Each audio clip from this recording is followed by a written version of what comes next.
Khaled, A Tale of Arabia. By F. Marion Crawford. Chapter 1. Khaled stood in the third heaven, which is the heaven of precious stones, and of Azrael, the angel of death. In the midst of the light shed by the fruit of the trees Azrael himself is sitting, and will sit until the day of the resurrection from the dead, writing in his book the names of those who are to be born, and blotting out the names of those who have lived their years and must die. Each of the trees has 70,000 branches, each branch bears 70,000 fruits, each fruit is composed of 70,000 diamonds, rubies, emeralds, carbuncles, jacinths, and other precious stones. The stature and proportions of Azrael are so great that his eyes are 70,000 days' journey apart, the one from the other. Khaled stood motionless during 10 months and 13 days, waiting until Azrael should rest from his writing and look towards him. Then came the holy night called Al-Qadr, the night of peace in which the Quran came down from heaven. Azrael paused, and raising his eyes from the scroll saw Khaled standing before him. Azrael knew Khaled, who was one of the genii converted to the faith on hearing Muhammad read the Quran by night in the valley Alabama Nakhla. He wondered, however, when he saw him standing in his presence. For the genii are not allowed to pass even the gate of the first heaven, in which the stars hang by chains of gold, each star being inhabited by an angel who guards the entrance against the approach of devils. Azrael looked at Khaled in displeasure, therefore, supposing that he had eluded the heavenly sentinels and concealed an evil purpose. But Khaled inclined himself respectfully. "There is no Allah but Allah. Muhammad is the prophet of Allah," he said, thus declaring himself to be of the Moslem genii, who are upright and are true believers. "How camest thou hither?" asked Azrael. "By the will of Allah, who sent his angel with me to the gate," Khaled answered.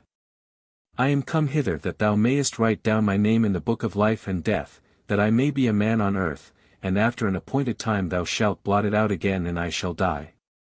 Azrael gazed at him and knew that this was the will of Allah, for the angels are thus immediately made conscious of the divine commands. He took up his pen to write, but before he had traced the first letter he paused. "This is the night Al-Qadr," he said. "If thou wilt, tell me therefore thy story, for I am now at leisure to hear it." "Thou knowest that I am of the upright genii," Khaled answered, "and I am well disposed towards men. In the city of Riyadh, in Arabia, there rules a powerful king, the Sultan of the kingdom of Najd, blessed in all things save that he has no son to inherit his vast dominions. One daughter only has been born to him in his old age, of such marvelous beauty that even the black-eyed virgins enclosed in the fruit of the tree Cedrat, who wait for the coming of the faithful, would seem but mortal women beside her. Her eyes are as the deep water in the wells of Zobeide when it is night and the stars are reflected therein. Her hair is finer than silk, red with henna, and abundant as the foliage of the young cypress tree. Her face is as fair as the kernels of young almonds, and her mouth is sweeter than the mellow date and more fragrant than wood mingled with ambergris. She possesses moreover all the virtues which become women, for she is as modest as she is beautiful and as charitable as she is modest. From all parts of Arabia and Egypt, and from Syria and from Persia, and even from Samarkand, from Afghanistan, and from India princes and kings' sons continually come to ask her in marriage. For the fame of her beauty and of her virtues is as wide as the world. But her father, desiring only her happiness, leaves the choice of a husband to herself, and for a long time she refused all her suitors. For there is in the palace at Riyadh a certain secret chamber from which she can observe all those who come and hear their conversation and see the gifts which they bring with them. At last there came as a suitor an unbeliever, a prince of an island by the shores of India, beautiful as the moon, whose speech was honey, and who surpassed all the suitors in riches and in the magnificence of the presents he brought. For he came bearing with him 100 pounds weight of pure gold, and 500 ounces of ambergris, and a great weight of musk and aloes and sandal wood, and rich garments without number, and many woven shawls of cashmere, of which the least splendid was valued at 1,000 sharifs of gold. An innumerable retinue accompanied him, and 20 elephants, and horses without number, besides camels. The Sultan's daughter beheld this beautiful prince from her secret hiding place, and all that he had brought with him. The Sultan received him with kindness and hospitality, but assured him that unless he would renounce idolatry and embrace the true faith he could not hope to succeed in his purpose. Thereupon he was much cast down, and soon afterwards, having received magnificent gifts in his turn, he would have departed on his way, disappointed and heavy at heart. But Zehowah sent for her father and entreated him to bid the young prince remain. For it is not impossible, she said, that he may yet be converted to the true faith. And have I the right to refuse to sacrifice my freedom when the sacrifice may be the means of converting an idolater to the right way? And if I marry him and go with him to his kingdom, shall we not make true believers of all his subjects, so that I shall deserve to be called the mother of the faithful like Aisha, beloved by the Prophet, upon whom be peace? The Sultan found it hard to oppose this argument which was founded upon virtue and edified in righteousness. He therefore entreated the Indian prince to remain and to profess Islam, promising the hand of Zehowah when he should be converted. Then I heard the prince taking secret counsel with a certain old man who was with him, who shaved his face and wore white clothing and ate food which he prepared for himself alone. The prince told all, and then the old man counseled him in this way. Speak whatsoever words they require of thee, he said, for words are but garments wherewith to make the nakedness of truth modest and agreeable.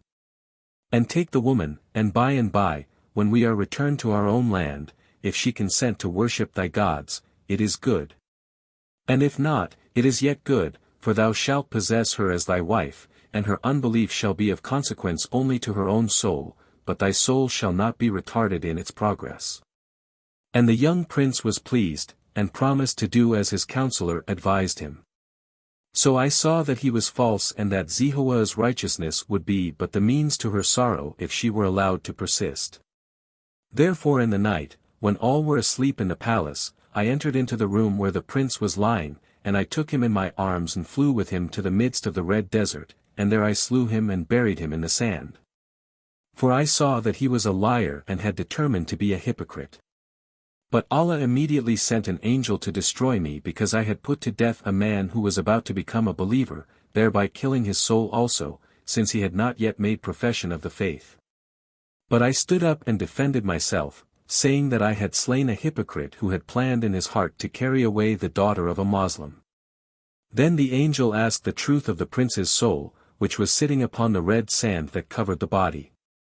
The soul answered, weeping, and said, These are true words, and I am fuel for hell. Have I then deserved death? I asked. I have killed an unbeliever. The angel answered that I had deserved life.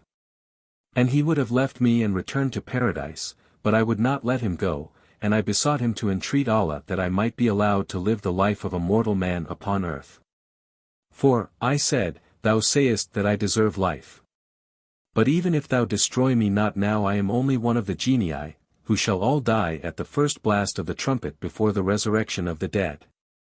Obtain for me therefore that I may have a soul and live a few years, and if I do good I shall then be with the faithful in paradise, and if not, I shall be bound with red-hot chains and burn everlastingly like a sinful man. The angel promised to intercede for me and departed. So I sat down upon the mound of red sand beside the soul of the Indian prince, to wait for the angel's coming again. Then the soul reproached me angrily.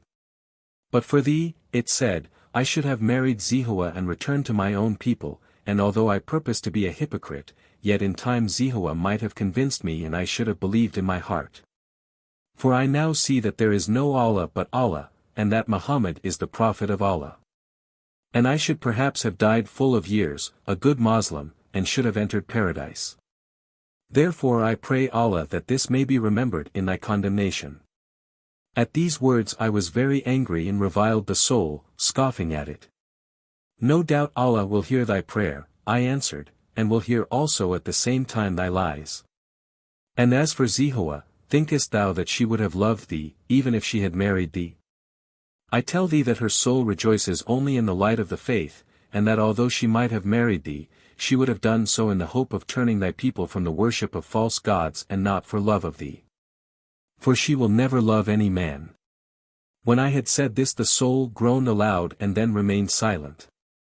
In a little while the angel came back, and I saw that his face was no longer clouded with anger. Hear the judgment of Allah, he said. Inasmuch as thou tookest the law upon thyself, which belonged to Allah alone, thou deservest to die. But in so far as thou hast indeed slain a hypocrite and an unbeliever thou hast earned life. Allah is just, merciful and forgiving. It is not meet that in thy lot there should be nothing but reward or nothing but punishment. Therefore thou shalt not yet receive a soul. Go hence to the third heaven, and when the angel Azrael shall be at leisure he will write thy name in the book of the living. Then thou shalt return hither and go into the city of Riyadh bearing gifts. And Zehowah will accept thee in marriage, though she love thee not, for Allah commands that it be so.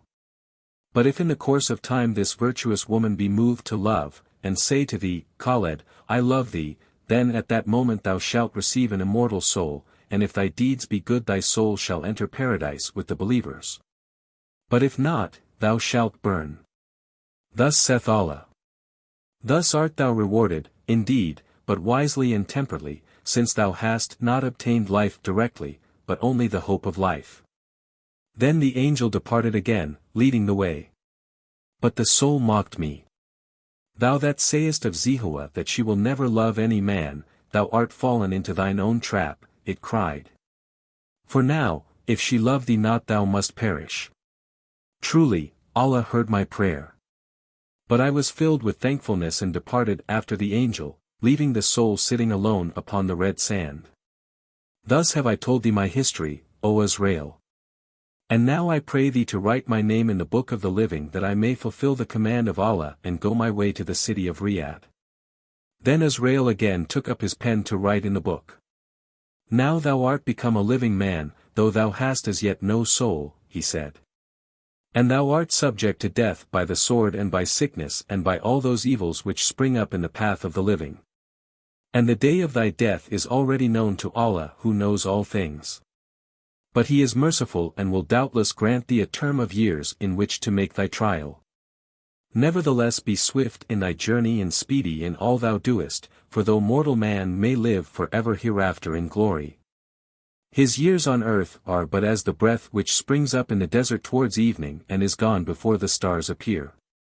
Khaled made a salutation before Azrael and went out of the third heaven, and passed through the second which is of burnished steel, and through the first in which the stars hang by golden chains, where Adam waits for the day of the resurrection. And at the gate he found the angel who had led him, and who now lifted him in his arms and bore him back to the red desert. For as he was now a mortal man he could no longer move through the air like the genii between the outer gate of heaven and the earth. Nor could he any longer see the soul of the Indian prince sitting upon the sand, though it was still there. But the angel was visible to him. So they stood together, and the angel spoke to him. Thou art now a mortal man, he said, and subject to time as to death. To thee it seems but a moment since we went up together to the gate, and yet thou wast standing 10 months and 13 days before Azrael, and of the body of the man whom thou slewest only the bones remain. So saying the angel blew upon the red sand and Khaled saw the white bones of the prince in the place where he had laid his body. So he was first made conscious of time. Nearly a year has passed, and though Allah be very merciful to thee, yet he will assuredly not suffer thee to live beyond the time of other men. Make haste therefore and depart upon thine errand.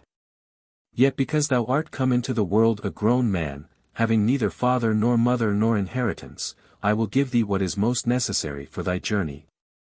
Then the angel took a handful of leaves from a gada bush close by and gave them to Khaled, and as he gave them they were changed into a rich garment, and into linen, and into a shawl with which to make a turban, and shoes of red leather. Clothe thyself with these, said the angel. He broke a twig from the bush and placed it in Khaled's hand. Immediately it became a saber of Damascus steel, in a sheath of leather with a belt. Take this sword, which is of such fine temper that it will cleave through an iron headpiece and a shirt of mail. But remember that it is not a sword made by magic. Let thy magic reside in thy arm, wield it for the faith, and put thy trust in Allah. Afterwards the angel took up a locust that was asleep on the sand waiting for the warmth of the morning sun.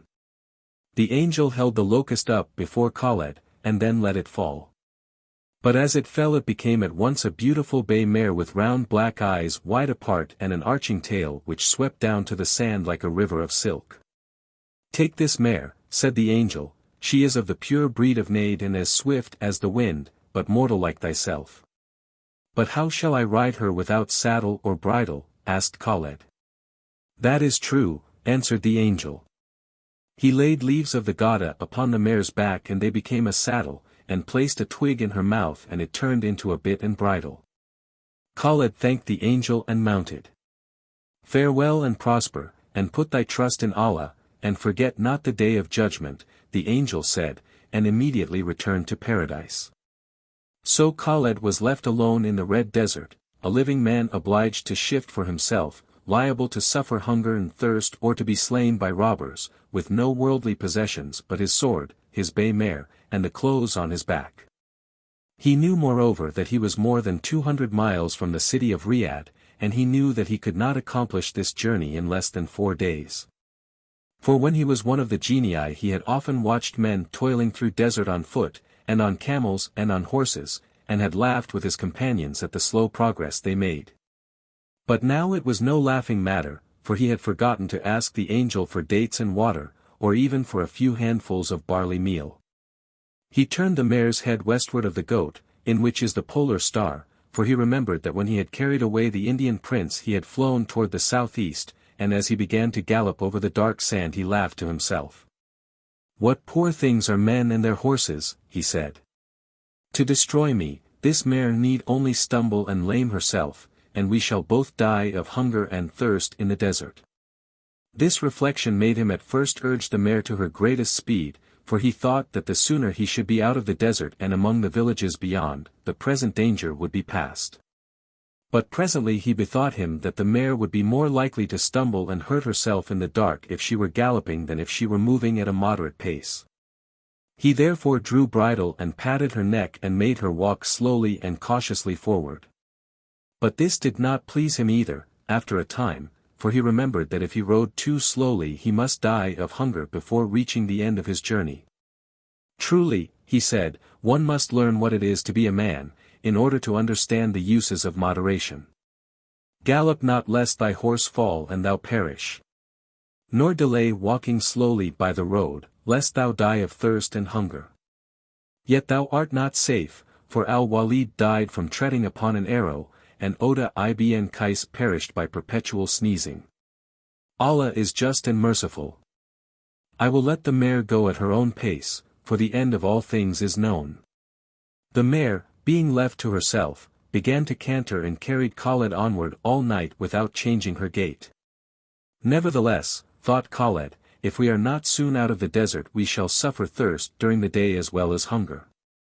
When there was enough daylight to distinguish a black thread from a white, Khaled looked before him and saw that there was nothing but red sand in hillocks and ridges, with Gada bushes here and there. But still the mare cantered on and did not seem tired. Soon the sun rose and it grew very hot, for the air was quite still and it was summer time. Khaled looked always before him and at last he saw a white patch in the distance and he knew that there must be water near it.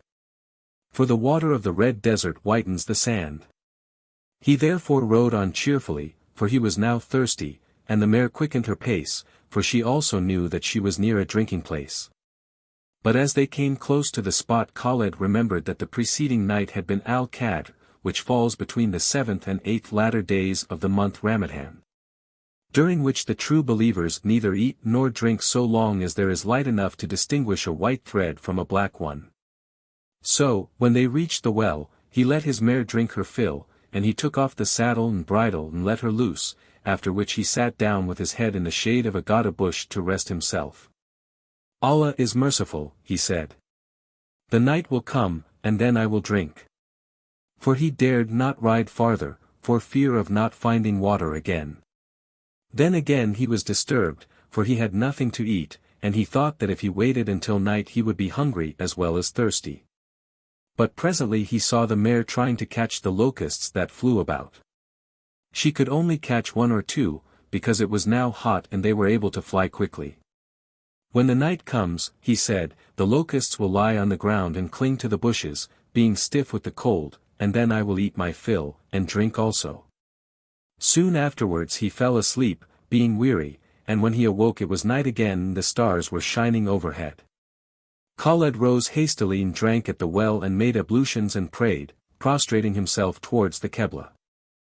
He remembered that he had slept a long time, and that he had not performed his devotions for a day and a night, so that he repeated them 5 times, to atone for the omission. The mare was eating the locusts that now lay in great black patches on the sand, unable to move and save themselves. Khaled threw his cloak over a great number of them and gathered them together. Then he kindled a fire of Gada by striking sparks from the blade of his sword, and when he had made a bed of coals he roasted the locusts after pulling off their legs, and ate his fill. While he was doing this he was much disturbed in mind. I have only just begun to live as a man, he thought. Did I not stand 10 months and 13 days in the third heaven, unconscious of the passing of time? Who shall tell me whether I have not slept another 10 months or more under this bush, like the companions of Al-Rakim? So, when he had done eating and had drunk again from the well, and had made the mare drink, he saddled her quickly and mounted, and cantered on through the night, guiding his course by the stars. On the following day he again found a well, but much later than before, and he suffered much from thirst as he watched his mare dip her black lips into the pool. Nevertheless he would not break his fast, for he was resolved to be a true believer in practice as well as in belief. So he fell asleep and awoke when it was night again, and ate and drank. In this way he journeyed several days until he began to see the hill country which borders the desert towards Riyadh, and he understood that he had been much farther away than he had imagined. But he reflected that Allah had doubtless intended to try his constancy by imposing upon him the journey through the desert during the days of fasting. But at last, he awoke one day just at sunset, instead of sleeping until the night. He had been traveling up the first slopes where the ground, though barren, is harder than in the desert, and had lain down in a hollow by an abundant spring. He rose now and made ablutions and prayed, as usual, towards Mecca. That is to say, being where he was, he turned his face to the west as the sun was setting. When he had finished he stood some minutes watching the red light over the desert below him, and then he was suddenly aware that the new moon was hanging just above the diminishing fire of the evening. And he knew that the fast of Ramadan was over and that the feast of Bayram had begun. Thereat he was glad, and determined to take an unusual number of locusts for his evening meal. But when he looked about he saw that there were no locusts in the place, though there was grass, which his mare was eating. Then he looked everywhere near the well to see whether some traveler had not perhaps dropped a few dates or a little barley by accident, but there was nothing. Doubtless, he said, Allah wishes to show me that greediness is a sin even on the day of feasting. He drank as much of the water as he could in order to stay his hunger as well as assuage his thirst, and then he saddled the mare and rode up out of the hollow towards the hill country. Towards the middle of the night he came to a small village where all the people were celebrating the feast, having killed a young camel and several sheep. Seeing that he was a traveler they bade him be welcome, and he sat down among them and ate his fill of meat, praising Allah. And corn was given to his mare, so that the dumb animal also kept the feast. Truly, said the people, thy mare is a daughter of Al-Borak, the heavenly steed called the lightning, upon which the nocturnal journey was accomplished by the Prophet, upon whom be peace. They said this not because they divined that the mare had been given to Khaled by an angel, but because they saw by her beauty that she must be swift as the wind. For she had a large head, with bony cheeks, and a full forehead and round black eyes wide apart, with smooth black skin about them, and a pointed nose, and the under lip was like that of a camel, projecting a little. And she was neither too long nor too short, having straight legs like steel, and small feet and round hoofs, neither overgrown in idleness nor overworn with much work. And her tail lay flat and long and smooth when she was standing still but arched like the plume of an ostrich when she moved. Her coat was bright bay, glossy and smooth and without any white markings. By all these signs, which belonged to the purest blood, the people of the village knew that she was of the fleetest reared in Arabia. And Khaled was glad that the people admired her, since she was the chief of his few possessions, which indeed were not many. He did not know beforehand what he should do, nor what he should say when in the presence of the Sultan of Najd, still less how he could venture to ask Zehowah in marriage, having no gifts to offer and not being himself a prince. Before he had become a man, it would have been easy for him to find treasures in the earth such as men had never seen, for, like all the genii, he had been acquainted with the most deeply hidden mines and with all places where men had hidden wealth in old times. But this knowledge does not belong to the intelligence becoming mortals, but rather to the faculty of seeing through solid substance which is exercised by the spirits of the air, and in his present state it was taken from him, together with all possibility of communicating with his former companions. He had nothing but his mare and his sword and the garments he wore, and though the mare was indeed a gift for a king, he did not know whether he was meant to offer it to any one, seeing that it had been given him by an angel.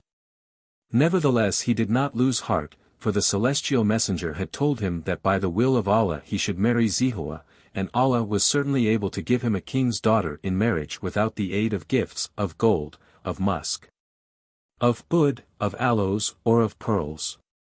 He rose, therefore, when he had eaten enough and had rested himself and his mare, and after thanking the people of the village for their entertainment he rode on his way.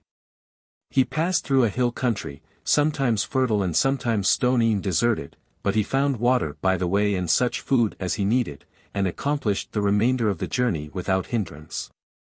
On the morning of the second day he came to a halting place from which he could see the city of Riyadh, and he was astonished at the size and magnificence of the Sultan's palace, which was visible above the walls of the fortification.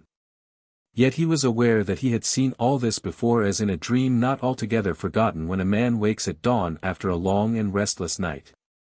He gazed a while, after he had made his ablutions, and then calling to his mare to come to him, he mounted and rode through the southern gate into the heart of the city. How do you find this book? Any thoughts about the book or the author? Any suggestion for improvement? Please take a moment to share your thoughts in a comment. If you like it, share it with your friends who might enjoy it as well. Subscribe to keep in touch. Visit CompleteAudiobooks.com for more quality content. Chapter 2. When Khaled reached the palace he dismounted from his mare, and leading her by the bridle entered the gateway. Here he met many persons, guards, and slaves both black and white, and porters bearing provisions, and a few women, all hurrying hither and thither. And many noticed him, but a few gazed curiously into his face, and 2 or 3 grooms followed him a little way, pointing out to each other the beauties of his mare. Truly, they said, if we did not know the mares of the stud better than the faces of our mothers, we should swear by Allah that this beast had been stolen from the Sultan's stables by a thief in the night, for she is of the best blood in Najd. These being curious they saluted Khaled and asked him whence he came and whither he was going, seeing that it is not courteous to ask a stranger any other questions. I come from the Red Desert, Khaled answered, and I am going into the palace as you see. The grooms saw that there was a rebuke in the last part of his answer and hung back and presently went their way. Are such mares bred in the Red Desert? They exclaimed. The stranger is doubtless the sheikh of some powerful tribe. But if this be true, where are the men that came with him? And why is he dressed like a man of the city? So they hastened out of the gateway to find the Bedouins who, they supposed, must have accompanied Khaled on his journey. But Khaled went forward and came to a great court in which were stone seats by the walls. Here a number of people were waiting. So he sat down upon one of the seats and his mare laid her nose upon his shoulder as though inquiring what he would do. Allah knows, Khaled said, as though answering her. So he waited patiently. At last a man came out into the courtyard who was richly dressed, and whom all the people saluted as he passed. But he came straight towards Khaled, who rose from his seat. Whence come you, my friend? He inquired after they had exchanged the salutation. From the Red Desert, and I desire permission to speak with the Sultan when it shall please his Majesty to see me. And what do you desire of his Majesty? I ask that I may inform him beforehand. So you will have a better reception. Tell the Sultan, said Khaled, that a man is here who has neither father nor mother nor any possessions beyond a swift mare, a keen sword and a strong hand, but who is come nevertheless to ask in marriage Zehowah, the Sultan's daughter. The minister smiled and gazed at Khaled in silence for a moment, but when he had looked keenly at his face, he became grave. It may be, he thought, that this is some great prince who comes thus simply as in a disguise, and it were best not to anger him. I will deliver your message, he answered aloud, though it is a strange one. It is customary for those who come to ask for a maiden in marriage to bring gifts, and to receive others in return, he added. I neither bring gifts nor ask any, said Khaled. Allah is great and will provide me with what I need. I fear that he will not provide you with the Sultan's daughter for a wife, said the minister as he went away, but Khaled did not hear the words, though he would have cared little if he had. Now it chanced that Zehowah was sitting in a balcony surrounded with lattice, over the courtyard, on that morning, and she had seen Khaled enter, leading his mare by the bridle. But though she watched the stranger and his beast idly for some time, she thought as little of the one as of the other, for her heart was not turned to love, and she knew nothing of horses. But her women thought differently and spoke loudly, praising the beauty of both. There is indeed a warrior able to fight in the front of our armies, they said. Truly such a man must have been Khaled ibn Walid, the sword of the Lord, in the days of the Prophet, upon whom peace. By and by there was a cry that the Sultan was coming into the room, and the women rose and retired. The Sultan sat down upon the carpet by his daughter, in the balcony. Do you see that stranger, holding a beautiful mare by the bridle? He asked. Yes, I see him, answered Zehowah indifferently. He is come to ask you in marriage. Another. She exclaimed with a careless laugh. If it is the will of Allah, I will marry him. If not, he will go away like the rest. This man is not like the rest, my daughter. He is either a madman or some powerful prince in disguise. Or both, perhaps, laughed Zehowah. She laughed often, for although she was not inclined to love, she was of a gentle and merry temper. His message was a strange one, said the Sultan. He says that he neither brings gifts nor asks them, that he has neither father nor mother, nor any possessions excepting a swift mare, a keen sword and a strong hand. I see the mare, the sword and the hand, answered Zehowah. But the hand is like any other hand, how can I tell whether it be strong? The sword is in its sheath, and I cannot see its edge, and though the mare is pretty enough, I have seen many of your own I liked as well. The elephants of the Indian prince were more amusing, and the prince himself was more beautiful than this stranger with his black beard and his solemn face. That is true, said the Sultan with a sigh. Do you wish me to marry this man? Zehowah asked. My daughter, I wish you to choose of your own free will. Nevertheless I trust that you will choose before long, that I may see my child's children before I die. For the Sultan was old and white-bearded, and was already somewhat bowed with advancing years and with burden of many cares and the fatigues of many wars. Yet his eye was bright and his heart fearless still, though his judgment was often weak and vacillating. Do you wish me to marry this man? Zehowah asked again. He will be a strange husband, for he is a strange suitor, coming without gifts and having neither father nor mother. But I will do as you command. If you leave it to me I shall never marry.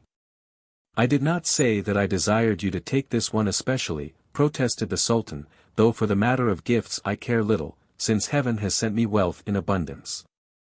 But my remaining years are few, and the years of life are like stones slipping from a mountain which move slowly at first, and then faster until they outrun the lightning and leap into the dark valley below. And what is required of a husband is that he be a true believer, young and whole in every part, and of a charitable disposition. Truly, laughed Zehowah, if he have no possessions, charity will avail him little, since he has nothing to give. There is other charity besides the giving of alms, my daughter, since it is charity even to think charitably of others, as you know. But I have not said that you should marry this man, for you are free. And indeed I have not yet talked with him. But I have sent for him and you shall hear him speak. See, They are just now conducting him to the hall of audiences. But indeed I think he is no husband for you, after all.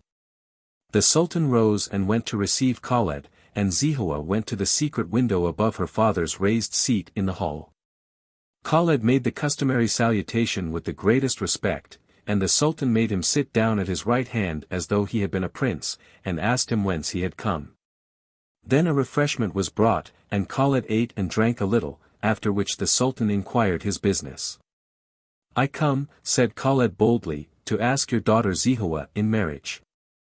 I bring no gifts, for I have none to offer, nor have I any inheritance. My mare is my fortune, my sword is my argument and my wit is in my arm." "You are a strange suitor," said the Sultan. But he kept a pleasant countenance, since Khaled was his guest. "You are no doubt the sheik of a tribe of the Red Desert, though I was not aware that any tribes dwelt there." "So far as being the sheik of my tribe," said Khaled with a smile, "Your Majesty may call me so, for my tribe consists of myself alone, seeing that I have neither father nor mother nor any relations." "Truly, I have never talked with such a suitor before," answered the Sultan. "At least I presume that you are a son of some prince, and that you have chosen to disguise yourself as a rich traveler and to hide your history under an allegory." The Sultan would certainly not have allowed himself to overstep the bounds of courtesy so far, but for his astonishment at Khaled's daring manner. He was too keen, however, not to see that this man was something above the ordinary and that, whatever else he might be, he was not a common impostor. Such a fellow would have found means to rob a caravan of valuable goods, to offer as gifts. Would have brought himself a train of camels and slaves and would have given himself out as a prince of some distant country from which it would not be possible to obtain information. "Istaghfir Allah. I am no prince," Khaled answered. "I ask for the hand of your daughter. The will of Allah will be accomplished." He knew that Zehowah was watching and listening behind the lattice in her place of concealment, for the memory of such things had not been taken from him when he had lost the supernatural vision of the genii and had become an ordinary man. He was determined therefore to be truthful and to say nothing which he might afterwards be called upon to explain. For he never doubted but that Zehowah would be his wife, since the angel had told him that it should be so. "And what if I refuse even to consider your proposal?" inquired the Sultan, to see what he would say. "If it is the will of Allah that I marry your daughter, your refusal would be useless, but if it is not his will, your refusal would be altogether unnecessary." The Sultan was much struck by this argument which showed a ready wit in the stranger and which he could only have opposed by asserting that his own will was superior to that of heaven itself. "But," said he, defending himself, "any of the previous suitors might have said the same." "Undoubtedly," replied Khaled, unabashed. "But they did not say it. Your Majesty will certainly now consider the matter." In the meanwhile, the Sultan answered, very graciously, "You are my guest, and you have come in time to take part in the third day of the feast, to which you are welcome in the name of Allah, the Merciful." Thereupon the Sultan rose and Khaled was conducted to the apartments set apart for the guests. But the Sultan returned to the harem in a very thoughtful mood, and before long he found Zehowah who had returned to her seat in the balcony. "This is a very strange suitor," he said, shaking his head and looking into his daughter's face. "He is at least bold and outspoken," she answered. "He makes no secret of his poverty nor of his wishes. Whatever he be, he is in earnest and speaks truth. I would like well to know the only secret which he wishes to keep, who he really is." "It may be," said the Sultan thoughtfully, "that if I threaten to cut off his head he will tell us. But on the other hand, he is a guest. He is not of those who are easily terrified, I think. Tell me, my father, do you wish me to marry him? How could you marry a man who has no family and no inheritance? Would such a marriage befit the daughter of kings?" "Why not?" asked Zehowah with much calmness. The Sultan stared at her in astonishment. "Has this stranger enchanted your imagination?" he inquired by way of answer. "No," replied Zehowah scornfully. "I have seen the noblest, the most beautiful and the richest of the earth, ready to take me to wife, and I have not loved.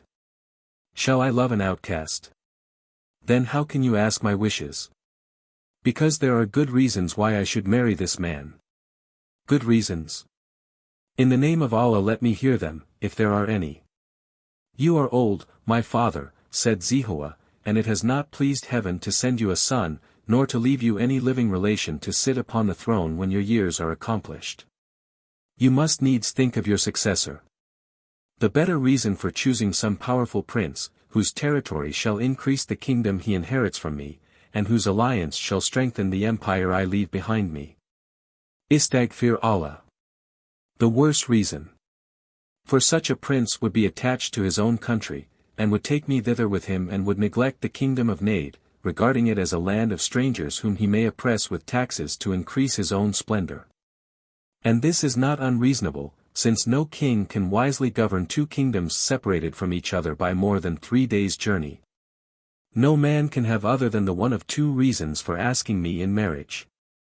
Either he has heard of me and desires to possess me, or he wishes to increase his dominions by the inheritance which will be mine. Doubtless, this is the truth, said the Sultan. But so much the more does this stranger in all probability covet my kingdom, since he has nothing of his own. This is what I mean. For, having no other possessions to distract his attention, he will remain always here, and will govern your kingdom for its own advantage in order that it may profit himself.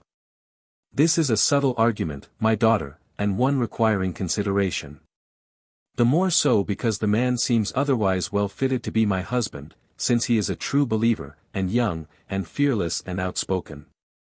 But if this is all, objected the Sultan, there are in Najd several young men, sons of my chief courtiers, who possess the same qualifications. Choose one of them. On the contrary, to choose one of them would arouse the jealousy of all the rest, with their families and slaves and freedmen, whereby the kingdom would easily be exposed to civil war. But if I take a stranger, it is more probable that all will be for him, since you are beloved, and there is no reason why one party should oppose him and another support him, since none of them know anything of him. But he will not be beloved by the people unless he is liberal, and he has nothing wherewith to be generous. And where are the treasures of Riyadh? Laughed Zehowah. Is it not easy for you to go secretly to his chamber and to give him as much gold as he needs? That is also true. I see that you have set your heart upon him. Not my heart, my father, but my head. For I have infinitely more head than heart, and I see that the welfare of the kingdom will be better secured with such a ruler. Then it would have been under a foreign prince whose right hand would be perpetually thrust out to take in Najd that which his left hand would throw to courtiers in his own country. Do I speak wisdom or folly? It is neither all folly nor all wisdom. I have seen this man, I have heard him speak, said Zehowah. He is as well as another, since I must marry sooner or later. Moreover, I have another argument. What is that? Either he is a man strong enough to rule me, or he is not, Zehowah answered with a laugh. If he can govern me, he can govern the kingdom of Najd. But if not, I will govern it for him, and rule him also. The Sultan looked up to heaven and slightly raised his hands from his knees. Allah is merciful and forgiving, he exclaimed. Is this the spirit befitting a wife? Is it charity to cause happiness? Undoubtedly it is charity. And which is greater, the happiness of many or the happiness of one? The happiness of many is greater, answered the Sultan. What then? He asked after a time, seeing that she said nothing more. I have spoken, she replied. It is best that I should marry him. Then there was silence for a long time, during which the Sultan sat quite motionless in his place, watching his daughter, while she looked idly through the lattice at the people who came and went in the court below. She seemed to feel no emotion. The Sultan did not know how to oppose Zehowah's will any more than he could answer her arguments, although his worldly wisdom was altogether at variance with her decision. For she was the beloved child of his old age and he could refuse her nothing. Moreover, in what she had said, there was much which recommended itself to his judgment, though by no means enough to persuade him. At last he rose from the carpet and embraced her. If it is your will, let it be so, he said. It is the will of Allah, answered Zehowah. Let it be accomplished immediately. With a sigh the Sultan withdrew and sent a messenger to Khaled requesting him to come to another and more secluded chamber, where they could be alone and talk freely. Khaled showed no surprise on hearing that his suit was accepted, but he thought it fitting to express much gratitude for the favorable decision. Then the Sultan, who did not wish to seem too readily yielding, began to explain to Khaled Zehowah's reasons for accepting a poor stranger, presenting them as though they were his own. For, he said, whatever you may in reality be, you have chosen to present yourself to us in such a manner as would not have failed to bring about a refusal under any other circumstances. But I have considered that as it will be your destiny, if heaven grants you life, to rule my kingdom after me, you will in all likelihood rule it more wisely and carefully, for having no other cares in a distant country to distract your attention. And because you have no relations you are the less liable to the attacks of open or secret jealousy. The Sultan then gave him a large sum of money in gold pieces, which Khaled gladly accepted, since he had not even wherewithal to buy himself a garment for the wedding feast, still less to distribute gifts to the courtiers and to the multitude. The Sultan also presented him with a black slave to attend to his personal wants. Khaled then sent for merchants from the bazaar, and they brought him all manner of rich stuffs, such as he needed. There came also 2 tailors, who sat down upon a matting in his apartment and immediately began to make him clothes, while the black slave sat beside them and watched them, lest they should steal any of the gold of the embroideries. When it was known in the palace that the Sultan's only daughter was to be married at once, there were great rejoicings, and many camels were slaughtered and a great number of sheep, to supply food for so great a feast. A number of cooks were hired also to help those who belonged to the palace, for although the Sultan fed daily more than 300 persons, guests, travelers, and poor, besides all the members of the household. Yet this was as nothing compared with the multitude to be provided for on the present occasion.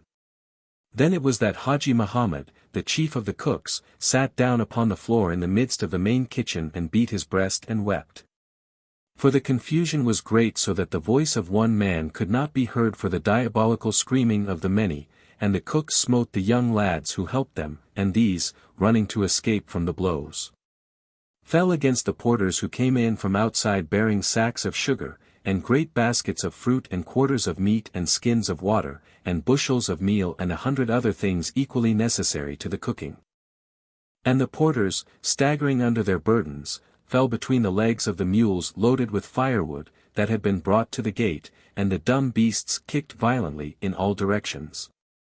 While the slaves who drove them struck them with their staves, and the mules began to run among the camels, and the camels, being terrified, rose from the ground and began to plunge and skip like young foals.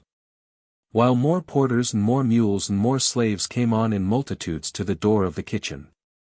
And it was very hot, for it was noontide, and in summer, and there were flies without number, and the dogs that had been sleeping in the shade sprang up and barked loudly and bit whomsoever they could reach, and all the men bellowed together. So that the confusion was extreme. Verily, cried Haji Muhammad, this is not a kitchen but Yemama, and I am not the chief of the cooks, but the chief of sinners and fuel for hell. So he wept bitterly and beat his breast. But at last matters mended, for there were many who were willing to do well, so that when the time came Haji Muhammad was able to serve an honorable feast to all, though the number of the guests was not less than 2,000. But Khaled, having visited the bath, arrayed himself magnificently and rode upon his bay mare to the mosque, surrounded by the courtiers and the chief officers of the state, and by a great throng of slaves from the palace. As he rode, he scattered gold pieces among the people from the bags which he carried, and all praised his liberality and swore by Allah that Zehowah was taking a very goodly husband. And as none knew whence he came, all were equally pleased, but most of all the Bedouins from the desert, of whom there were many at that time in Riyadh, who had come to keep the feast by Ram, for Khaled's own words had been repeated. And they had heard that he came from the desert like themselves. And when he had finished his prayers, he rode back to the palace. When the time for the feast came the Sultan led Khaled into the great hall and made him sit at his right hand. The Sultan himself was magnificently dressed and covered with priceless jewels, so that he shone like the sun among all the rest. Then he presented Khaled to the assembly. This, said he, is Khaled, my beloved son-in-law, the husband of my only daughter, whom it has pleased Allah to send me, as the stay of my old age and as the successor to my kingdom. He will be terrible in war as Khaled ibn Walid, his namesake, the sword of the Lord, and gentle and just in peace as Abu Bakr of blessed memory. He is as brave as the lion, as strong as the camel, as swift as the ostrich, as sagacious as the fox and as generous as the pelican, who feeds her young with the blood of her own breast. Love him therefore, as you have loved me, for he is extremely worthy of affection, and hate his enemies and be faithful to him in the time of danger. By the blessing of Allah he shall rear up children to me in my old age, to be with you when he is gone. Thereupon Khaled turned and answered, speaking modestly but with much dignity in his manner. Ye men of Najd, this is my marriage feast and I invite you all to be merry with me. Whether it shall please Allah to give me a long life, or whether it shall please him to take me this night I know not. We are in the hand of Allah. But this I do know. I will love you as my own people, seeing that I have no people of my own. I will fight for you as a man fights for his own soul, for his wife and for his children, and I will divide justly the spoils in war, and give in peace whatsoever I am able, to all those who are in need. I swear by Allah. You are all witnesses. The courtiers and all the guests were much pleased with this short speech, for they saw that Khaled was a man of few words and not proud or overbearing, and none could look into his face and doubt his promise. For the present moment at least Zehowah's prediction had been verified, for no one was jealous of him, and there was but one party among them all and that was for him. So they all feasted together in harmony until the sun was low. In the meantime Zehowah remained in the harem, surrounded by her women, and a separate meal was brought to them. They all sat upon the rich carpets leaning on cushions set against the walls, and small low tables were brought in, covered with dishes and bowls containing delicately prepared rice and mutton in great abundance and fresh blanket bread, hot from the stones, and olives brought from Syria. Afterwards came sweetmeats without number, such as Haji Muhammad knew how to prepare, and gold and silver goblets filled with a drink made from large sweet lemons and water, which is called trang. Zehowah indeed ate sparingly, for she was accustomed to such dainties every day, but her women were delighted with the abundance and left nothing to be taken away. While they were eating 6 of the women played upon musical instruments by turns, while others danced slow and graceful measures, singing as they moved, and describing the unspeakable happiness which awaited their princess in marriage. Afterwards when the tables had been taken away and they had washed their hands with rose water from a gem, Zehowah commanded the singing and the dancing to cease, and the women brought her one by one the dresses which she was to wear before Khaled. They were very magnificent, for it had needed many years to prepare them. And a great weight of gold and silver threads had been weighed out to the tailors and embroiderers who had worked in the preparation of them ever since Zehowah had been 2 years old. For the piece of material is weighed first, and then the gold, and afterwards, when the work is finished, the whole is weighed together, lest the tailors should steal anything. But Zehowah looked coldly at the garments, one after the other, as they were brought and taken away, and the women fancied that she was to be married to the stranger against her will, and that she remembered the Indian prince. It is a pity, one of them ventured to say, that the bridegroom has not brought any elephants with him, for we would have watched them from the balconies, since they are diverting beasts. And it is a pity, said Zehowah scornfully, that my husband has not a round, soft face, like the moon in May, and the eyes of a gazelle and the heart of a hare. Truly, such a one would have made you a good king, seeing that he was also an unbeliever. Nay, said the woman humbly, Allah forbid that I should make a comparison, or bring an ill omen on the day by speaking of that which chanced a year ago. Truly, I only spoke of elephants, and not of men. For, surely, we all said when we saw him in the court that he looked a brave warrior and a goodly man. Then a messenger came from the Sultan saying that it was time to make ready. So they went to another apartment, where the nuptial chamber had been prepared. The Sultan came, then, leading Khaled, and followed by the Cadi, and all the women veiled themselves while the latter read the declaration of marriage. After that they all withdrew and Khaled took his seat upon the high couch in the middle of the room. Presently all the women returned, unveiled, with loud singing and playing of instruments, leading Zehowah dressed in the first of the dresses which she was to put on, and which, though it was very splendid, was of course the least magnificent of all those which had been prepared. But Khaled sat in his place looking on quietly, for he was acquainted with the custom, and he cared little for the rich garments, but looked always into Zehowah's face. Chapter 3. Khaled sat with his sword upon his feet, and when Zehowah was not in the room he played with the hilt and thought of all that was happening. Truly, he said to himself, Allah is great. Was I not, but a few days since, one of the genii condemned to perish at the day of the resurrection? And am I not now a man, married to the most beautiful woman in the whole world, and the wisest and the best, needing only to be loved by her in order to obtain an undying soul? And why should this woman not love me? Truly, we shall see before long, when this mummery is finished.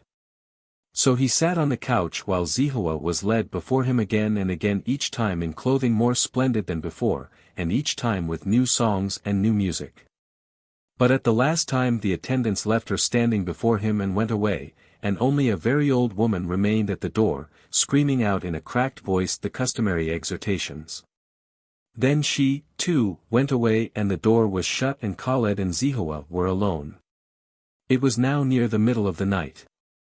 The chamber was large and high, lighted by a number of hanging lamps such as are made in Baghdad, of brass perforated with beautiful designs and filled with colored glasses, in each of which a little wick floats upon oil. Upon the walls rich carpets were hung, both Arabian and Persian, some taken in war as booty, and some brought by merchants in time of peace. A brass chafing dish stood at some distance from the couch, and upon the coals the women had thrown powdered myrrh and benzoin before they went away. But Khaled cared little for these things, since he had seen all the treasures of the earth in their most secret depositories. Zehowah had watched him narrowly during the ceremony of the dresses and had seen that he felt no surprise at anything which was brought before him.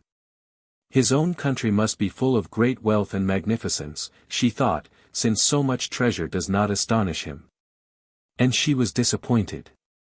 Now that they were alone, he still sat in silence, gazing at her as she stood beside him, and not even thinking of any speech, for he was overcome and struck dumb by her eyes. "You are not pleased with what I have shown you," Zehowah said at last in a tone of displeasure and disappointment. "And yet you have seen the wealth of my father's palace." "I have seen neither wealth nor treasure, neither rich garments, nor precious stones nor chains of gold or embroideries of pearls," Khaled answered slowly. But Zehowah frowned and tapped the carpet impatiently with her foot where she stood, for she was annoyed, having expected him to praise the beauty of her many dresses. "They who have eyes can see," she said. "But if you are not pleased, my father will give me 100 dresses more beautiful than these, and pearls and jewels without end." "I should not see them," Khaled replied. "I have seen 2 jewels which have dazzled me so that I can see nothing else." Zehowah gazed at him with a look of inquiry. "I have seen the eyes of Zehowah," he continued, "which are as the stars Sirius and Aldebaran, when they are over the desert in the nights of winter. What jewels can you show me like these?" Then Zehowah laughed softly and sat down beside her husband on the edge of the couch. "Nevertheless," she said, "the dresses are very rich. You might admire them also. I will look at them when you are not near me, for then my sight will be restored for other things." Khaled took her hand in his and held it. "Tell me, Zehowah, will you love me?" he asked in a soft voice. "You are my lord and my master," she answered, looking modestly downward, and her hand lay quite still. She was so very beautiful that as Khaled sat beside her and looked at her downcast face, and knew that she was his, he could not easily believe that she was cold and indifferent to him. "By Allah!" he thought, "can it be so hard to get a woman's love? Truly, I think she begins to love me already." Zehowah looked up and smiled carelessly as though answering his question, but Khaled was obliged to admit in his heart that the answer lacked clearness, for he found it no easier to interpret a woman's smile than men had found it before him. And have found it since, even to this day. "You have had many suitors," he said at last, "and it is said that your father has given you your own free choice, allowing you to see them and hear them speak while he was receiving them. Tell me why you have chosen me rather than the rest, unless it is because you love me. For I came with empty hands, and without servants or slaves, or retinue of any kind, riding alone out of the Red Desert. It was therefore for myself that you took me. You are right. It was for yourself that I took you. Then it was for love of me, was it not? There were and still are many and good reasons, answered Zehowah calmly, and at the same time withdrawing her hand from his and smoothing back the black hair from her forehead. I told them all to my father, and he was convinced. Tell them to me also, said Khaled. So she explained all to him in detail, making him see everything as she saw it herself. And the explanation was so very clear, that Khaled felt a cold chill in his heart as he understood that she had chosen him rather for politic reasons, than because she wished him for her husband. And yet, she added at the end, it was the will of Allah, for otherwise I would not have chosen you. But surely, he said, somewhat encouraged by these last words, there was some love in the choice, too. How can I tell? She exclaimed, with a little laugh. What is love? Finding himself confronted by such an amazing question, Khaled was silent, and took her hand again. For though many have asked what love is, no one has ever been able to find an answer in words to satisfy the questioner, seeing that the answer can have no more to do with words than love itself. A matter sufficiently explained by a certain wise man, who understood the heart of man. If, said he, a man who loves a woman, or a woman who loves a man could give in words the precise reason why he or she loves, then love itself could be defined in language. But as no man or woman has ever succeeded in doing this, I infer that they who love best do not themselves know in what love consists, still less therefore can any one else know, wherefore the definition is impossible. And no one need waste time in trying to find it.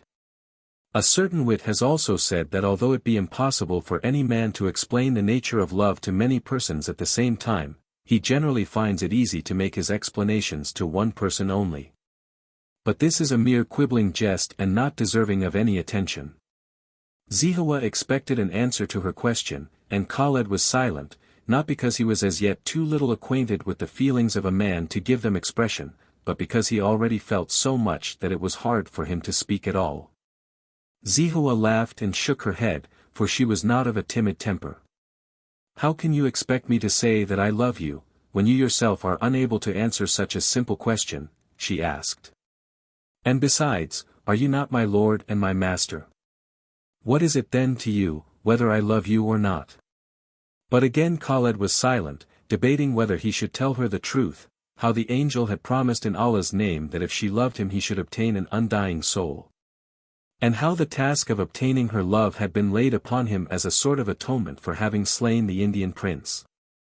But as he reflected he understood that this would probably estrange her all the more from him. Yet I can answer your question, he said at last. What is love? It is that which is in me for you only. But how am I to know what that is? Asked Zehowah, drawing up the smooth gold bracelets upon her arm and letting them fall down to her wrist, so that they jangled like a camel's bell. If you love me you will know, Khaled answered, for then, perhaps, you will feel a tenth part of what I feel. And why not all that you feel? She asked, looking at him, but still playing with the bracelets. Because it is impossible for any woman to love as much as I love you, Zehowah. You mean, perhaps, that a woman is too weak to love so well, she suggested. And you think, perhaps, that we are weak because we sit all our lives upon the carpets in the harem eating sweetmeats, and listening to singing girls and to old women who tell us tales of long ago. Yet there have been strong women too, as strong as men. Kenda, who tore out the heart of Kamsa, was she weak? Women are stronger to hate than to love, said Khaled. But a man can forget his hatred in the love of a woman, and his strength also, laughed Zehowah. I would rather that you should not love me at all, than that you should forget to be strong in the day of battle. For I have married you that you may lead my people to war and bring home the spoil. And if I destroy all your enemies and the enemies of your people, will you love me then, Zehowah? Why should I love you then, more than now? What has war to do with love? Again, I ask, What is it to you whether I love you or not? Am I not your wife, and are you not my master? What is this love of which you talk? Is it a rich garment that you can wear? A precious stone that you can fasten in your turban? A rich carpet to spread in your house? A treasure of gold, a mountain of ambergris, a bushel of pearls from Oman? Why do you covet it? Am I not beautiful enough? Then is love henna to make my hair bright, or kohl to darken my eyes, or a boiled egg with almonds to smooth my face? I have all these things, and ointments from Egypt, and perfumes from Syria, and if I am not beautiful enough to please you, it is the will of Allah, and love will not make me fairer. Yet love is beauty, Khaled answered. For Khadijah was lovely in the eyes of the Prophet, upon whom be peace, because she loved him, though she was a widow and old. Am I a widow? Am I old? Asked Zehowah with some indignation. Do I need the imaginary cosmetic you call love to smooth my wrinkles, to lighten my eyes, or to make my teeth white? No. You need nothing to make you beautiful. And for the matter of that, I can say it of you. You tell me that you love me. Is it love that makes your body tall and straight, your beard black, your forehead smooth, your hand strong? Would not any woman see what I see, whether you loved her or not? See. Is your hand whiter than mine because you love and I do not? She laughed again as she held her hand beside his. Truly, thought Khaled, it is less easy than I supposed. For the heart of a woman who does not love is like the desert, when the wind blows over it, and there are neither tracks nor landmarks. And I am wandering in this desert like a man seeking lost camels. But he said nothing, for he was not yet skilled in the arguments of love. Thereupon Zehowah smiled, and resting her cheek upon her hand, looked into his face, as though saying scornfully, Is it not all vanity and folly? Khaled sighed, for he was disappointed, as a thirsty man who, coming to drink of a clear spring, finds the water bitter, while his thirst increases and grows unbearable. Why do you sigh? Zehowah asked, after a little silence. Are you weary? Are you tired with the feasting? Are you full of bitterness, because I do not love you? Command me and I will obey. Are you not my lord to whom I am subject? He did not speak, but she drew him to her, so that his head rested upon her bosom, and she began to sing to him in a low voice. For a long time Khaled kept his eyes shut, listening to her voice. Then, on a sudden, he looked up, and without speaking so much as a word, he clasped her in his arms and kissed her. Before it was day there was a great tumult in the streets of Riyadh, of which the noise came up even to the chamber where Khaled and Zehowah were sleeping. Zehowah awoke and listened, wondering what had happened and trying to understand the cries of the distant multitude. Then she laid her hand upon Khaled's forehead and waked him. What is it? He asked. It is war, she answered. The enemy have surprised the city in the night of the feast. Arise and take arms and go out to the people. Khaled sprang up and in a moment he was clothed and had girt on his sword. Then he took Zehowah in his arms. While I live, you are safe, he said. Am I afraid? Go quickly, she answered. At that time the Sultan of Najd was at war with the northern tribes of Shammar, and the enemy had taken advantage of the month of Ramadan, in which few persons travel, to advance in great numbers to Riyadh. During the 3 days' feast of Bayram they had moved on every night, slaying the inhabitants of the villages so that not one had escaped to bring the news, and in the daytime they had hidden themselves wherever they could find shelter. But in the night in which Khaled and Zehowah were married they reached the very walls of the city, and waiting until all the people were asleep. A party of them had climbed up upon the ramparts and had opened one of the gates to their companions after killing the guards. Khaled found his mare and mounted her without saddle or bridle in his haste, then drawing his saber he rode swiftly out of the palace into the confusion. The enemy with their long spears were driving the panic-stricken guards and the shrieking people before them towards the palace, slaughtering all whom they overtook, so that the gutters of the streets were already flowing with blood. And the horses of the enemy stumbled over the bodies of the defenders. The whole multitude of the pursued and the pursuers were just breaking out of the principal street into the open space before the palace when Khaled met them, a single man facing 10,000. I shall certainly perish in this fight, he said to himself, and yet I shall not receive the reward of the faithful, since Allah has not given me a soul. Nevertheless certain of these dogs shall eat dirt before the rest get into the palace.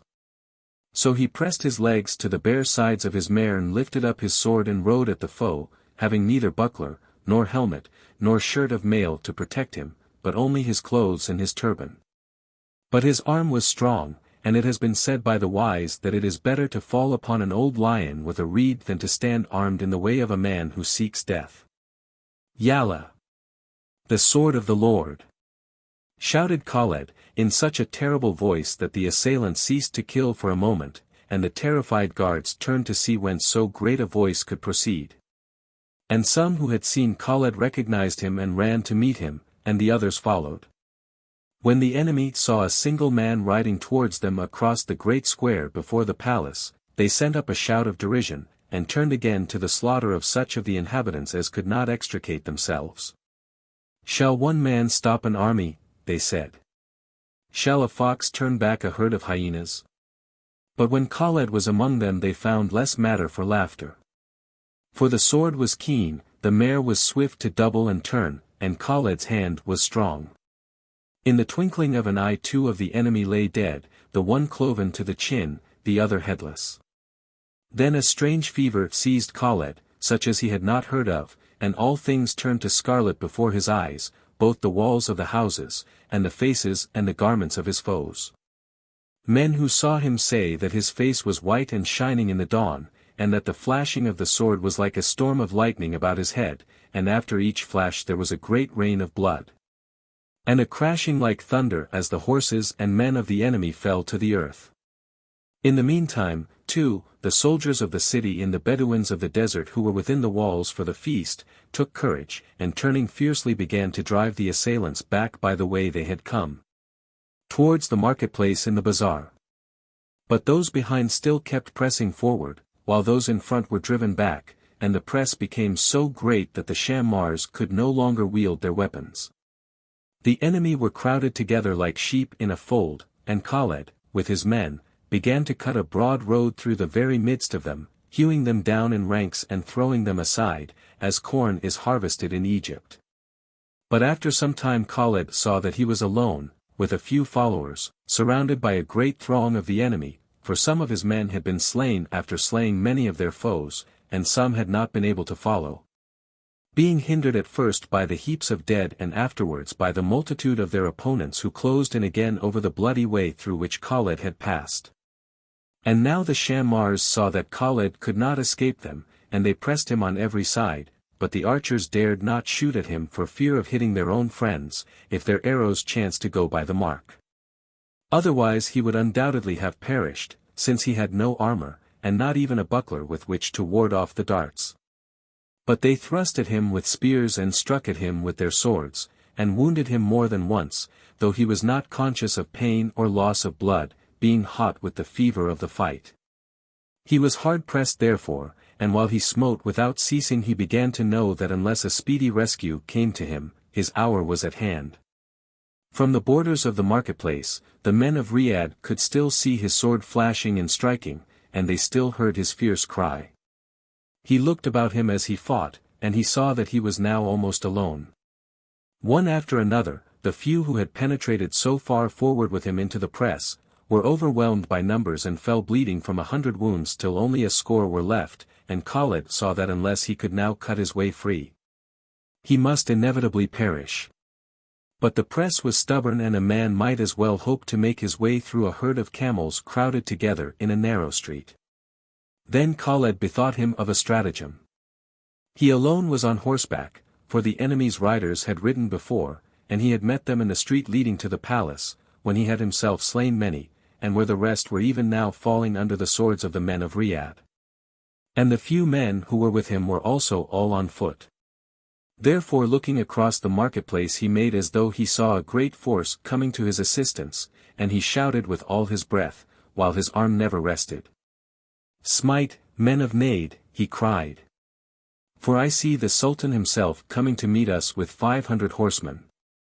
Smite! Yalla! It is the sword of the Lord. Hearing these words, his men were encouraged, and of the enemy many turned their heads to see the new danger. But being on foot they were hindered from seeing by the throng.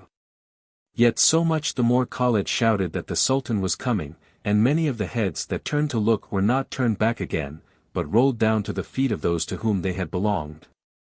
The brave men who were with Khaled took heart and hewed with all their might, taking up the cry of their leader when they saw that it disconcerted their foes, so that the last took fright, and the panic ran through the whole multitude. We shall be slain like sheep, and taken like locusts under a mantle, for we cannot move, they cried, and they began to press away out of the marketplace, forcing their comrades before them into the narrow streets. But here many perished. For while every man in Riyadh had taken his sword and had gone out of his house to fight, the women had dragged up cauldrons of boiling water, and also hand-mill stones, to the roofs, and they scalded and crushed their retreating foes. Then too, as the marketplace was cleared, the soldiers came on from the side of the palace, having slain all that stood in their way and taken most of their horses alive, which alone was a great booty. For there are not many horses in Najd besides those of the Sultan, though these are the very best and fleetest in all Arabia. But the Shammars of the north are great horse breeders. So the soldiers mounted and joined Khaled in the pursuit, and a great slaughter followed in the streets, though some of the enemy were able to escape to the gates, and warn those of their fellows who were outside to flee to the hills for safety, leaving much booty behind. At the time of the second call to prayer Khaled dismounted from his mare in the marketplace, and there was not one of the enemy left alive within the walls. Those who remember that day say that there were 5,000 dead in the streets in Riyadh. Khaled made such ablution as he could, and having prayed and given thanks to Allah, he went back on foot to the palace, his bay mare following him, and thrusting her nose into his hand as he walked. For she was little hurt, and the blood that covered her shoulders and her flanks was not her own. But Khaled had many wounds on him, so that his companions wondered how he was able to walk. In the court of the palace the Sultan came to meet him, and fell upon his neck and embraced him, for many messengers had come, from time to time, telling how the fight went, and of the great slaughter. And Khaled smiled, for he thought that he should now win the love of Zehowah. Said I not truly that he is as brave as the lion, and as strong as the camel, cried the Sultan, addressing those who stood in the court. Has he not scattered our enemies as the wind scatters the sand? Surely he is well called by the name Khaled. Forget not your own men, Khaled answered, for they have shared in the danger and have slain more than I, and deserve the spoil. There was a score of stout fellows with me at the last in the marketplace, whose faces I should know again on a cloudy night. They fought as well as I, and it was the will of Allah that their enemies should broil everlastingly and drink boiling water. Let them be rewarded. They shall every one have a rich garment and a sum of money, besides their share of the spoil. But as for you, my beloved son, go in and rest, and bind up your wounds, and afterwards there shall be feasting and merriment until the night. The enemy is not destroyed yet, answered Khaled. Command rather that the army make ready for the pursuit, and when I have washed I will arm myself and we will ride out and pursue the dogs until not one of them is left alive. And by the help of Allah we will take all Shammar and lay it under tribute and bring back the women captive. After that we shall feast more safely, and sleep without fear of being waked by a herd of hyenas in our streets. Nay, but you must rest before going upon this expedition, objected the Sultan. The true believer will find rest in the grave, and feasting in paradise, answered Khaled. This is true. But even the camel must eat and drink on the journey, or both he and his master will perish. Let us then eat and drink quickly, that we may the sooner go.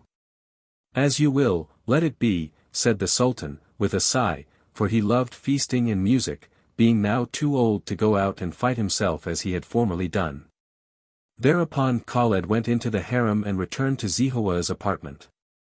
As he went the women gathered round him with cries of gladness and songs of triumph, staunching the blood that flowed from his wounds with their veils and garments as he walked.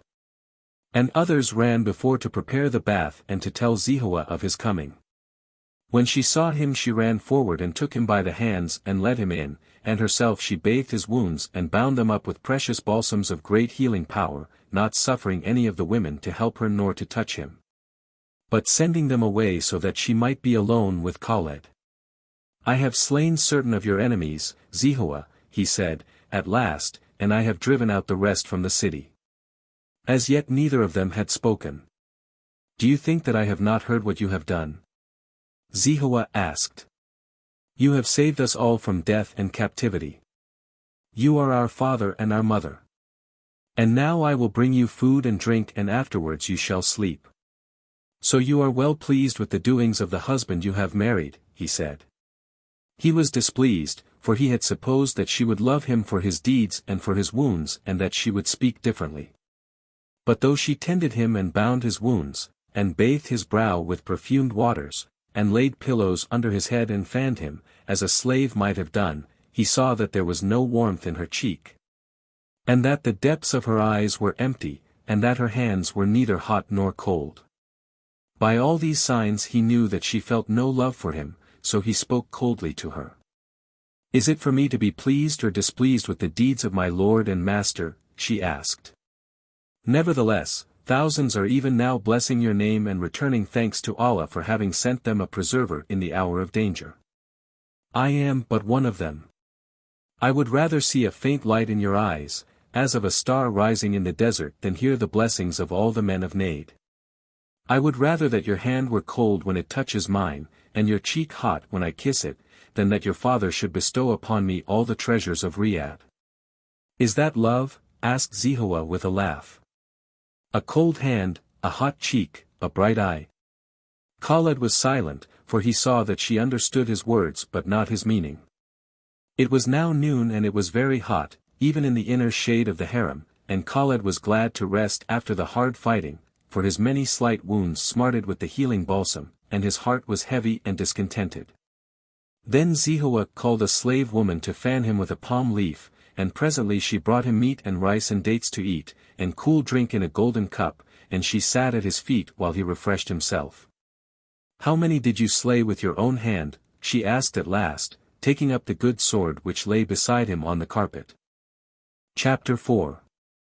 Khaled pondered deeply, being uncertain what to do, and trying to find out some action which could win for him what he wanted. Zehowah received no answer to her question as to the number of enemies he had slain, and she did not ask again, for she thought that he was weary and wished to rest in silence.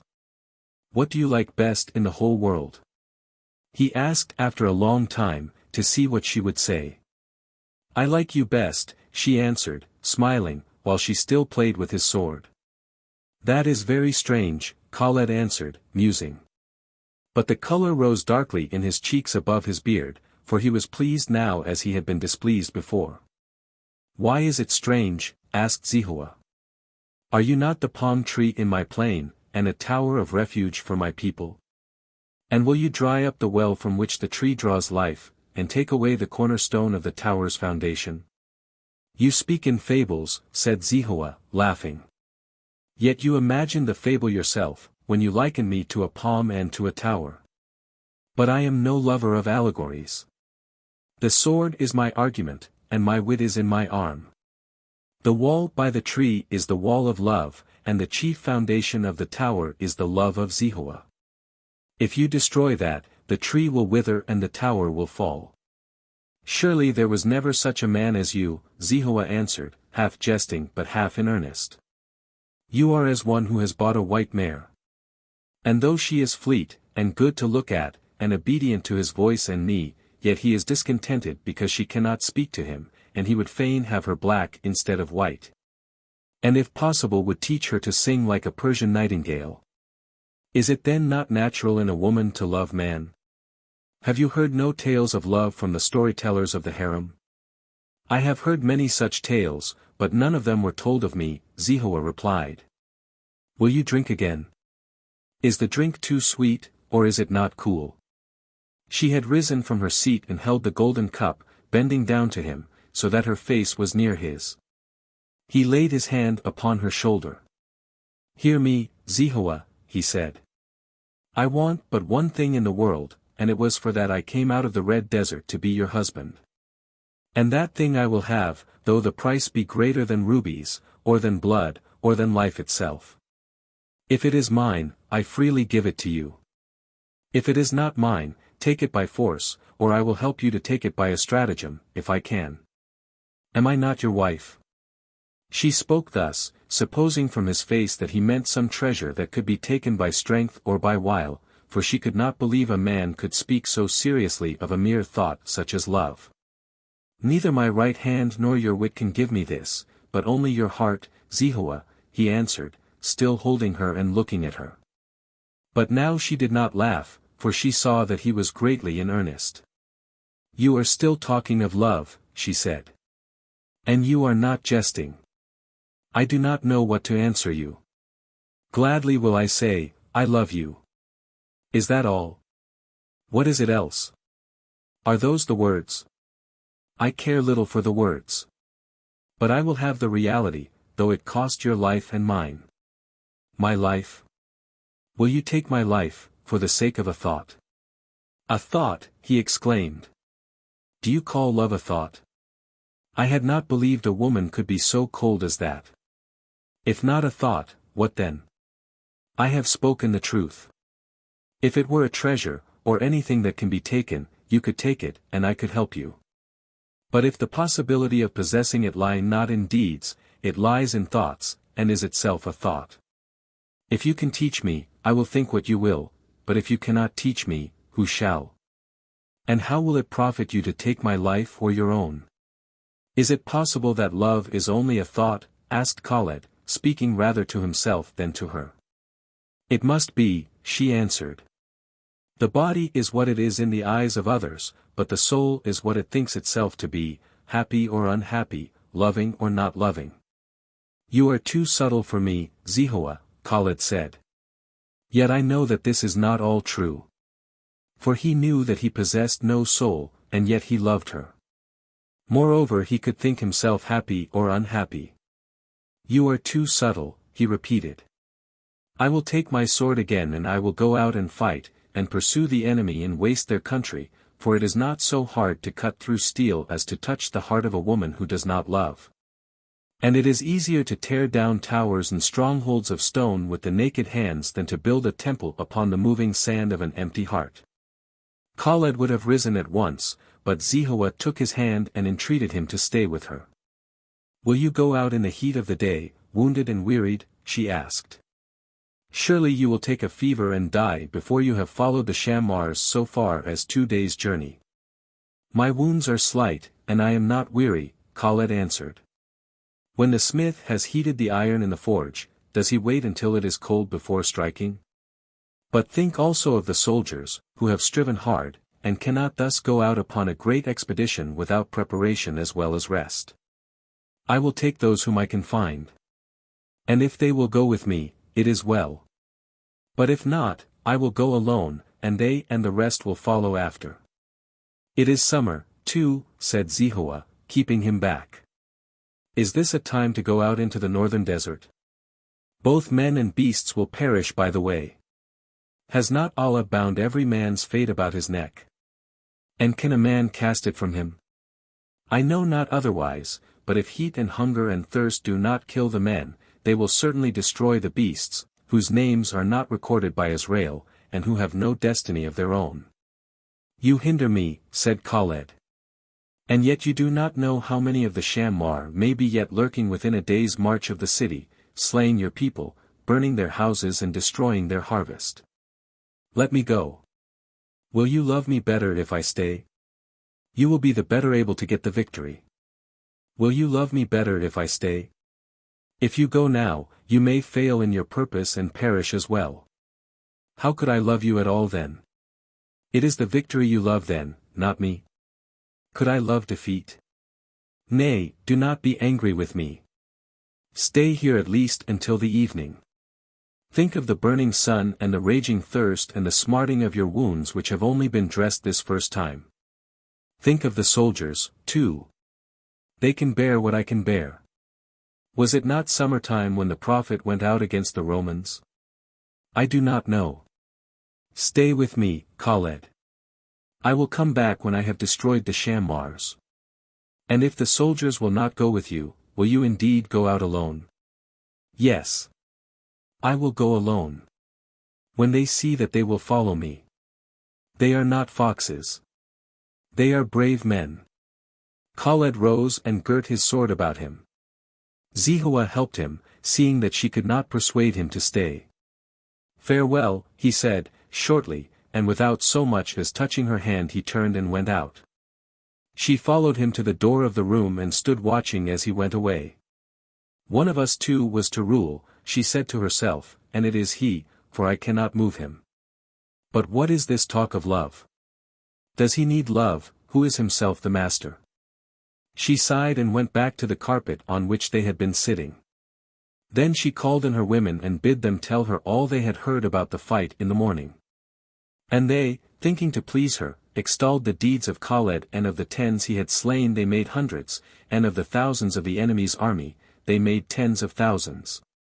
Till the walls of Riyadh could not have contained the hosts of which they spoke, and the dry sand of the desert could not have drunk all the blood which had been shed. Meanwhile Khaled went into the outer court of the palace, where many soldiers were congregated together in the shade of the high wall, eating camel's meat and blanket bread and drinking the water from the well. They were all able-bodied and unhurt, for those who had been wounded were at their houses, tended by their wives. Men of Riyadh, cried Khaled, standing before them. We have fought a good fight this morning and the power of our foes is broken. But all are not yet destroyed, and it may be that there are many thousands still lurking within a day's march of the city, slaying the people, burning their houses and destroying their harvests. Let us go out and kill them all before they are able to go back to their own country. Afterwards we will pursue those who are already escaping, and we will lay all the tribes of Shammar under tribute and bring back the women captive. Thereupon a division arose among the soldiers. Some were for going at once with Khaled, but others said it was the hot season and no time for war. It is indeed summer, said Khaled. But if the Shammars were able to come to Riyadh in the heat, the men of Riyadh are able to go to them. And I at least will go at once, and those who wish to share the spoil will go with me, but those who are satisfied to sit in the shade and eat camel's meat will stay behind. In an hour's time I will ride out of the northern gate. So saying, Khaled rode slowly down into the city towards the marketplace. The people were carrying away their own dead, and dragging off the bodies of their enemies, with camels, by 4s and 5s tied together to bury them in a great ditch without the walls.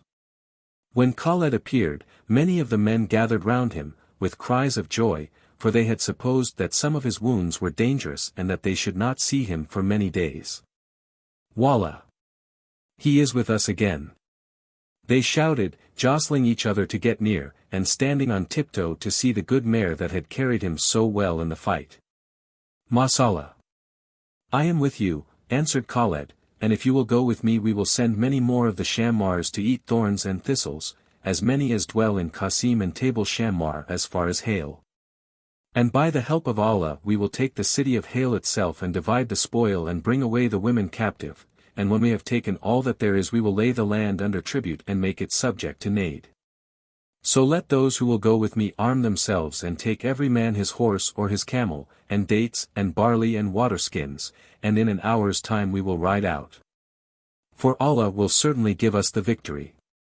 Let us bury the dead today and tomorrow we will go, said many of those nearest to him. Are there no old men and boys in Riyadh to bind the sheaves you have mown? Asked Khaled. And are there no women to mourn over the dead of your kindred who have fallen in a good fight? And as for tomorrow, it is yet in Allah's hand. But today we have already with us. However, if you will not go with me, I will go alone. The men were pleased with Khaled's speech, and indeed the greater part of the dead were buried by this time, for all the people had made haste to the work, fearing lest the bodies should bring a pestilence among them. Since it was summer-time and very hot. Then all those who were unhurt and could bear arms, went and washed themselves, and took their weapons and food, as Khaled had directed them. Before the call to afternoon prayers the whole host went out of the northern gate. Then Khaled accomplished all that he had spoken of, and much more, for he drove the scattered force of the enemy before him, overtaking all at last and slaying all whom he overtook as far as Zulfa, which is by the narrow end of the Nafud. Here he rested a short time, and then quickly crossing the sand, he entered the country called Qasim, which is subject to the Shammars. Here he was told by a woman who had been taken that the Shammars were coming with a new army against him out of hail. He therefore hid his host in a pass of the hills just above the plain, and sent down a few Bedouins to encamp at the foot of the mountains, bidding them call themselves Shammars and make a show of being friendly to the enemy. So when the army of the Shammars reached the foot of the hills, they saw the tents and only 1 or 2 camels, and Khaled's Bedouins came out and welcomed them, and told them that Khaled was still crossing the Nafud. And that if they made haste through the hills they might come upon him unawares and at an advantage as he began to ascend. Thereupon the enemy rejoiced and entered the pass in haste, after filling their waterskins. When they were in the midst of the hills, Khaled and his army sprang up from the ambush and fell upon them, and utterly destroyed them, taking all their horses and camels and arms. After which he went down into the plain and laid waste the country about hail. He took the city as the Shammars had taken Riyadh. For he himself got upon the wall at night, with the strongest and the bravest of his followers, and slew the guards and opened the gate just before the dawn. But there was no Khaled in hail to rally the soldiers and give them heart to turn and make a stand in the streets. Khaled then entered the palace and took the Sultan of Shammar alive, not suffering him to be hurt, for he wished to bring him to Riyadh. This Sultan was a man of middle age, having only 1 eye, and also otherwise ill-favored, besides being cowardly and fat. So Khaled ordered that he should be put into a litter, and the litter into a cage, and the cage slung between 2 camels. But he commanded that the women of the harem should be well treated and brought before him, that he might see them, intending to bring back the most beautiful of them as presents to his father-in-law. "Surely," said the men who were with him, "you will keep the fairest for yourself." But Khaled turned angrily upon them. "Have I not lately married the most beautiful woman in the world?" he asked. "I tell you it is for her sake that I have destroyed the Shammars. But the Sultan shall have the best of these women, and afterwards the rest of them will be divided amongst you by lot." When the women heard that they were to be distributed among the men of Najd, they at first made a pretense of howling and beating their breasts, but they rejoiced secretly and soon began to laugh and talk among themselves, pointing out to each other the strongest and most richly dressed of Khaled's followers, as though choosing husbands among them. But one of them neither wept nor spoke to her companions, but stood silently watching Khaled, and when he sat down upon a carpet in the chief kawa of the house, she brought him drink in a goblet set with pearls from Qatar, and sat down at his feet as though she had been his wife. But he took little heed of her at first, for he was busy with grave matters. The other women, seeing what she did, thought that she was acting wisely in the hope of gaining Khaled's favor, seeing that he was the chief of their enemies, so they, too, came near, and brought water for his hands, and perfumes, and sweetmeats, thinking to outdo her. But she pushed them away, taking what they brought for him, and offering it herself. "Are you better than we?" the women said angrily. "Has our Lord chosen you for himself, that you will not let us come near him?" Then Khaled noticed her and began to wonder at her attention and zeal. "What is your name?" he asked. But she did not speak. "Who is she?" he inquired of the other women. "She is an unbeliever," they answered contemptuously. "And she is proud, for she trusts in her white skin and her blue eyes, and her hair which is red without henna. She thinks she is better than we. Command us to uncover our faces, that you may see and judge between us." "Let it be so. Let us see who is the fairest," said Khaled, and he laughed. Then the woman who sat at his feet threw aside her veil, and all the others did the same. Khaled saw that the one was certainly more beautiful than the rest, for her skin was as white as milk, and her eyes like the sea of Oman when it is blue in winter. She had also long hair, plaited in 3 tresses which came down to her feet, red as the locusts when the sun shines upon them at evening, and not dyed. "There is a bay mare in a stable of black ones," Khaled said. "What is the name of the bay mare?" "Her name is Aziz, and she is a Christian," said one of the women. "Not Aziz, Almasta," said the beautiful woman in an accent which showed that she could not speak Arabic fluently. "Almasta, a Christian. She was lately sent as a present to our master by the Emir of Basra," said one of the others. "He paid 1,500 sequins for her, for she was brought from Georgia," said another. "But I am a free woman, and myself the daughter of an emir." Then all the others began to scream. "It is a lie," they cried. "Your father was a white slave from Syria." "You are fools," retorted the woman who had spoken. "You should have said that you were also free women and the daughters of emirs. So our Lord would have treated you with more consideration." The others saw their folly and were silent and drew back, but Khaled only smiled. "As good mares are bred in the stable as in the desert," he said, and the women laughed with him at the jest, for they saw that it pleased him. But Almasta was silent and sat at his feet, looking into his face. "You must learn to talk in Arabic," he said, "and then you will be able to tell stories of your native country to the Sultan, for he loves tales of travel." Almasta smiled and bent her head a little, but she did not understand all he said, being but lately come into Arabia. "I will go with you," she answered. "Yes. You will go with me to Riyadh to the Sultan, and perhaps he will make you his wife, for he has none at present." "I will go with you," she repeated, looking at him. "She does not understand you," said the women, laughing at her ignorance of their own tongue. "It is no matter," said Khaled. "She will learn in due time. Perhaps it has pleased Allah to send my lord the Sultan a wife without a tongue for a blessing in his old age." "I will go with you," Almasta said again. "She can say nothing else," jeered the women. One of them pulled her by her upper garment, so that she looked round. "Can you say this, 'My father was a dog and the son of dogs'?" asked the woman. But Almasta pushed her angrily away, for she half understood.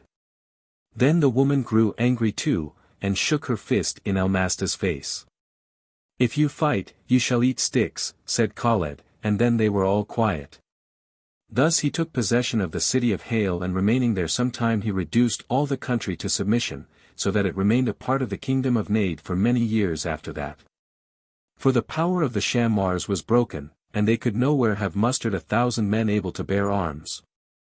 Khaled set a governor in the place of the Sultan and ordered all the laws of the country in the same manner as those of Najd, and after he had been absent from Riyadh nearly 2 months, he set aside a part of his force to remain behind and keep the peace in case there should be an outbreak, and with the rest he began to journey homeward, taking a great spoil and many captives with him.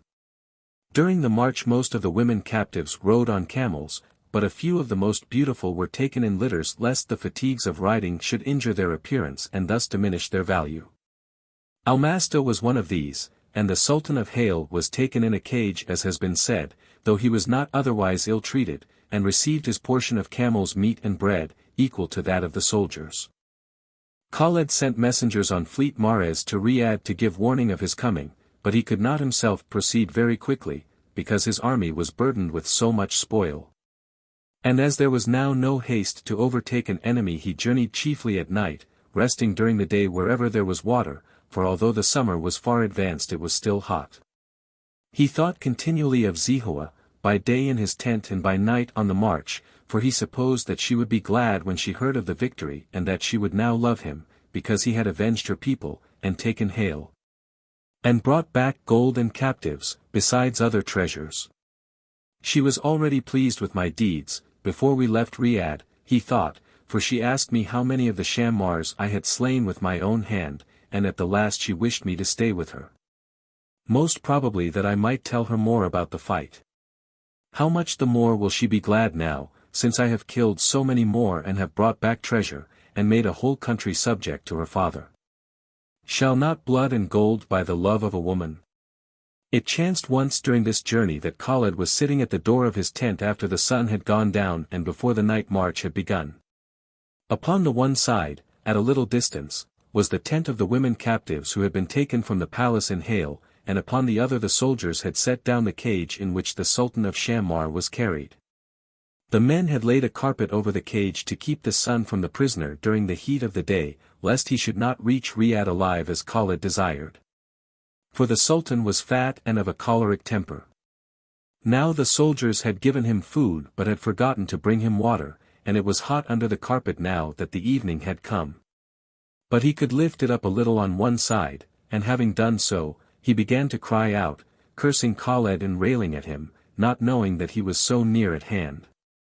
O you whose portion it shall be to broil everlastingly, and to eat thistles and thorns, and to lie bound in red-hot chains as I lie in this cage. Have you brought me out into the desert to die of thirst like a lame camel? Surely your entertainment on the day of judgment shall be boiling water and the fruit of al-Zakkam, and whenever you try to get out of hell you shall be dragged back again and beaten with iron clubs, and your skin shall dissolve. And the boiling water shall be poured upon your head. In this way the captive cried out, for he was very thirsty. But when Khaled saw that no one gave him water he called in the darkness to the women who sat by their tent. Fetch water and give the man to drink, he said. One of the women rose quickly and filled a jar at the well close by, and took it to the cage. But then the railing and cursing broke out afresh, so that Khaled wondered what had happened. Who has sent me this unbelieving woman to torture me with thirst? Cried the prisoner. Are you not Aziz whom I was about to take for my fourth wife on account of your red hair? But your hair shall be a perpetual flame hereafter, burning the bones of your head, and your flesh shall be white with heat as iron in a forge. If I were still in my kingdom you should eat many sticks. If Allah delivers me from my enemies I will cause your skin to be embroidered with gold for a trapping to my horse. The moon rose at this time, being a little past the full, and Khaled looked towards the cage and saw that the woman was standing 2 paces away from the Sultan's outstretched hand. She dabbled in the cool water with her fingers so that a plashing sound was heard, and then drank herself, and scattered afterwards a few drops in the face of the thirsty captive. It is good water, she said. It is cold. Khaled knew from her broken speech that it was Almasta, and he understood that she was torturing the prisoner with the sound and sight of the water, and with her words. So he rose from his place and went to the cage. Did I not tell you to give him drink? He asked, standing before the woman. O my lord, be merciful, cried the captive, when he saw that Khaled himself was there. Be merciful and let me drink, for your heart is easily moved to pity, and by an act of charity you shall hereafter sit in the shade of the tree Cedrat and drink forever of the wine of paradise. I do not desire wine, said Khaled. But you shall certainly not thirst. Give him the jar, he said to Almasta. But she shook her head. He is bad and ugly, she said. If he does not drink, he will die. Then Khaled put out his hand to take the jar of water, but Almasta threw it violently to the ground, and it broke to pieces. Thereupon the captive began again to rail and curse at Almasta and to implore Khaled with many blessings. You shall drink, for I will bring water myself, said Khaled. He went back to his tent and took his own jar to the well, and filled it carefully. When he turned he saw that Almasta was running from his tent towards the cage, with a drawn sword in her hand. He then ran also, and being very swift of foot, he overtook her just as she thrust at the Sultan through the bars. But the sword caught in the folds of the soft carpet, and Khaled took it from her hand, and thrust her down so that she fell upon her knees. Then he gave the prisoner the jar with the water that remained in it, for some had been spilt as he ran. Who has given you the right to kill my captives? He asked of Almasta. Kill me, then, she cried. Indeed, if you were not so valuable, I would cut off your head, Khaled answered. Why do you wish me to kill you? I hate him, she said, pointing to the captive who was drinking like a thirsty camel. That is no reason why I should kill you. Go back to the tents. But Almasta laid her hand on the sword he held and tried to bring it to her own throat. This is a strange woman, said Khaled. Why do you wish to die? You shall go to Riyadh and be the Sultan's wife. No, no, she cried. Kill me. Not him, not him. Of whom do you speak? Him, she answered, again pointing to the prisoner. Is he not the Sultan? Khaled laughed aloud, for he saw that she had supposed she was to be taken to Riyadh to be made the wife of the Sultan of Shammar. Indeed, the other women had told her so, to anger her. Not this man, he said, endeavoring to make her understand. There is another Sultan at Riyadh. The Sultan of Shammar is one, the Sultan of Najd another. You? She asked, suddenly springing up. With you? The moon was bright and Khaled saw that her eyes gleamed like stars and her face grew warm, and when she took his hands her own were cold. No, not I, he answered. I am not the Sultan. But her face became grey in the moonlight, and she covered her head with her veil and went slowly back to her tent. This woman loves me, Khaled thought. And as I have not talked much with her, it must be because I am strong and have conquered the people among whom she was captive. How much the more then, will Zehowah love me, for the same reason. So he was light of heart, and soon afterwards he commanded everything to be made ready and mounted his bay mare for the night march. Chapter 5. When Khaled was within half a day's march of Riyadh, the Sultan came out to meet him with a great train of attendants and courtiers, with cooks bringing food and sweetmeats, and a number of musicians. And they all encamped together for a short time in the shade of the trees, for there were gardens in the place. The Sultan embraced Khaled and put upon him a very magnificent garment, after which they sat down together in a large tent which the Sultan had brought with him. When they had eaten and refreshed themselves they began to talk, and Khaled told his father-in-law all that he had done, and gave him an account of the spoils which he had brought back, commanding the most valuable objects to be brought into the tent. After this the Sultan desired to see the women captives. There is one especially whom it may please you to take for yourself, said Khaled, and he ordered Almasta to be brought in. When the male slaves had left the tent, Almasta drew aside her veil.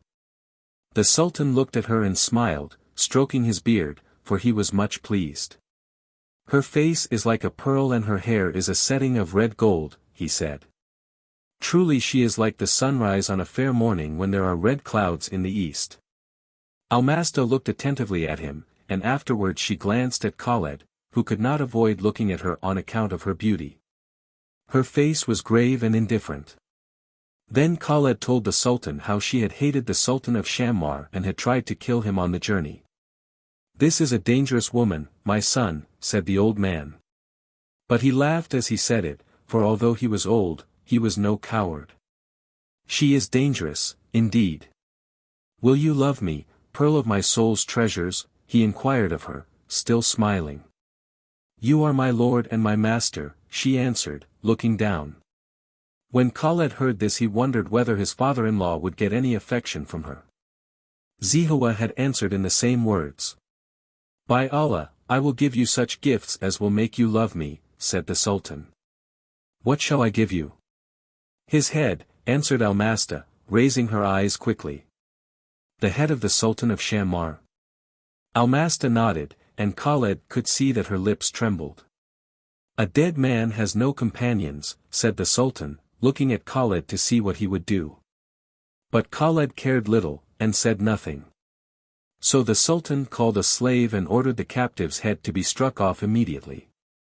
Then Almasta threw herself upon the carpet on the floor of the tent and embraced his feet. See how easily the love of a woman is got, Khaled thought, even by an old man whose beard is grey and his limbs heavy. When Almasta rose again, she looked at Khaled triumphantly, as though to remind him of the night on the journey when he had hindered her from killing the captive in his cage.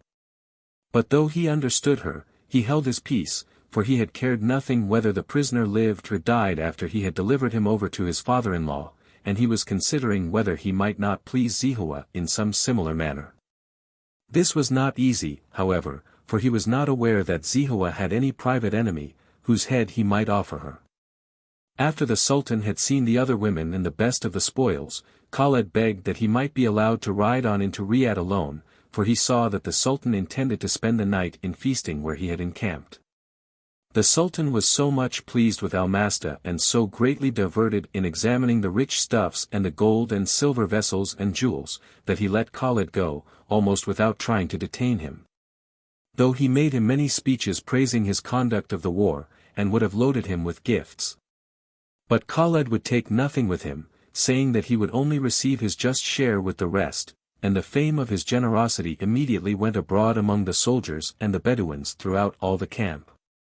For, said Khaled, there is not a fleeter mare than mine among all those we have taken, my sword proves to be a good one, for I have tried it well, as for women, I am satisfied with one wife. And besides a wife, a sword and a horse, there are no treasures in the world which I covet. So Khaled rode away alone into Riyadh, for he desired no company, being busy with his own thoughts. He reached the gates at nightfall and went immediately to the palace and entered Zehowah's apartments. He found her sitting among her women in her accustomed place, listening to the tales of an old woman who sat in the midst of the circle. As soon as Zehowah saw her husband she sprang up gladly to meet him, as a friend would have done. Though it is summer time, I have pursued the enemy, said Khaled. And though the sun was hot, I have got the victory and brought home the spoil. He said this remembering how she had tried to hinder him from going. Then he gave her his sword and he sat down with her, while the women brought food and drink, for he was weary, and hungry and thirsty. The women also brought their musical instruments and began to sing songs in praise of Khaled's deeds, but after a time he sent them all away and remained alone with Zehowah. O Zehowah, he said, you are my law and my rule. You are my speech and my occupation. You are my Qibla to which I turn in prayer. For the love of you I have got the victory over many foes. And yet I see that your cheek is cold and the light of your eyes is undisturbed. Have you no other enemies for me to destroy, or have you no secret foe whose head would be a pleasant gift? Zehowah laughed, as she fanned him with a palm leaf.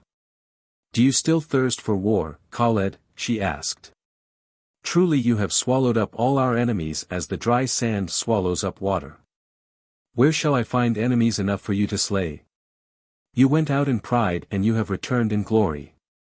Are you not yet satisfied? And as for any secret foe, if I have any I do not know him. Rest, therefore, eat and drink and spend your days in peace. I care little for either food or drink, Khaled answered, and I need little rest. Will nothing but war please you? Must you overcome Egypt and make Syria pay tribute as far as Damascus before you will rest? I will conquer the whole world for you, if you wish it, said Khaled. What should I do with the world? Asked Zehowah. Have I not treasures and garments enough and to spare, besides the spoil you have now brought home? And besides, if you would conquer the world you must needs make war upon true believers, amongst whom we do not count the people of Shammar. Be satisfied therefore and rest in peace. How shall I be satisfied until I have kindled the light in Zehowah's eyes at my coming, and until I feel that her hand is cold and trembles when I take it in mine? Do I say to my eyes, be dull, or to my hand, do not tremble? Zehowah asked. Is this, which you ask of me, something I can command at will, as I can a smile or a word? If it is, teach me and I will learn. But if not, why do you expect of me what I cannot do? Can a camel gallop like a horse, or a horse trot like a camel, or bear great burdens through the desert? Have you come back from a great war only to talk of this something which you call love, which is yours and not mine, which you feel and I cannot feel, which you cannot explain nor describe, and which, after all, is but a whim of the fancy? As one man loves sour drink and another sweet. Do you think that love is nothing but a whim of the fancy? Asked Khaled bitterly. What else can it be? Would you love me if you were blind? Yes. And if you were deaf? Yes. And if you could not touch my face with your hands, nor kiss me with your lips? Yes. Zehowah laughed. Then love is indeed a fancy. For if you could not see me, nor touch me, nor hear me, what would remain to you but an empty thought? Have I seen you, or touched you, or heard your voice for these 2 months and a half? Asked Khaled. Yet I have loved you as much during all that time. You mean that you have thought of me, as I have thought of you, by the memory of what was not fancy, but reality. Would you dispute with me, Khaled? You will find me subtle. There is more wit in my arm than in my head, Khaled answered, and it is not easy for a man to persuade a woman. It is very easy, provided that the man have reason on his side. But where are the treasures you have brought back, the slaves and the rich spoils? I would gladly see some of them, for the messengers you sent told great tales of the riches of Hale. Tomorrow they will be brought into the city. Your father has remained feasting in the gardens towards Dariah, and the whole army with him. I rode hither alone. Why did you not remain too? Because that whim of the fancy which I call love brought me back, Khaled answered. Then I am glad you love me, said Zehowah. For I am glad you came quickly. Are you truly glad? I was very tired of my women, she answered. I am sorry you have brought nothing with you. Are there any among the captives who are beautiful? There is one, a present sent lately to the Sultan of Shammar. She is very beautiful, and unlike all the rest. Your father is much pleased with her, and will perhaps marry her. Of what kind is her beauty? Asked Zehowah.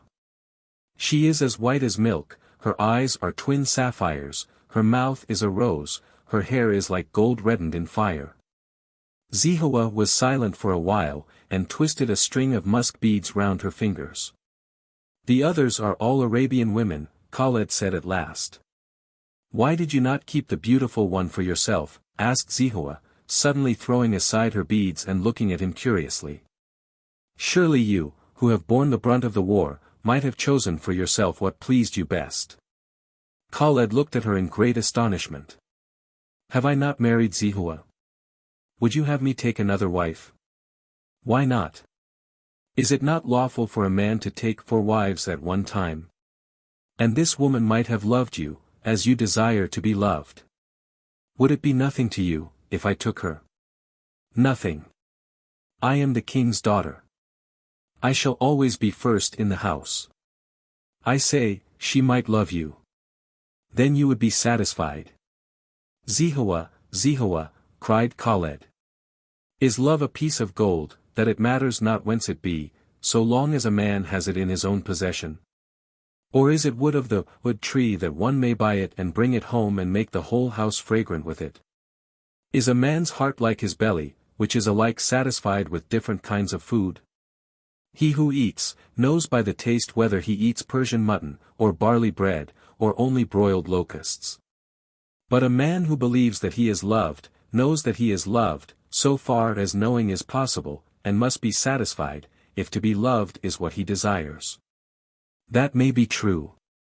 But he who desires bread is not satisfied with locusts. It is your love which I would have. Not the love of another. You are like a man who hopes to get by argument a sum of money from one who has nothing, said Zehowah, smiling at him. Can you make gold grow in the purse of a beggar? Or can you cause a god a bush to bear dates by reasoning with it? Your heart is a palm tree, but mine is a god a bush. Yet an angel may touch the goda and it will bear fruit, answered Khaled, for he remembered how the angel had turned dry leaves into rich garments for him to wear. Doubtless, Allah can do all things. But where is the angel? Hear me, Khaled, for I speak very reasonably, as a wife should speak to her husband, who is her lord and master. My lord is not satisfied with me and desires something of me which is not mine to give. Let him take another wife beside me. I have given my lord a kingdom and great riches and power. Let him take another wife now, who will give him this fancy of his thoughts for which he yearns, though she have no other possessions. In this way my lord will be satisfied. Khaled listened sadly to what Zehowah said, and he began to despair, for he was not subtle in argument nor eloquent in speech. The reason of this was plain. In the days when he had been one of the genii he had wandered over the whole earth and had heard the eloquence of all nations and the arguments of all philosophers, learning therefrom that deeds are no part of words. And that they who would be believed must speak little and do much. But the genii possessed no insight into the hearts of women. Khaled reflected also that the length of life granted him was uncertain, and that he had already spent 2 months and a half at a distance from Zehowah in accomplishing the conquest whereby he had hoped to win her love. But since this had utterly failed, he cast about in his mind for some new deed to do, which could be done without leaving her even for a short time. But he was troubled by her indifference, and most of all by her proposing that he should take another wife. As he thought of this, he was filled with horror, and he understood that he loved Zehowah more than he had supposed, since he could not bear to think of setting another woman beside her. Then his face became very dark and his eyes were like campfires far off in the desert, and he took Zehowah's wrist in his hand, holding it tightly as though he would not let it go. As his heart grew hot in his breast, words came to his lips unawares like the speech of a man in a dream, and he heard his own voice as it were from a distance. "I will not take another," he said. "What is the love of any other woman to me? It is as dust in the throat of a man thirsting for water. Show me a woman who loves me. Her face shall be but a cold mirror in which the image of a fire is reflected without warmth, her soft words shall be to me as the screaming of a parrot, her touch a thorn and her lips ashes. What is it to me if all the women of the world love me? Kindle a fire and burn them before me, for I care not. Let them perish altogether, for I shall not know that they are gone. I love you and not another. Shall it profit a man to fill his mouth with dust, though it be the dust of gold mingled with precious stones, when he desires water? Or shall he be warmed in winter by the reflection of a fire in a mirror? By Allah! I want neither the wealth of hail, nor a wife with red hair. Let them take gold who do not ask for love. I want but one thing, and Zehowah alone can give it to me. Wallah! My heart burns. But I would give it to be burned forever in hell if I might get your love now. This I ask. This only I desire. For this I will suffer and for this I am ready to die before my time." Zehowah was silent, looking at him with wonder, and yet not altogether pleased. She saw that she could not understand him, though she did as well as she could. Has he not all that the heart of man can desire, she thought. Am I not young and beautiful, and possessed of many jewels and treasures? Have I not given him wealth and power, and has he not with his own hand got the victory over his enemies and mine? And yet he is not satisfied. Surely, he is too hard to please. But he, reading her thoughts from her face, continued in his speech. "What is all the happiness of the world without love?" he asked. "It is like a banquet in which many rich viands are served, but the guests cannot eat them because there is no salt in any of them. And what is a beautiful woman without love? She is like a garden in which there are all kinds of rare flowers, and much grass, and deep shade, but in which a man cannot live, because nothing grows there which he can eat when he is hungry." "Truly," said Zehowah, "that is what you will make of your life. For there is a garden called Iram, planted in a secret place of the deserts about Aden, by Sheddad the son of Ad, who desired to outdo the gardens of paradise, and was destroyed for his impiety with all his people, by the hand of Allah. But a certain man named Abdullah ibn Kalaba was searching in the desert for a lost camel, and came unawares upon this place. There were fruits and water there and all that a man could wish for, and Abdullah dwelt in peace and plenty, praising Allah.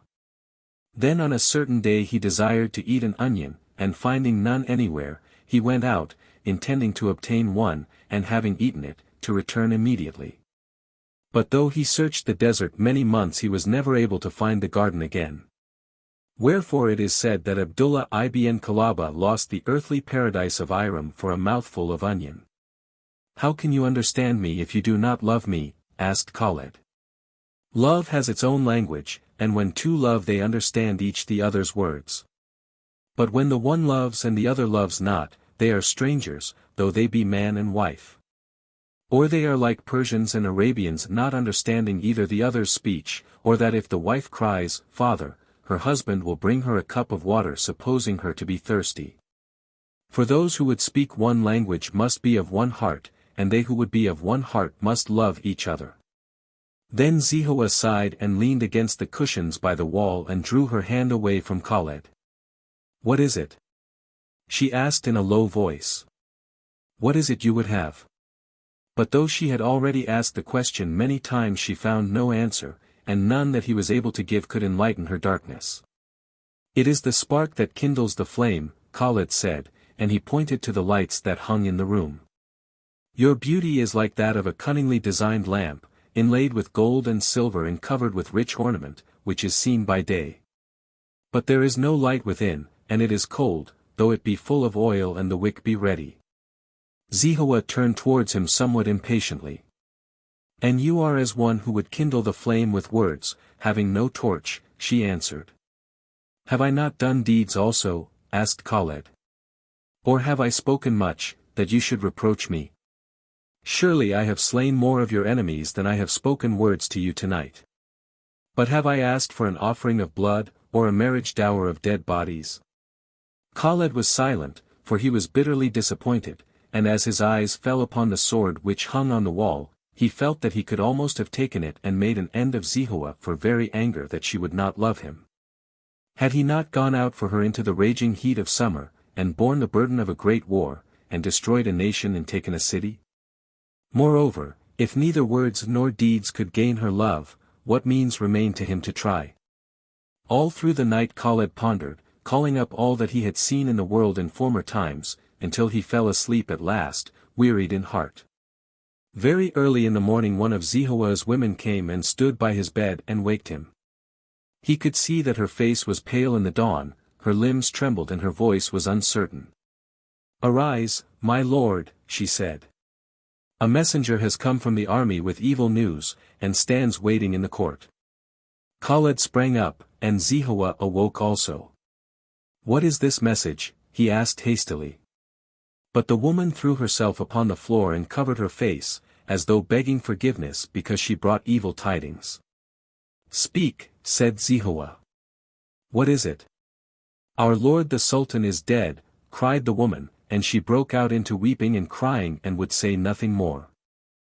But when Zehowah heard that her father was dead, she sat down upon the floor and beat her breast and tore her hair, and wailed and wept, while all the women of the harem came and gathered round her and joined in her mourning. So that the whole palace was filled with the noise of their lamentations. Khaled went out into the court and questioned the messenger, who told him that the Sultan had held a great feast in the evening in the gardens of Dariaya, having with him the woman Almasta and the other captive women, and being served by black slaves. But, suddenly, in the night, when most of the soldiers were already asleep, there had been a great cry, and the slaves and women had come running from the tent, crying that the Sultan was dead. This was true, and the Jewish physician who had gone out with his master declared that he had died from an access of humours to the head, brought on by a surfeit of sweetmeats. There being at the time an evil conjunction of Zohara and Al-Marek in square aspect to the moon and in the house of death. Khaled therefore mounted his bay mare and rode quickly out to Dariaya, where he found that the news was true, and the women were already preparing the Sultan's body for burial. Having ordered the mourning, and commanded the army to prepare for the return to the city, Khaled set out with the funeral procession. And when he reached the walls of Riyadh he turned to the left and passed round to the northeast side of the city where the burial ground is situated. Here he laid the body of his father-in-law in the tomb which the latter had prepared for himself during his lifetime, and afterwards, dismissing the mourners, he went back into the city to the palace. After the days of mourning were accomplished, the will of the Sultan was made known, though indeed the people were well acquainted with it already. By his will Khaled succeeded to the sovereignty of the kingdom of Najd and to all the riches and treasures which the Sultan had accumulated during his lifetime. But the people received the announcement with acclamations and much joy, followed by a great feasting, for which innumerable camels were slain. Khaled also called all the chief officers and courtiers to a banquet and addressed them in a few words, according to his manner. "Men of Najd," he said, "it has pleased Allah to remove to the companionship of the faithful our master the Sultan, my revered father-in-law, upon whom be peace, and to set me up among you as king in his stead, being the husband of his only daughter, which you all know. As for the past, you know me, but if I have wronged any man let him declare it and I will make reparation. And if not, let none complain hereafter. But as for the future I will be a just ruler so long as I live, and will lead the men of Najd to war, when there is war, and will divide the spoil fairly. And in peace I will not oppress the people with taxes nor change the just and good laws of the kingdom. And now the feast is prepared." Sit down cheerfully, and may Allah give us both the appetite to enjoy and the strength to digest all the good things which shall be set before us. But Khaled himself ate sparingly, for his heart was heavy, and when they had feasted and drunk trank juice and heard music, he retired to the harem, where he found Zehowah sitting with Almasta, the Georgian woman. There being no other women present in the room. He was surprised when he saw Almasta, though he knew that the captive women had been lodged in the palace, the distribution of the spoil from the war having been put off by the mourning for the Sultan. When Almasta heard him enter, she looked up quickly and a bright color rose in her face, as when the juice of a pomegranate is poured into milk, and disappeared again as the false dawn before morning, leaving no trace. Khaled sat down. "Is not this the woman of whom you spoke?" Zehowah asked.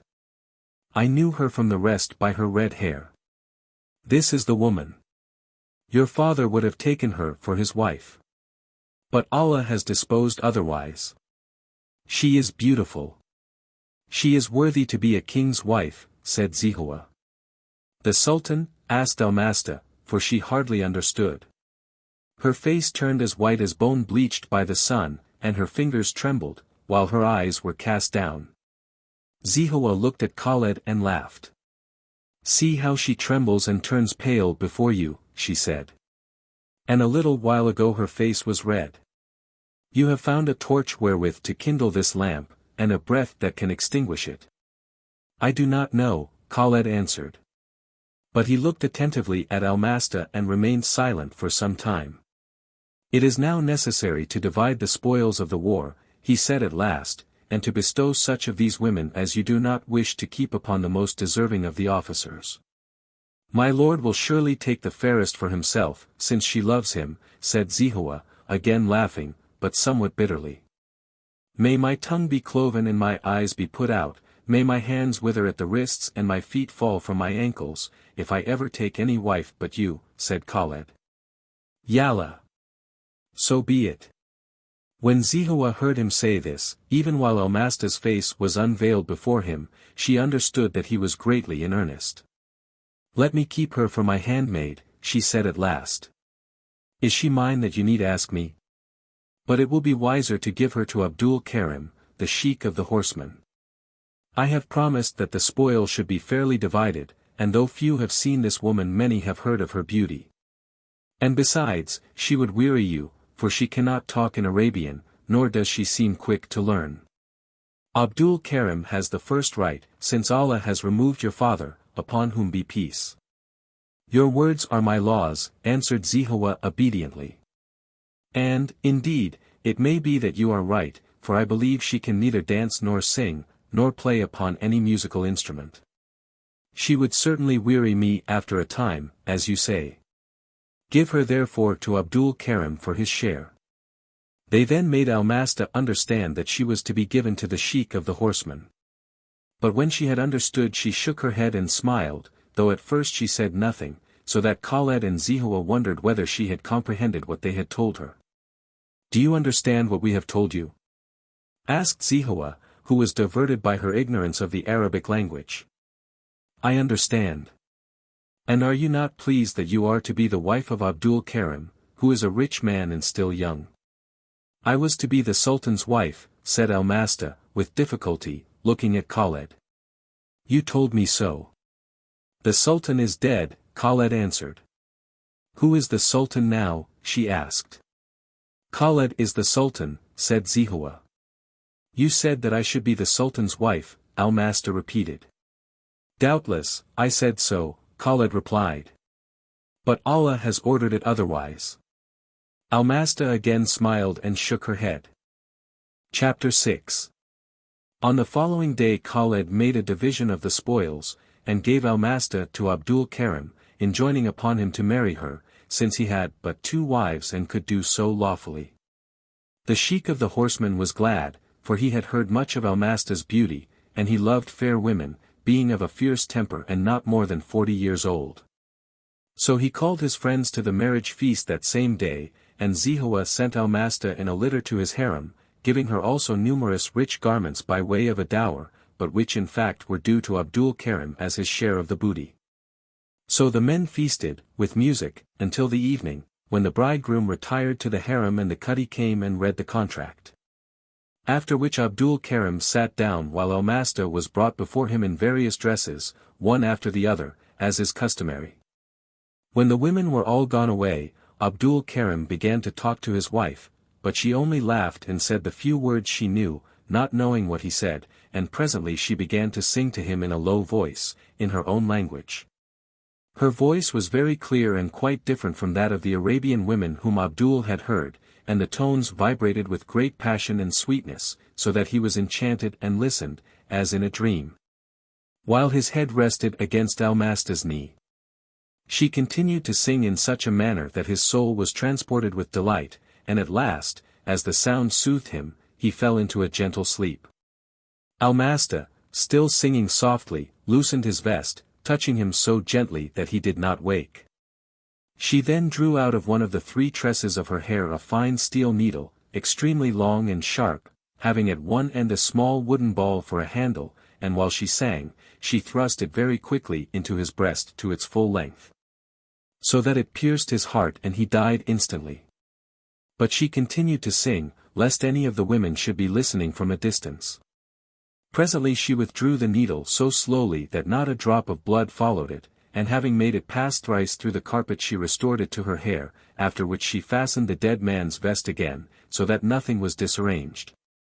She sang on, after this for some time, and then after a short silence she sprang up from the couch, uttering loud screams and lamentations and beating her breast violently. The women of the harem came in quickly, and when they saw that their master was dead, they sat down with Almasta and wept with her. For as he lay dead there was no mark of any violence nor any sign whereby it could be told that he had not died naturally. When Khaled heard that Abdul Karim was dead, he was much grieved at heart, for the man had been brave and had been often at his right hand in battle. But the news being brought to him at dawn when he awoke, he immediately sent the Jewish physician of the court to ascertain if possible the cause of the sudden death. The physician made careful examination of the body, and having purified himself returned to Khaled to give an account. "I have executed my lord's orders with scrupulous exactness," he said, "and I find that without doubt the sheik of the horsemen died suddenly by an access of humours to the heart, the sun being at that time in the nadir. For he died about midnight, and being moreover in evil conjunction with the dragon's tail in the heart of the lion, and not yet far from the square aspect of Al-Marek which caused the death of His Majesty the late Sultan, upon whom be peace." But Khaled was thoughtful, for he reflected that this was the second time that a man had died suddenly when he was about to be Almasta's husband, and he remembered how she had attempted to kill the Sultan of Hale, and had ultimately brought about his death. "Have you examined the dead man as minutely as you have observed the stars?" he inquired. "Is there no mark of violence upon him, nor of poison, nor of strangling?" "There is no mark. By Allah, I speak truth. My lord may see for himself, for the man is not yet buried." "Am I a jackal, that I should sniff at dead bodies?" asked Khaled. "Go in peace." The physician withdrew, for he saw that Khaled was displeased, and he was himself as much surprised as any one by the death of Abdul Karim, a man lean and strong, not given to surfeiting and in the prime of health. "Min Allah," he said as he departed. "We are in the hand of the Lord, who knoweth our rising up and our lying down. It is possible that if I had seen this man at the moment of death, or a little before, I might have discovered the nature of his disease, for I could have talked with him and questioned him." But Khaled went in and talked with Zehowah.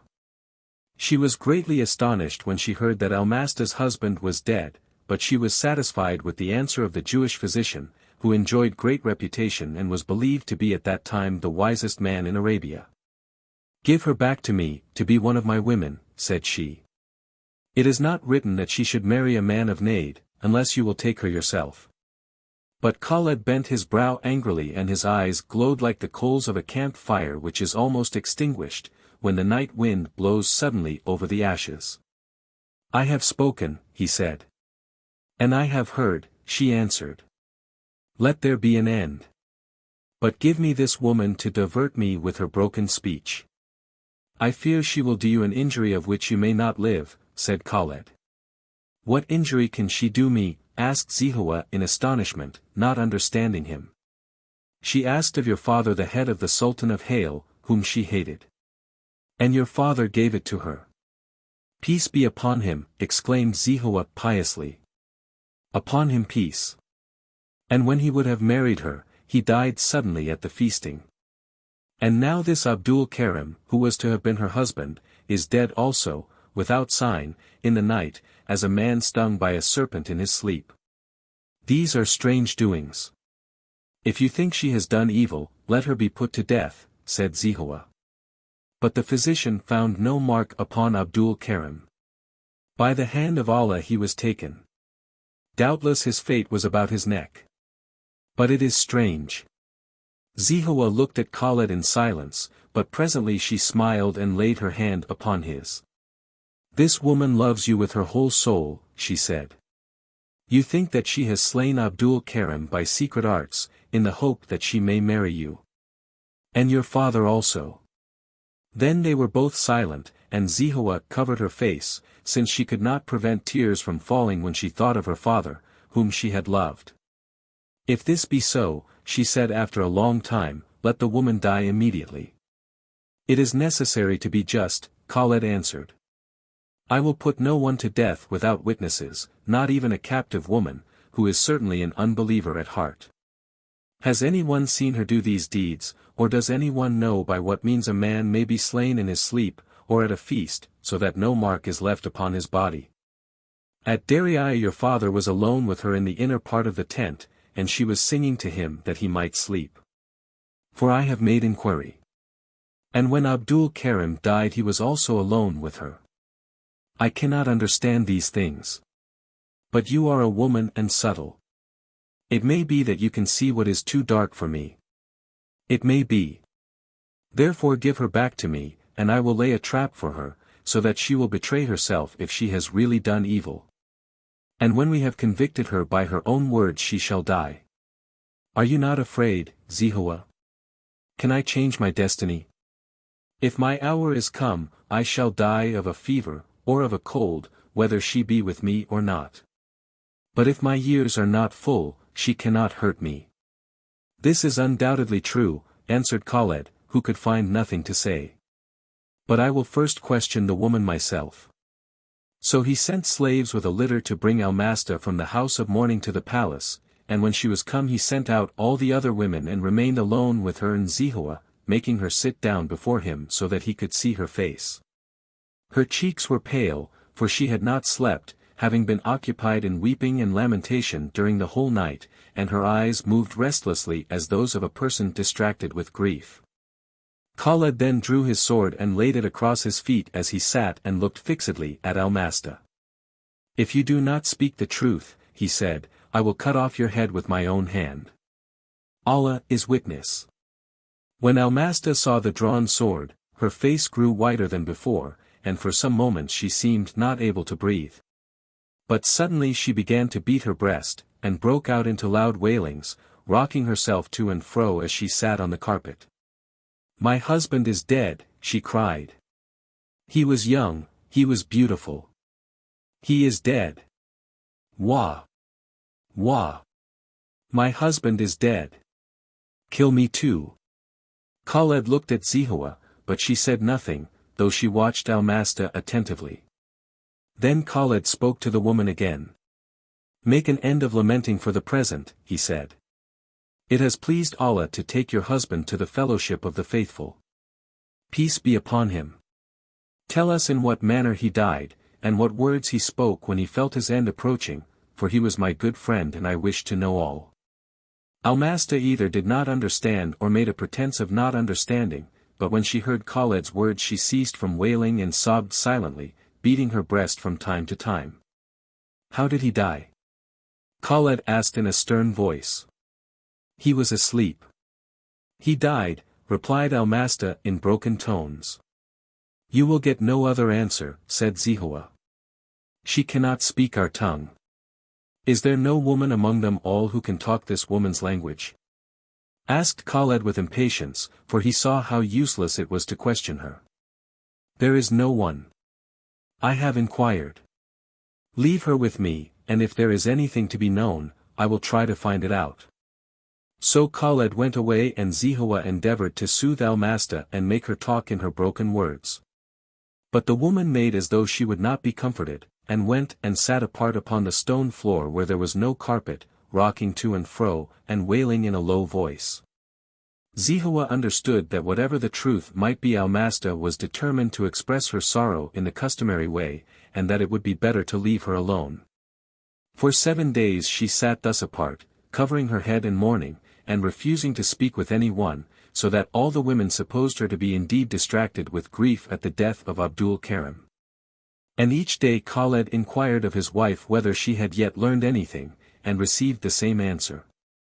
But in the meantime he was occupied with his own thoughts, as well as with the affairs of the kingdom, though the latter were as nothing in his mind compared with the workings of his heart when he thought of Zehowah. It chanced one evening that Khaled was riding among the gardens without the city, attended only by a few horsemen, for he was simple in all his ways and liked little to have a great throng of attendants about him. So he rode alone, while the horsemen followed at a distance. Was ever a man, or an angel, so placed in the world as I am placed, he thought. How much better would it have been had I never seen Zehowah, and if I had never slain the Indian prince. For I should still have been with my fellows, the genii, from whom I am now cut off, and at least I should have lived until the day of the resurrection. But now my horse may stumble and fall, and my neck may be broken, and there is no hereafter. Or I may die in my sleep, or be killed in my sleep, and there will be no resurrection for me, nor any more life anywhere in earth or heaven. For Zehowah will never love me. Was ever a man so placed?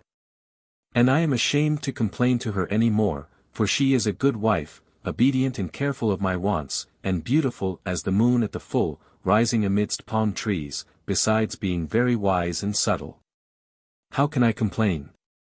Has she not given me herself, whom I desired, and a great kingdom which, indeed, I did not desire, but which no man can despise as a gift? Yet I am burned up within, and my heart is melting as a piece of frankincense laid upon coals in an empty chamber, when no man cares for its sweet savor. Surely, I am the most wretched of mankind. Oh, that the angel who made garments for me of a gada bush, and a bay mare of a locust, would come down and lay his hand upon Zehowah's breast and make a living heart of the stone which Allah has set in its place. So he rode slowly on, reasoning as he had often reasoned before, and reaching the same conclusion in all his argument, which availed him nothing. But suddenly, as the sun went down, a new thought entered his mind and gave him a little hope. The sun is gone down, he said to himself. But Allah has not destroyed the sun. It will rise in the east tomorrow when the white cock crows in the first heaven. Many things have being, which the sight of man cannot see. It may be that although I see no signs of love in the heaven of Zehowah's eyes, yet love is already there and will before long rise as the sun and illuminate my darkness. For I am not subtle as the evil genii are, but I must see very clearly before I am able to distinguish. He rode back into the city, planning how he might surprise Zehowah and obtain from her unawares some proof that she indeed loved him. To this end he entered the palace by a secret gate, covering his garments with his aba, and his head with the keffiyeh he wore, in order to disguise himself from the slaves and the soldiers whom he met on his way to the harem. He passed on toward Zehowah's apartment by an unlighted passage not generally used, and hid himself in a niche of the wall close to the open door, from which he could see all that happened, and hear what was said. Zehowah was seated in her accustomed place and Almasta was beside her. Khaled could watch their faces by the light of the hanging lamps, as the two women talked together. You must put aside all mourning now, Zehowah was saying. For I will find another husband for you. Another husband? Almasta smiled and shook her head. Yes, there are other goodly men in Riyadh, though Abdul Karim was of the goodliest, as all say who knew him. He was the Sultan's friend, but he was more soldier than courtier. He deserved a better death. Abdul Karim died in peace. He was asleep. Almasta smiled still, but more sadly, and her eyes were cast down. He died in peace, Zehowah repeated, watching her narrowly. But it is better to die in battle by the enemy's hand. Such a man, falling in the front of the fight for the true faith, enters immediately into paradise, to dwell forever under the perpetual shade of the tree cedrat, and neither blackness nor shame shall cover his face. There the rivers flow with milk and with clarified honey, and he shall rest on a couch covered with thick silk embroidered with gold, and shall possess 70 beautiful virgins whose eyes are blacker than mine and their skin whiter than yours. Having color like rubies and pearls, and their voices like the song of nightingales in a gem, of which travelers tell. These are the rewards of the true believer as set forth in Al-Quran by our Prophet, upon whom peace. A man slain in battle for the faith enters directly into the possession of all this, but unbelievers shall be taken by the forelock and the heels and cast into hell, to drink boiling molten brass, as a thirsty camel drinks clear water.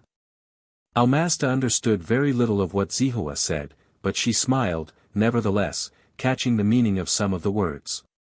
The Sultan Khaled loves black eyes, she said. He will go to paradise. Doubtless, he will quench his thirst in the incorruptible milk of heavenly rivers, Zehowah replied. He is the chief of the brave, the light of the faith and the burning torch of righteousness. Otherwise Allah would not have chosen him to rule. But I spoke of Abdul Karim. He died in peace, said Almasta the second time, and again looking down. I do not know how he died, Zehowah answered, looking steadily at the woman's face.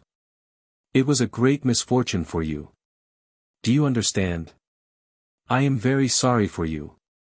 You would have been happy with Abdul Karim. I mourn for him, Almasta said, not raising her eyes. It is natural and right. Doubtless you loved him as soon as you saw him. Almasta glanced quickly at Zehowah, as though suspecting a hidden meaning in the words, and for a moment each of the women looked into the other's eyes, but Zehowah saw nothing. For a wise man has truly said that one may see into the depths of black eyes as into a deep well, but that blue eyes are like the Sea of Oman in winter, sparkling in the sun as a plain of blue sand, but underneath more unfathomable than the desert. Almasta was too wise and deceitful to let the silence last. So when she had looked at Zehowah and understood, she smiled somewhat sorrowfully and spoke. I could have loved him, she said. I desire no husband now. That is not true, Zehowah answered quickly. You wish to marry Khaled, and that is the reason why you killed Abdul Karim. Almasta started as a camel struck by a flight of locusts. What is this lie? She cried out with indignation. Who has told you this lie? But her face was as grey as a stone, and her lips trembled. You probably killed him by magic arts learned in your own country, said Zehowah quietly. Do not be afraid. We are alone, and no one can hear us. Tell me how you killed him. Truly it was very skillful of you, since the physician, who is the wisest man in Arabia, could not tell how it was done. But Almasta began to beat her breast and to make oaths and asseverations in her own language, which Zehowah could not understand. If you will tell me how you did it, I will give you a rich gift, Zehowah continued. But so much the more Almasta cried out, stretching her hands upwards and speaking incomprehensible words. So Zehowah waited until she became quiet again. It may be that Khaled will marry you, if you will tell me your secret, Zehowah said, after a time. Then Almasta's cheek burned and she bent down her eyes. Will you tell me how to kill a man and leave no trace? Asked Zehowah, still pressing her. Look at this pearl. Is it not beautiful? See how well it looks upon your hair. It is as the leaf of a white rose upon a river of red gold. And on your neck, you cannot see it yourself, it is like the full moon hanging upon a milky cloud. Khaled would give you many pearls like this, if he married you. Will you not tell me? Whom do you wish to kill? Almasta asked, very suddenly. But Zehowah was unmoved. It may be that I have a private enemy, she said. Perhaps there is one who disturbs me, against whom I plot in the night, but can find no way of ridding myself of him. A woman might give much to destroy such a one. Khaled will kill your enemies. He loves you. He will kill all whom you hate. You make progress. You speak our language better, said Zehowah, laughing a little. You will soon be able to tell the Sultan that you love him, as well as I could myself. But you do not love him, Almasta answered boldly. Zehowah bent her brows so that they met between her eyes as the grip of a bow. Then Khaled's heart leaped in his breast, for he saw that she was angry with the woman, and he supposed it was because she secretly loved him. But he held his breath lest even his breathing should betray him. The portion of fools is fire, said Zehowah, not deigning to give any other answer. For she was a king's daughter and Almasta a bought slave, though Khaled had taken her in war. Be merciful, exclaimed Almasta, in humble tones. I am your handmaid, and I speak Arabic badly. You speak with exceeding clearness when it pleases you. Indeed I cannot talk in your language, for it is not long since I came into Arabia. We will have you taught, for we will give you a husband who will teach you with sticks. There is a certain hunchback, having one eye and marked with the smallpox, whose fists are as the feet of an old camel. He will be a good husband for you and will teach you the Arabic language, and your skin shall be dissolved but your mind will be enlightened thereby. Be merciful. I desire no husband. It is good that a woman should marry, even though the bridegroom be a hunchback. But if you will tell me your secret I will give you a better husband and forgive you. There is no secret. I have killed no one, cried Almasta. Who has told you the lie? And moreover, continued Zehowah, not regarding her protestations, there are other ways of learning secrets, besides by kindness. Such, for instance, as sticks, and hot irons, and hunger and thirst in a prison where there are reptiles and poisonous spiders, besides many other things with which I have no doubt the slaves of the palace are acquainted. It is better that you should tell your secret and be happy. There is no secret, Almasta repeated, and she would say nothing else, for she did not trust Zehowah and feared a cruel death if she told the truth. But Zehowah wearied of the contest at last, being by no means sure that the woman had really done any evil, and having no intention of using any violent means such as she had suggested. For she was as just as she was wise and would have no one suffer wrongly. Khaled, indeed, cared little for the pain of others, having seen much blood shed in war, and would have caused Almasta to be tortured if Zehowah had desired it. But she did not, preferring to wait and see whether she could not entrap the slave into a confession. Khaled now came out of his hiding place into the room and advanced toward Zehowah, who remained sitting upon the carpet, while Almasta rose and made a respectful salutation. But neither of the women knew that he had been hidden in the niche. Zehowah did not seem surprised, but Almasta's face was white and her eyes were cast down, though indeed Khaled wished that it had been otherwise. He was encouraged, however, by what he had seen, for Zehowah had certainly been angry with Almasta on his account, and he dismissed the latter that he might be alone with his wife. You are wise, Zehowah, he said, and gifted with much insight, but you will learn nothing from this woman, though you talk with her a whole year. For she suspects you and is guarded in her speech and manner. I was standing by the doorway a long time. You did not see me, but I heard all that you said. Why did you hide yourself? Zehowah asked, looking at him curiously. In order to listen, he answered. And I heard something and saw something which pleased me. For when she said that you did not love me, you were angry. Did that please you? You are more easily pleased than I had thought. Shall I bear such things from a slave? How is it her business whether I love or not? But you were angry, Khaled repeated, vainly hoping that she would say more, yet not wishing to press her too far, lest she should say again that she did not love him. She, however, said nothing in reply, but busied herself in taking his keffiyeh from his head and his sword from his side that he might be at ease. He rested against the cushions and drank of the cool drink she offered him. This woman, Almasta, is exceedingly beautiful, he said at last. It would indeed be a pity that a slave of such value should go into the possession of another so that we could see her no more. It is best that you should keep her with you. Zehowah laughed a little, as she sat down beside him and began to play with her beads. "This is what I have always said," she answered. "I will keep her with me." "It is better so," said Khaled. Then he remained silent in deep thought, having devised a new plan for gaining what he most desired. It seemed to him possible that Zehowah might be moved by jealousy, if by nothing else. For although he had sworn to her, and angrily, that he would never take Almasta for his wife, and though nothing could really have prevailed upon him to make him do so, yet it would be easy for him to talk to the woman and speak to her of her beauty, and appear to take delight in her singing, which was more melodious than that of a Persian nightingale. Since she would be now permanently established in his harem, nothing would be easier than for him to spend many hours in the woman's society. Being a simple-minded man, the plan seemed to him subtle, and he determined to put it into execution without delay. He knew also that Almasta had loved him since the first day when she had been brought before him in the palace at Hale, and this would make it still more easy to rouse Zehowah's jealousy. Though she had herself advised him to marry Almasta, he did not believe that she was greatly in earnest, and he felt assured that if the possibility were presented before her, in such a way as to appear imminent, she would be deceived by the appearance.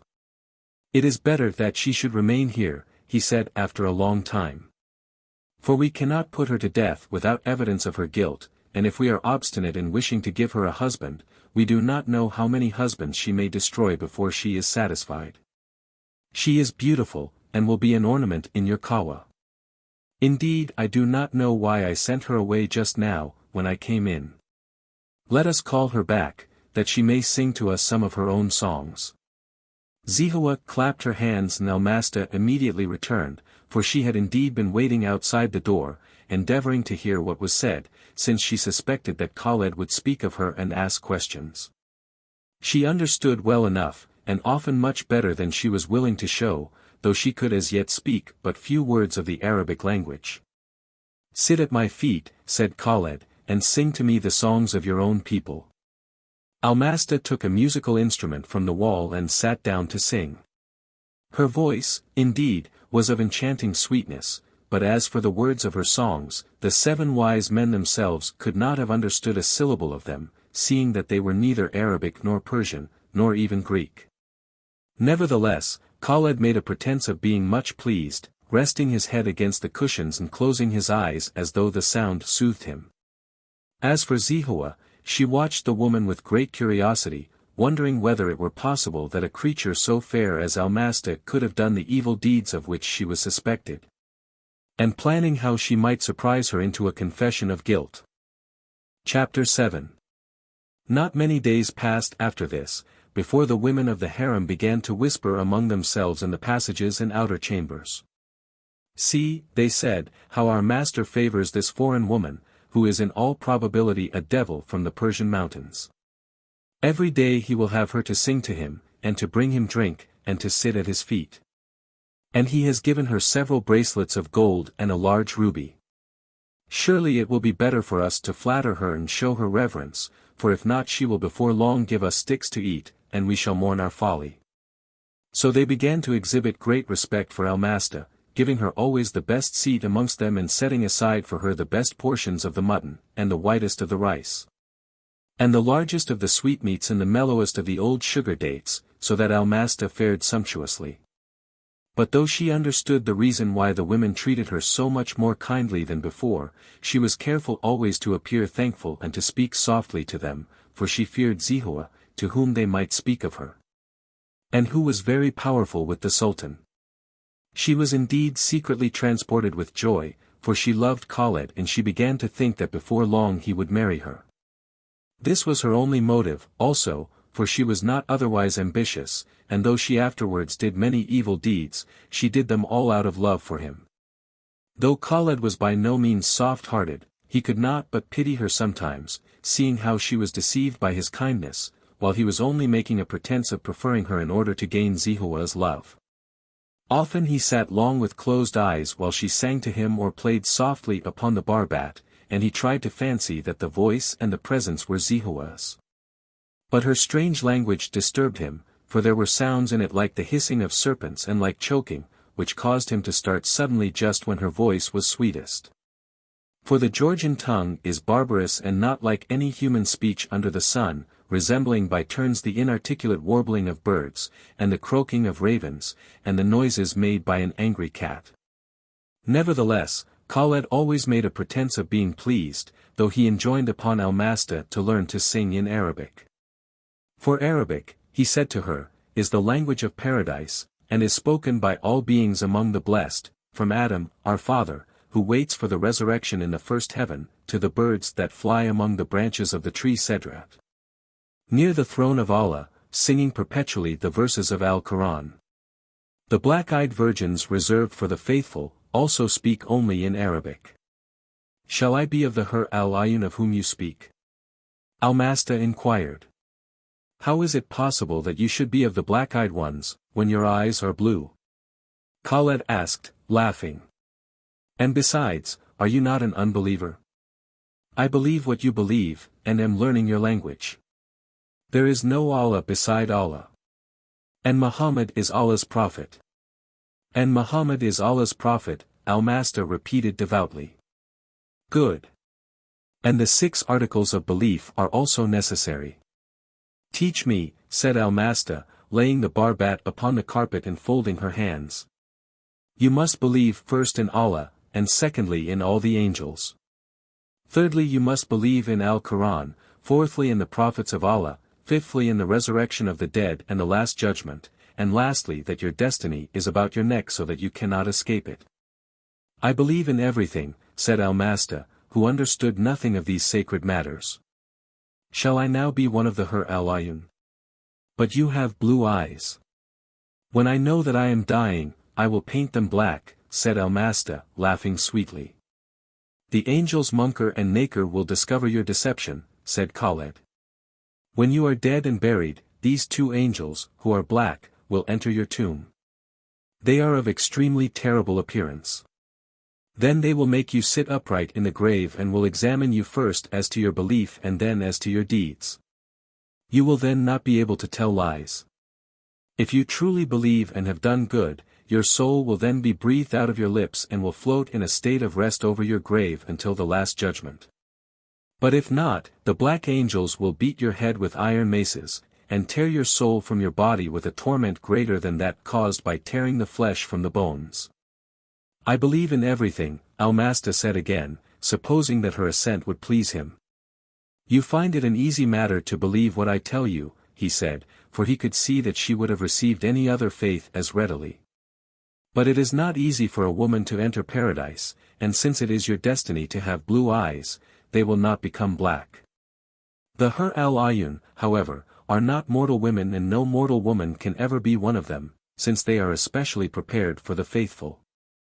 But a man's wives may enter paradise with him, in a glorified beauty which may not be inferior to that of the black-eyed ones.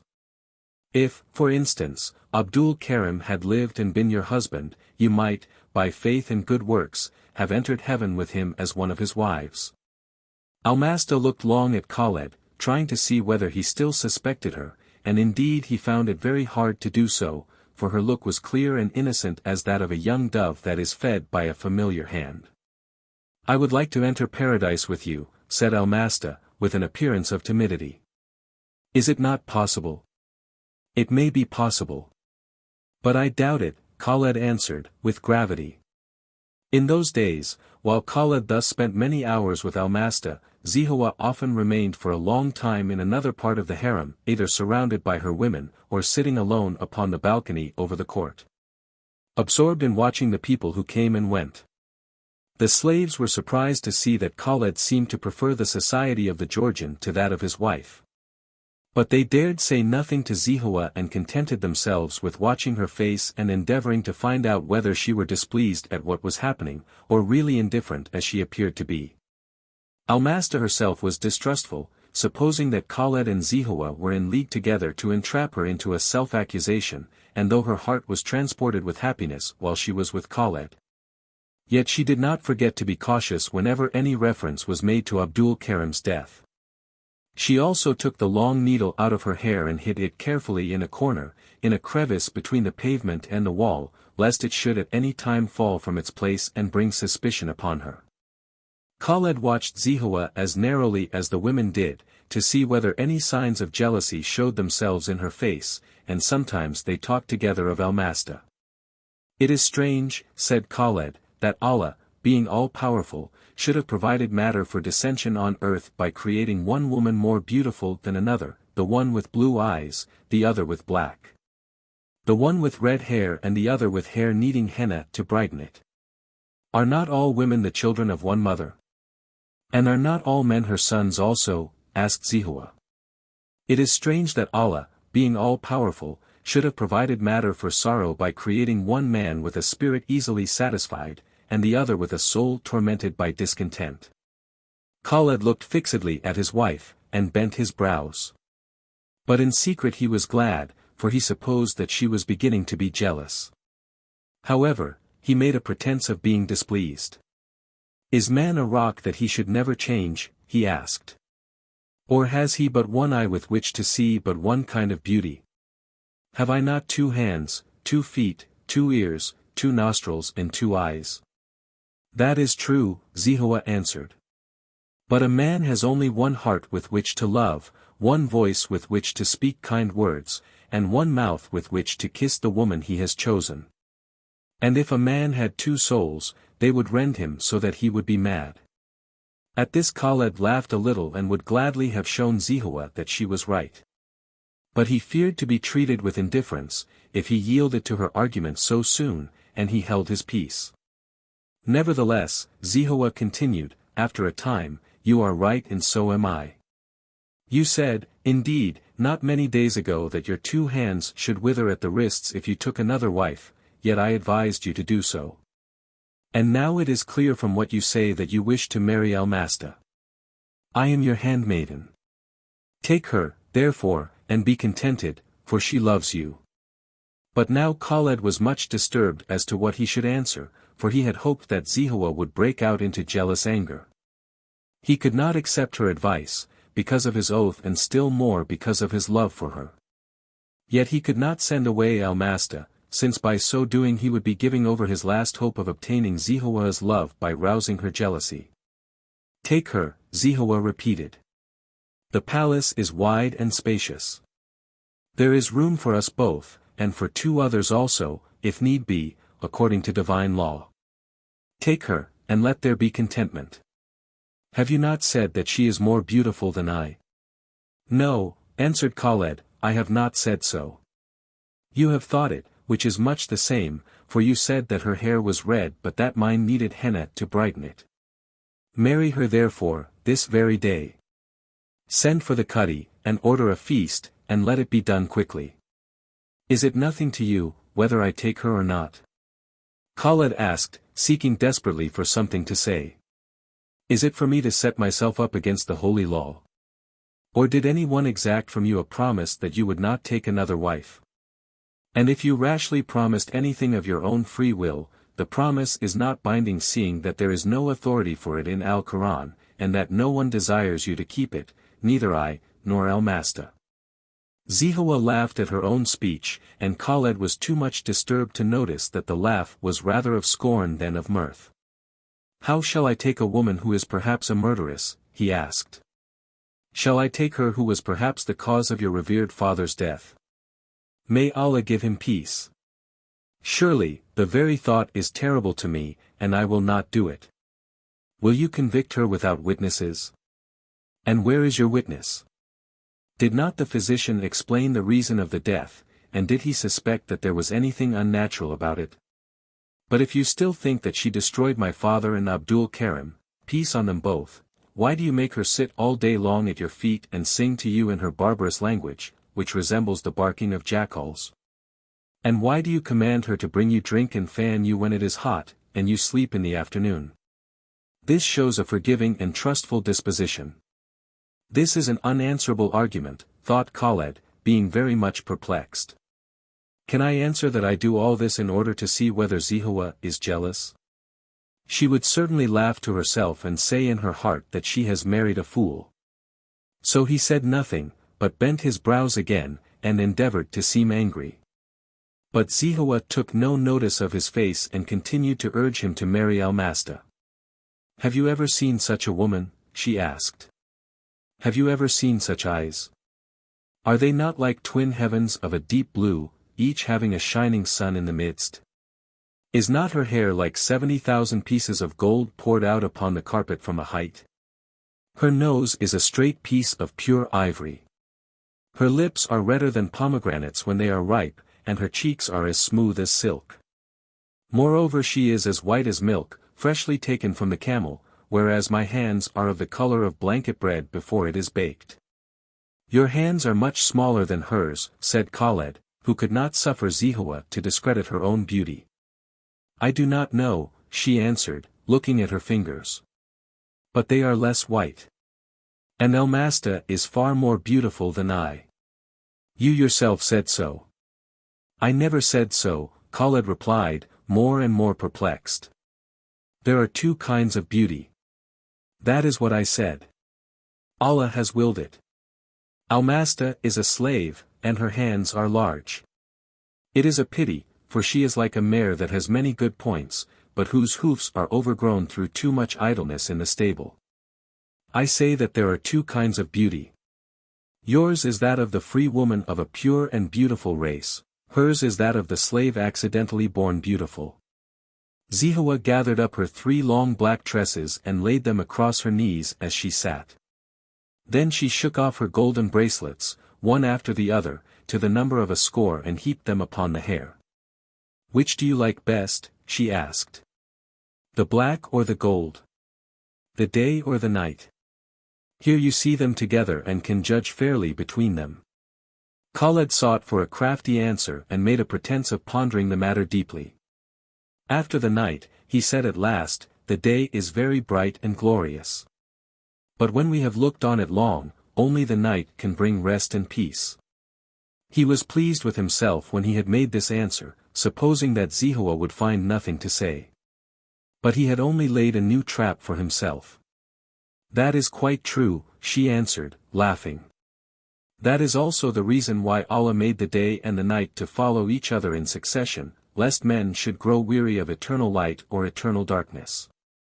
For the same reason also, since you have a wife whose hair is black, I counsel you to take a red-haired one. In this way you will obtain that variety which the taste of man craves." "If I follow your advice, you will regret it," said Khaled. "You think I shall be jealous, but you are mistaken. I am what I am. Can another woman make me more or less beautiful? Moreover, I shall always be first in the palace, though you take 3 other wives. The others will rise up when you come in, but I shall remain sitting.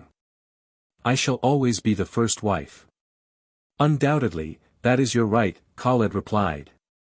"Do you suppose that I wish to put any woman in your place?" Then Zehowah laughed, and laid her hand upon Khaled's arm. "How foolish men are," she exclaimed. "Do you think you can deceive me? Do you imagine, because I have answered you and talked with you today, and listened to your arguments, that I do not understand your heart? Oh, Khaled, this is true which you often say of yourself, that your wit is in your arm. If I were a warrior and stood before you with a sword in my hand, you could argue better, for you would cut off my head, and the argument would end suddenly. But Allah has not made you subtle, and words in your mouth are of no more avail than a sword would be in mine, for you entangle yourself in your own language, as I should wound myself if I tried to handle a weapon."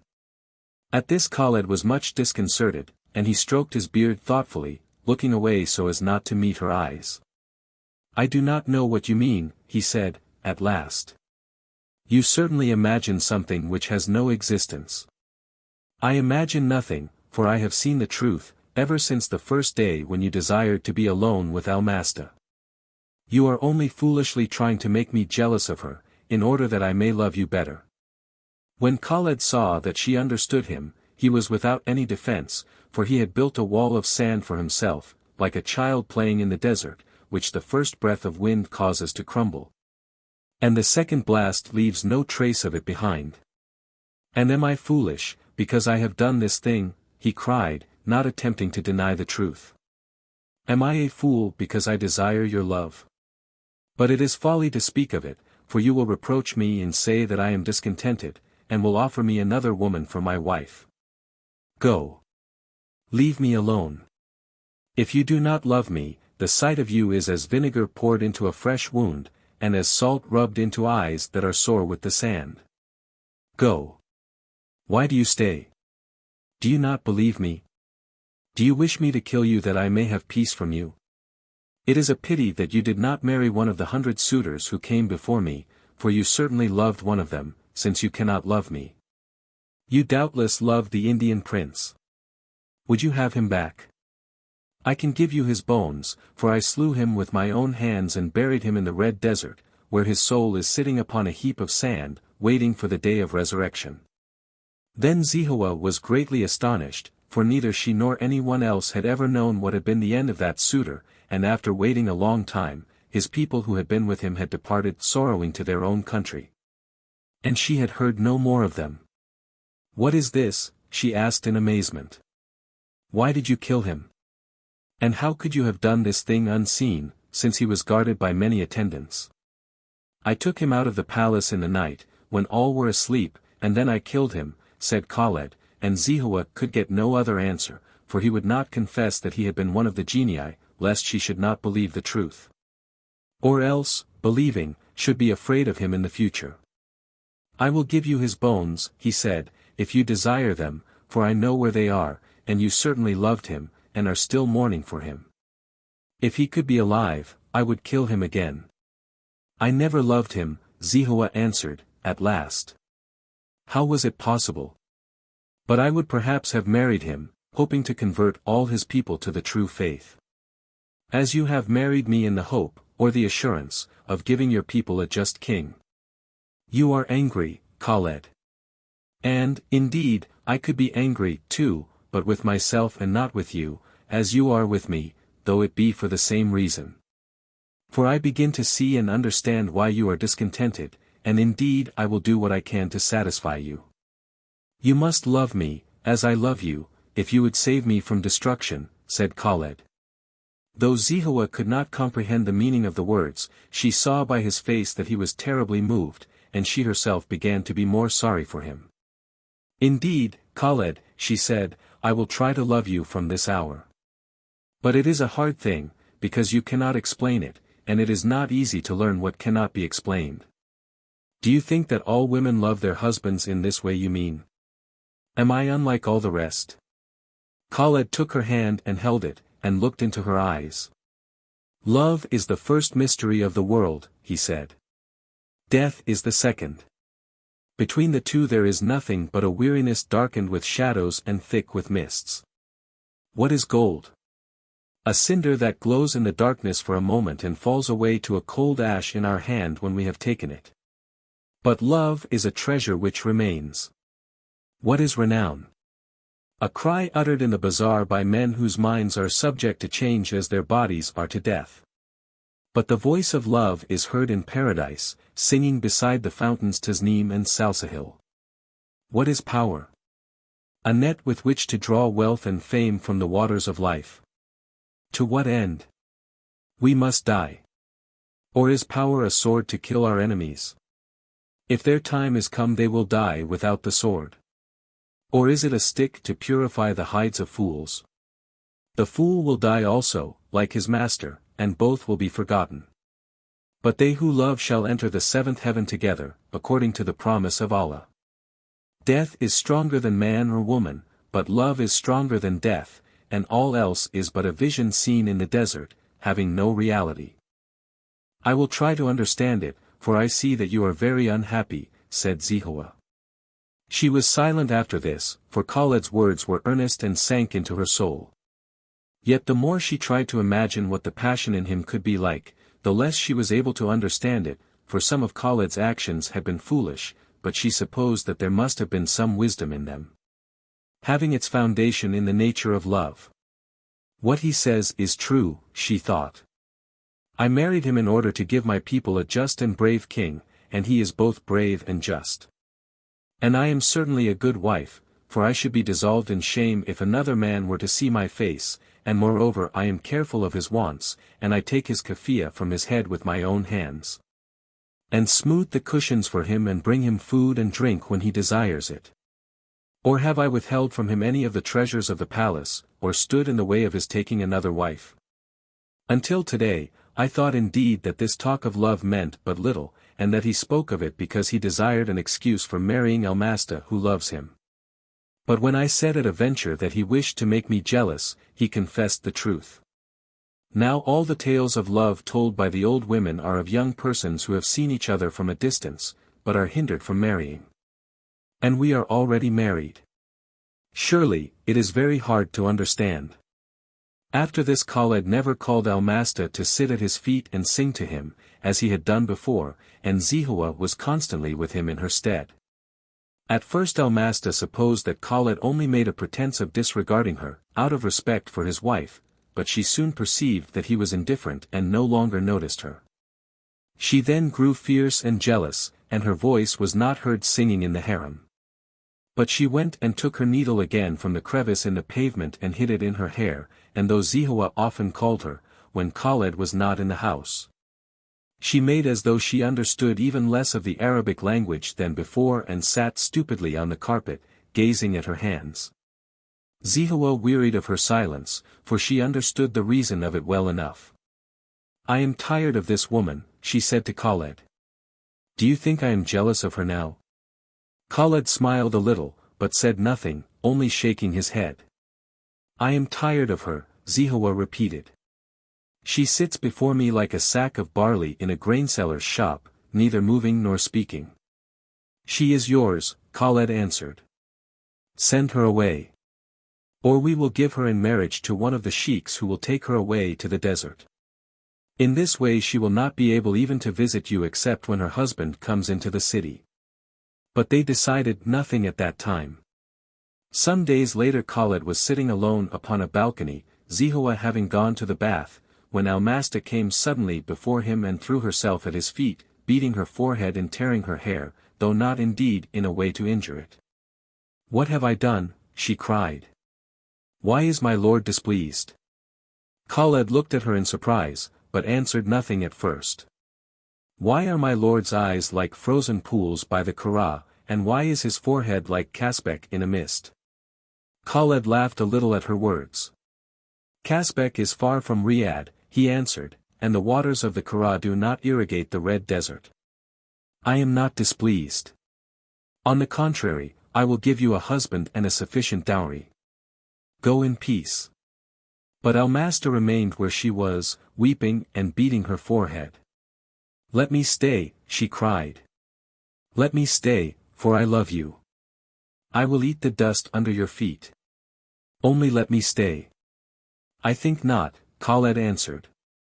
"You weary Zehowah with your silence and your sullenness." "Let me stay," she repeated, over and over again. She was not making any pretense of grief, for the tears ran down abundantly and stained the red leather of Khaled's shoes. Though he was hard-hearted he was not altogether cruel, for a man who loves one woman greatly is somewhat softened towards all such as do not stand immediately in his way. "It is true," he thought, "that I have given this woman some occasion of hope, for I have treated her kindly during many days, and she has probably supposed that I would marry her. For she is less keen-sighted than Zehowah, and moreover she loves me." "Do not drive me out," cried Almasta. "For I shall die if I cannot see your face." "What have I done?" "You have indeed done nothing worthy of death, for I cannot prove that you killed Abdul Karim. I will therefore give you a good husband and you shall be happy." But Almasta would not go away, and embracing his knees she looked up into his face, imploring him to let her remain.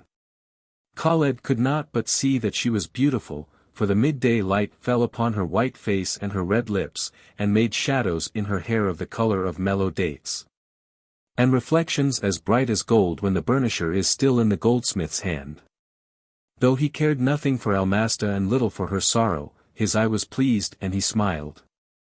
Then he looked up and saw Zehowah standing before him, just as she had come from the bath, wrapped in loose garments of silk and gold. He gazed at her attentively, for there was a distant gleam of light in her eyes and her cheeks were warm, though she stood in the shadow, so that he thought she had never been more beautiful, and he did not care to look at Almasta's face again. "Why is Almasta lamenting in this way?" Zehowah asked. "She desires to stay in the palace," Khaled answered, "but I have told her that she shall be married, and yet she wishes to stay." "Let her be married quickly, then. Is she a free woman, that she should resist, or is she rich that she should refuse alms? Let her be married. There is a certain young man, cousin to Abdul Karim, a Bedouin of pure descent. Let him take her, if he will, and let the marriage be celebrated tomorrow." But Almasta shook her head, and her tears never ceased from flowing. "You will marry him," said Khaled. "And if any harm comes to him, I will cause you to be put to death before the second call to prayer on the following morning." When Almasta heard this, her tears were suddenly dried and her lips closed tightly. She rose from the floor and retired to a distance within the room. On that day Khaled sent for the young man of whom he had spoken, whose name was Abdullah ibn Muhammad el-Harar, and offered him Almasta for a wife.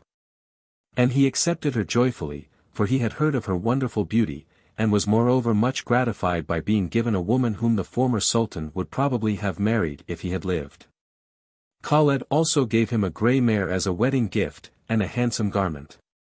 The marriage was therefore celebrated in the customary manner, and no harm came to Abdullah. But as the autumn had now set in, he soon afterwards left the city, taking Almasta with him, to live in tents, after the manner of the Bedouins. Chapter 8. Abdullah ibn Muhammad, though a young man, was now the sheikh of a considerable tribe which had frequently done good service to the late Sultan, Zehowah's father, and which had also borne a prominent part in the recent war. Abdul Karim, whom Almasta had murdered, had been the sheikh during his lifetime, and if the claims of birth had been justly considered, his son, though a mere boy, should have succeeded him. But Abdullah had found it easy to usurp the chief place, and in the council which was held after Abdul Karim's death he was chosen by acclamation. It chanced, too, that he was not married at the time when he took Almasta, for of 2 wives the one had died of a fever during the summer, and he had divorced the other on account of her unbearable temper. Having been deceived in respect of this by her parents, who had assured him that she was as gentle as a dove and as submissive as a lamb. But she had turned out to be as quarrelsome as a wasp and as unmanageable as an untrained hawk, so he divorced her, and the more readily because she was not beautiful and her dower had been insignificant. Almasta therefore found that she was her husband's only wife. She would certainly have killed him, as she had killed Abdul Karim, and, indeed, the late Sultan, in the hope of being taken back into the palace, but she was prevented by the fear of death. For she had seen that Khaled's threat was not empty and would be executed if harm came to Abdullah after his marriage. She accordingly set herself to please him, and first of all she learned to speak the Arabic language, in order that she might sing to him in his own tongue and tell him tales of distant countries, which she had learned in her own home.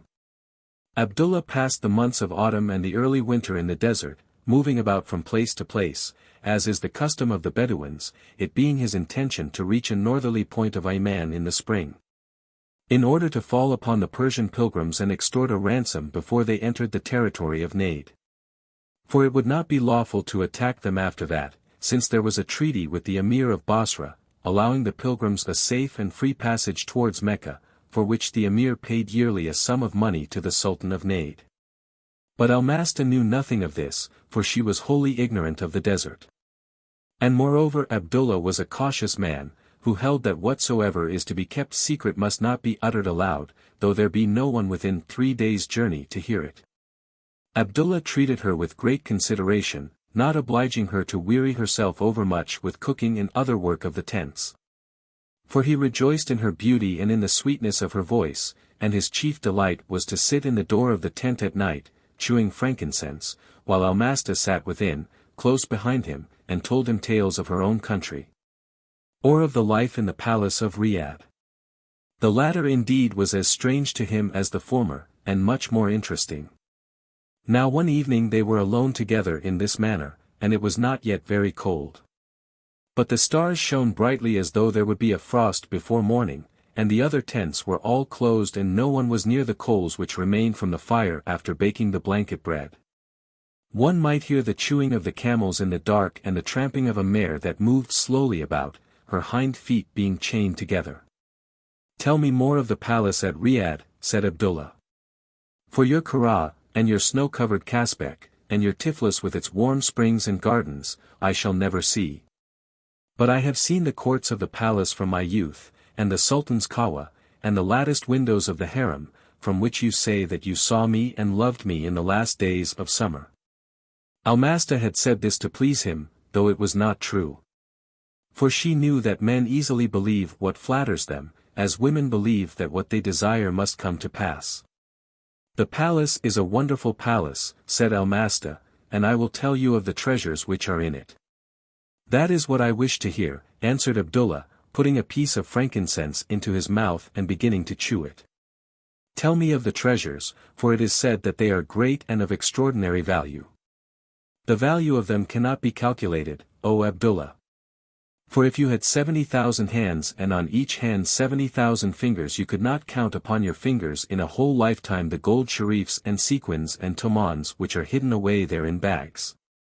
Beneath the court of strangers there is a great chamber built of stone in which the sacks of gold are kept, and they are piled up to the roof of the vault on all sides and in the middle, leaving only narrow passages between." "If it is all gold, what is the use of the passages?" asked Abdullah. "I do not know, but they are there, and there is another room filled with silver in the same manner. There are also secret places underground in which jewels are kept in chests, rubies and pearls and Indian diamonds and emeralds. In such quantities that they would suffice to make necklaces of 1,000 rows each for each of the mountains in my country. And we have many mountains, great ones, not such as the little hills you have seen, but several days' journey in height. For we say that when the Lord made the earth it was at first unsteady, and he set our mountains upon it, in the middle, to make it firm, and it has never moved since." "I do not believe this," said Abdullah. "Tell me more about the jewels in Riyadh. There is no end of them. They are like the grains of sand in the desert, and no one of them is worth less than 1,000 gold sharifs. I do not even know the names of the different kinds, but there are turquoises without number, of the Maidan, and all good, so that you may write upon them with a piece of gold as with a pen. And there are red stones as large as a dove's egg, red and fiery as the wine of Kachisha, and others, blue as the sky in winter, and yellow ones, and some with leaves of gold in them, like morsels of trang floating in the juice. But besides the gold and silver and precious stones there are thousands of rich garments which are kept in chests of fragrant wood, in upper chambers, abbas woven of gold and silk and linen, and vests embroidered with pearls. And shoes of which even the soles appear to be of gold. And there are great pieces of stuff, Indian silk, and Persian velvet, and even satin from Stambul, woven by unbelievers with the help of devils. Then too, in the palace of Riyadh, there are stored great quantities of precious weapons, most of them made in Syria, with many swords of Sham, which you say are the best, though I do not understand the matter. Each having an inscription in letters of gold upon the blade, and the hilt most cunningly chiseled in the same metal, or carved out of ivory. I saw the treasure of Hale when we took it away after the war, and most of it was distributed among us, but there was nothing like this," said Abdullah. "The treasure of Hale is to the treasure of Riyadh, as a small black fly walking upon the face of the sun," answered Almasta. "And yet there was wealth there also, and there was much which you never saw. For that Khaled, who is now Sultan, is crafty and avaricious, and he loaded many camels secretly by night, being helped by black slaves, all of whom he slew afterwards with his own hand lest they should tell the tale. And he then called camel drivers and sent them away with the beasts to Riyadh. And he said to them, These are certain loads of fine wheat and of mellow dates, for the Sultan's table, such as cannot be found in Riyadh. But he sent a letter to his father-in-law, who caused all the packs to be taken immediately to one of the secret chambers, where he and his daughter Zehowah took out the jewels and stored them with their own. And as for me, I believe that Khaled made an end of the Sultan himself by means of poison in Dariyah, for he rode away suddenly after they had met, as though his conscience smote him." "What is this evil tale which you are telling me?" cried Abdullah. "Surely, it is a lie," for Khaled is a brave man who gives every one his due and deceives no one. And he is by no means subtle, for I have heard him in council, and he generally said only, smite, but sometimes he said, strike, and that was all his eloquence. But whether he said the one or the other, he was generally the first to follow his own advice which, indeed, by the merciful dispensation of Allah, procured us the victory. But what is this tale which you have invented? And who is this Khaled whom you praise? Asked Almasta. And how can you know his craftiness as I know it, who have lived in the palace and braided his wife's hair, and brought him drink when he was thirsty? Is he a man of your tribe whose descent you can count upon your fingers, from him to his grandfather and to Ishmael and Abraham? Or is he a man of a tribe known to you, and whose generations you also know? Has any man called him Khaled ibn Muhammad, or Khaled ibn Abdullah? Or has he ever spoken of his father, who is probably now drinking boiling water, and the black angels are pounding his head with iron maces? Yet he says that he came from the desert. Then you, who are of the desert, do not know the desert, for you do not know whence he is. But there are those who do know, and he fears them, lest they should tell the truth and destroy him. These are idle tales, said Abdullah. Is it probable that the Sultan would have bestowed his daughter and all the treasures you have described upon such a man without having made inquiries concerning his family? And if the Sultan said nothing to us about it, and if Khaled holds his peace, they have doubtless their reasons. For it may be that there is a blood feud between the people of Khaled and some great person in Riyadh, so that he would be in danger of his life if he revealed his father's name. Allah knows. It is not our business. O Abdullah, you are simple, and you believe all things, cried Almasta. But I heard of him in Basra. What did you hear in Basra? And how could you have heard of him there? I was in the Emir's harem, being kept there to rest from the journey after they had brought me from the north. And there I heard of Khaled, for the women talked of him, having been told tales about him by a merchant who was admitted to the palace. Now this is great folly, answered Abdullah. For Khaled came suddenly to Riyadh, and was married immediately to Zehowah, and on the next day he went out with us against hail, which we took from the Shammar in 3 weeks' time from the day of our marching. Moreover we found you there in the palace. How then could news of Khaled have reached Basra before you left that place? I had come to hail but the day before you attacked the city, said Almasta. But did I say that I had heard of him as already married to Zehowah? For she saw that she had run the risk of being found out in a lie, and she made haste to defend herself. What did you hear of him? Asked Abdullah. He was a notable fellow and a robber, answered Almasta. For he is a Persian, and a Shurya, who offers prayers to Ali in secret. But because he had done many outrageous deeds, a great price was set upon his head throughout Persia, so he fled into Arabia and by his boldness and craft he married Zehowah. And now he has made a secret covenant to deliver over the kingdom of Najd to the Persians. Then Abdullah laughed aloud. Who shall deliver over the Bedouin to a white-faced people, who live on boiled chestnuts and ride astride of a camel? And when a man has got a kingdom, why should he give it up to any one, except under force? There is a reason for this, too, Almasta answered unabashed. For the king of the Persians, whom they call the Padeshah, has an only daughter, of great beauty, and Khaled is to receive her in marriage as the price of Najd. Then he will by treachery destroy the Padeshah's sons and will inherit Persia also, as he has inherited Najd, and after that he will make war upon the Romans in Istanbul and will become the master of the whole world. This is a strange tale, and seems full of madness, said Abdullah. I do not believe it. Tell me rather a story of your own country, and afterwards we will sleep, for tomorrow we will leave this place. I will tell you a wonderful history, which is quite true, answered Almasta. Take this fresh piece of frankincense which I have prepared for you, and put it into your mouth, for you will then not interrupt me with questions while I am speaking. So Abdullah took the savory gum and chewed it, and Almasta told him the tale which here follows. There is in the north, beyond Persia, a great and prosperous kingdom, lying between two seas, and resembling paradise for its wonderful beauty. All the hills are covered with trees of every description in which innumerable birds make their nests, all of a beautiful plumage and good for man to eat.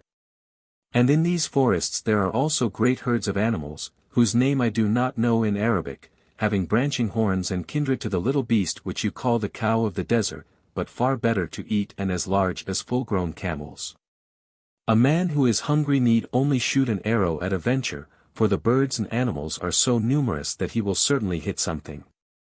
This kingdom is watered everywhere by rivers and streams abounding in fish, all good to eat and easily caught, and all the valleys are filled with vineyards of black and white grapes. But the people of this country are chiefly Christians. May Allah send them enlightenment. Now the king was an old man, who delighted in feasting and cared little for the affairs of the nation, preferring a lute to a sword, and a wine-cup to a shield, and the feet of dancing girls to the hoofs of war horses. He had no son to go out to war for him, but only one beautiful daughter. Like the Sultan of our country who died, said Abdullah. Very much. There were also other points of resemblance.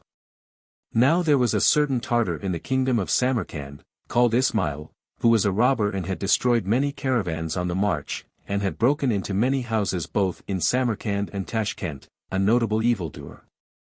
But having one day stolen a fleet mare from the Sultan's stables, the soldiers pursued him, and in order to escape impalement he fled. No one could catch him because the mare he had stolen was the fleetest in Great Tartary. So he rode westward through many countries, and by the shores of the inland sea, until he came to the kingdom which I have described. There he hid himself in the forest for some time and waylaid travelers, making them tell him all that they knew of the kingdom, and afterwards killing them. But when he had obtained all that he wanted, both rich garments and splendid weapons, and the necessary information, he left the forest and rode into the capital city. Then he went to the king and desired of him a private audience, which was granted. He said that he was the son of a powerful Christian prince, and had been taken captive by the Tartars, but had escaped, and he offered to make all Tartary subject to the king, if only he might marry his daughter. And whether by magic, or by eloquence, he succeeded, for the king was old and feeble-minded. But soon after the wedding, he poisoned his father-in-law and became king in his place, though there were many in the land who had a better right, being closely connected with the royal blood. This is the story of Khaled, said Abdullah. I know the truth. Why do you weary me, trying to deceive me, and calling him a robber? But it is true that in Najd there are men of good descent who have a better right to sit on the throne. Hear what followed, answered Almasta. This man Ismail afterwards took captive a woman of the Tartars, who knew who he was, though he supposed her ignorant. And he gave her in marriage to the youngest and bravest of his captains, a man to whom Allah had vouchsafed the tongue of eloquence, and the teeth of strength, and the lips of discretion to close together and hide both at the proper season. The woman told her husband who Ismail was, and instructed him concerning the palace, its passages and secret places, and the treasures that were hidden there. And she told him also that Ismail had made a covenant with the Sultan of his own country, which would bring destruction upon the nation he now ruled. For she loved her husband on account of his youth and beauty, and she had embraced his faith and was ready to die for him. The husband's name was Abdullah, said Abdullah. And he also loved his wife, who surpassed other women in beauty, as a bay mare surpasses pigs. He afterwards loved her still better, answered Almasta, for though he was only chief over 400 tents, she gave him a kingdom. Hear what followed. But I will call him Abdullah if you please, though his name was Mshet. Allah is merciful. There are no such names in Arabia. This one is like the breaking of earthen vessels upon stones. Call him Abdullah. Abdullah therefore went to the wisest and most discreet of his kindred, and spoke to them of the great treasures which were hidden in the palace. And he pointed out to their obscured sight that all this wealth had been got by them and their fathers in war, and had been taken in tithes from the people, and was now in the possession of Ismail. And they talked among themselves and saw that this was indeed true. And at another time, he told them that Ismail was not really of their religion, but a hypocrite. And again a third time he told them the whole truth, so that their hearts burned when they knew that their king was but a robber who had been condemned to death. Though they were discreet men, the story was in some way told abroad among the soldiers, doubtless by the intervention of angels, so that all the people knew it. And were angry against Ismail and ready to break out against him so soon as a man could be found to lead them. But, said Abdullah, this Ismail doubtless had a strong guard of soldiers about him, and had given gifts to his captains, and shown honor to them, so that they were attached to him. Undoubtedly, replied Almasta, and but for his wife, Abdullah could not have succeeded. She advised him to go to his discreet kindred and friends and say to them, see, if you will afterward support me, I will go alone into the palace and will get the better of this Ismail, when he is asleep. And I will so do that the soldiers shall not oppose me. And afterwards, you will all enter together and the treasure shall be divided. But we will throw some of it to the people, lest they be disappointed. And so he did. For his wife knew the secret entrances to the palace and took him in with her by night, disguised as a woman. And they went together silently into the harem, and slew Ismail and bound his wife, and took the keys of the treasure chambers from under the pillow. After this they took from the gold as many bags as there were soldiers, and waked each man, giving him a sack of sharifs, and bidding him take as much more as he could find, for the king was dead. Then Abdullah's friends were admitted and they divided the treasure, and went abroad before it was day, calling upon the people that Ismail was dead and that a man of their own nation was king in his place. And scattering handfuls of gold into every house as they passed. And, behold, before the second call to prayer, Abdullah was king, and all the people came and did homage to him.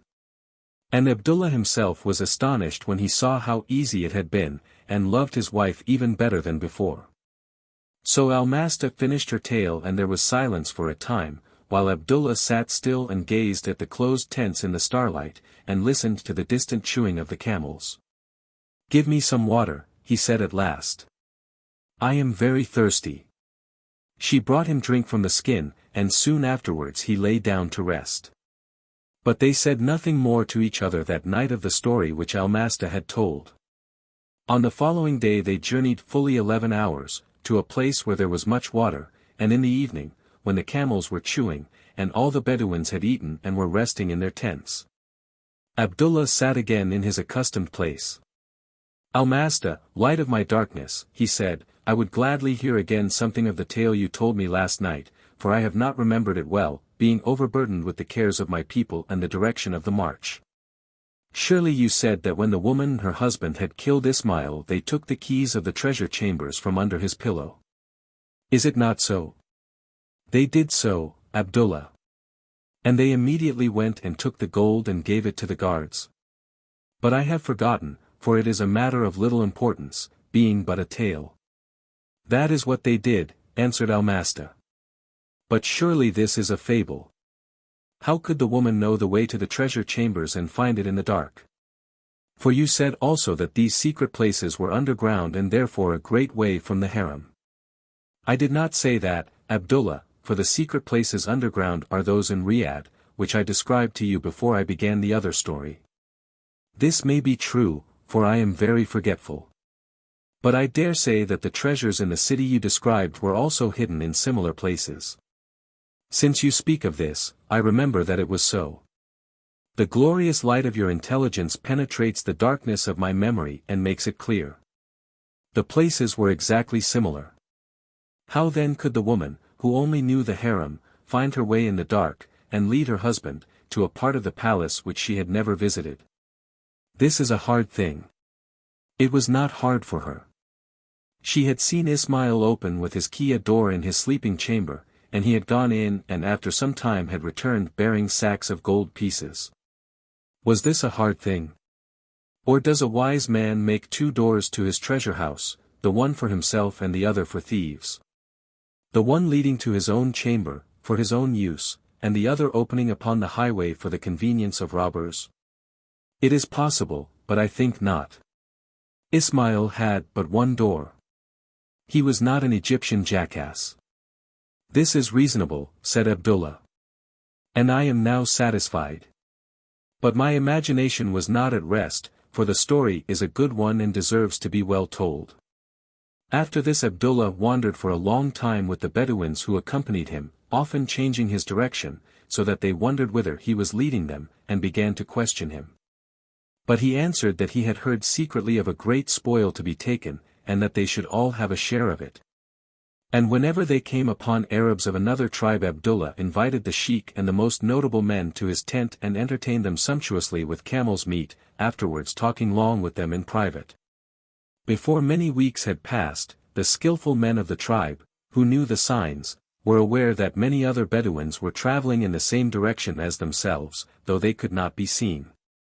But neither Abdullah's men, nor Al-Masta herself, could know that in 3 months the sheikhs of all the tribes from Hassa to Harb, and from Ayman to El Qura, had heard that Khaled the Sultan was a Persian robber, and a Shurya at heart.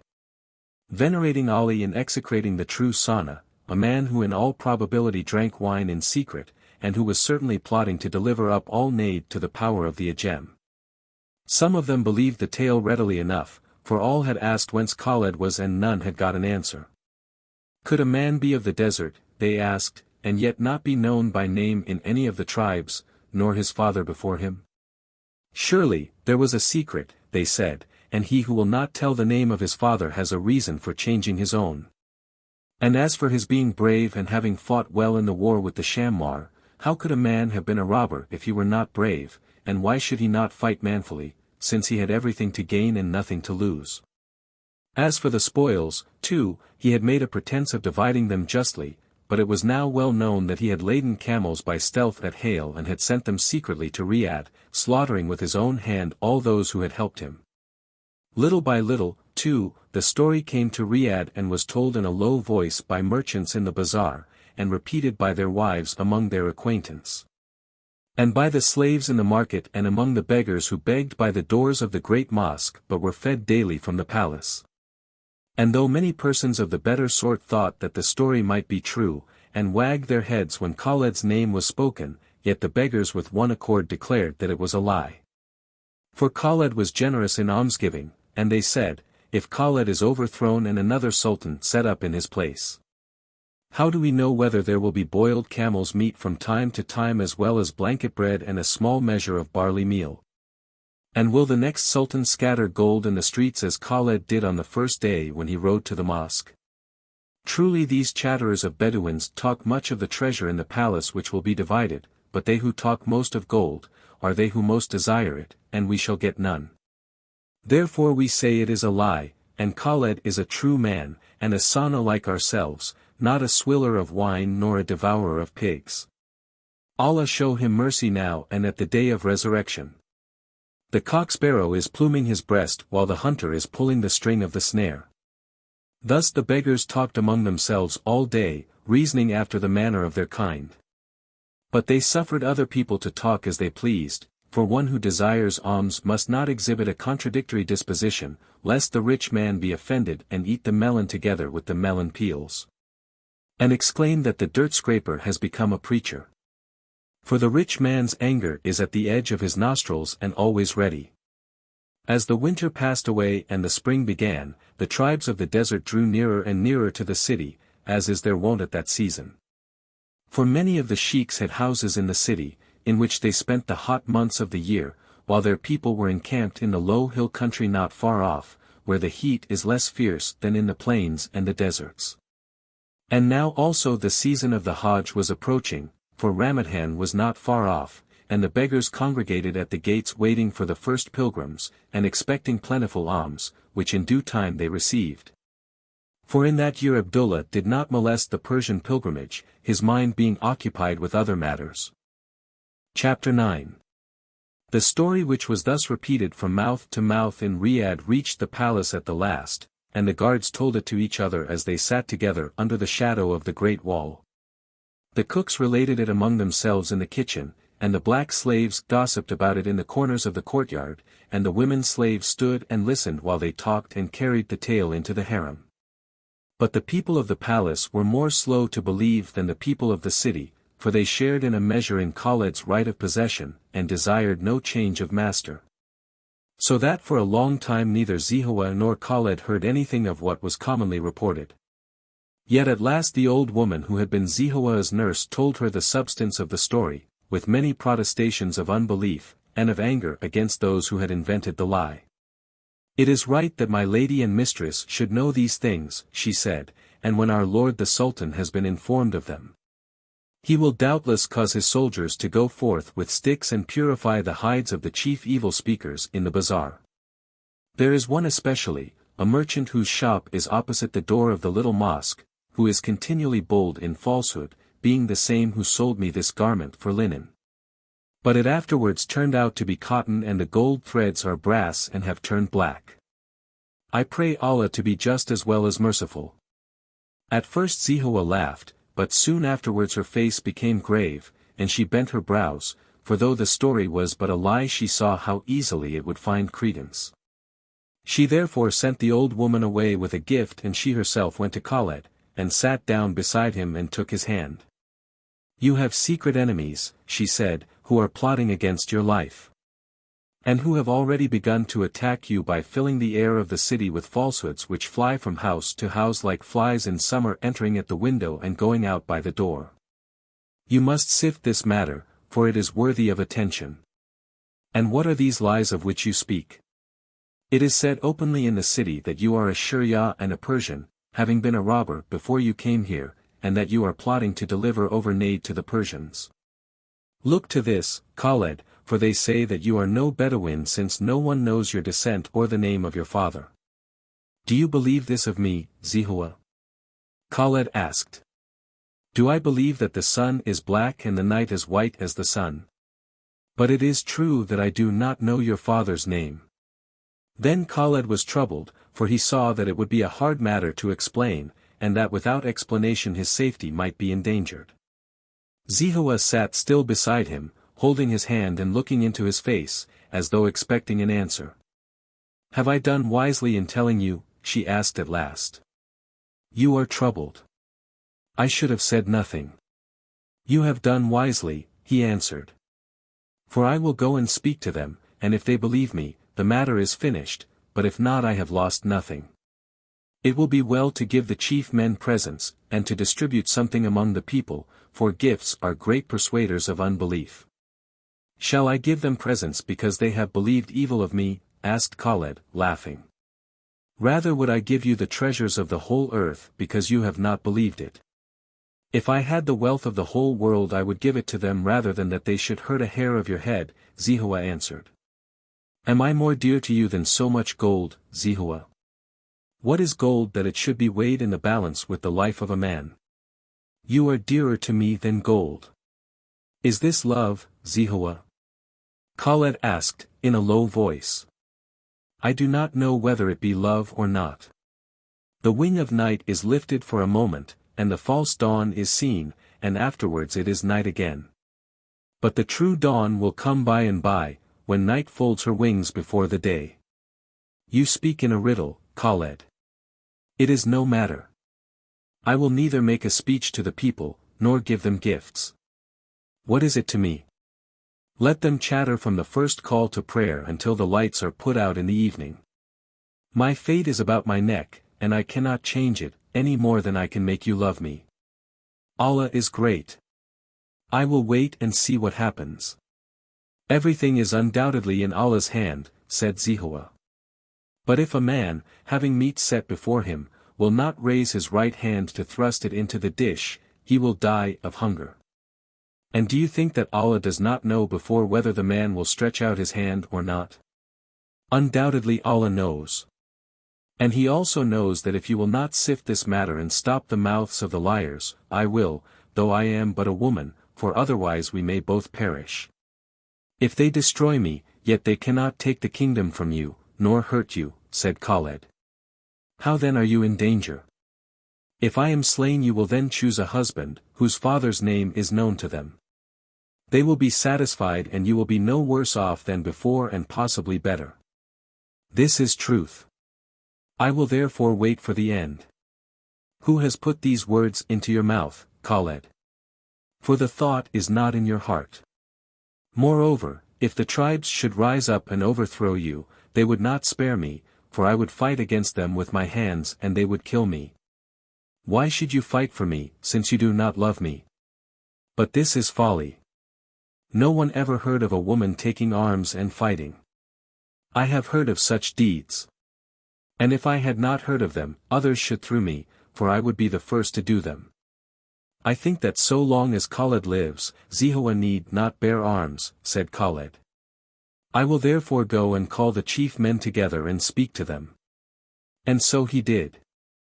When the principal officers who had remained in the city during the winter season were assembled in the Kawa, and had hung up their swords on the pegs and partaken of a refreshment, Khaled sent the slaves away. And spoke in a few words as was his manner. Men of Riyadh, Arid and Al-Naid, he said, I regret that more of you are not present here, but a great number of sheiks are still in the desert, and it cannot be helped. I desire to tell you that I have heard of a tale concerning me which is circulated from mouth to ear throughout Riyadh and the whole kingdom. This tale is untrue, a lie such as no honest man repeats even to his own wife at home in the harem. For it is said that I am not called Khaled, but perhaps Ali Hassan, or perhaps Ali Hussein, that I am a Shurya, a wine-bibber and an idolatrous one who prays for the intercession of Ali, besides being a Persian and a robber. It is also said that I plot to deliver over the kingdom of Najd to the Persians, though how this could be done I do not know, seeing that the Persians are a meal-faced people of white jackals who do not know how to ride a camel. These are all lies. I swear by Allah. When the men heard these words, they looked stealthily one at another, to see who would answer Khaled, for they had all heard the story and most of them were inclined to believe it. Peace is the mother of evil speaking, as garbage breeds flies in a corner, which afterwards fly into clean houses and men ask whence they come. But none of the chief men found anything to say at first, so that Khaled sat in silence a long time, waiting for someone to speak. He therefore turned to the one nearest to him, and addressed him. Have you heard this tale? He inquired. And if you have heard it, do you believe it? I think, indeed, that I have heard something of the kind, answered the man.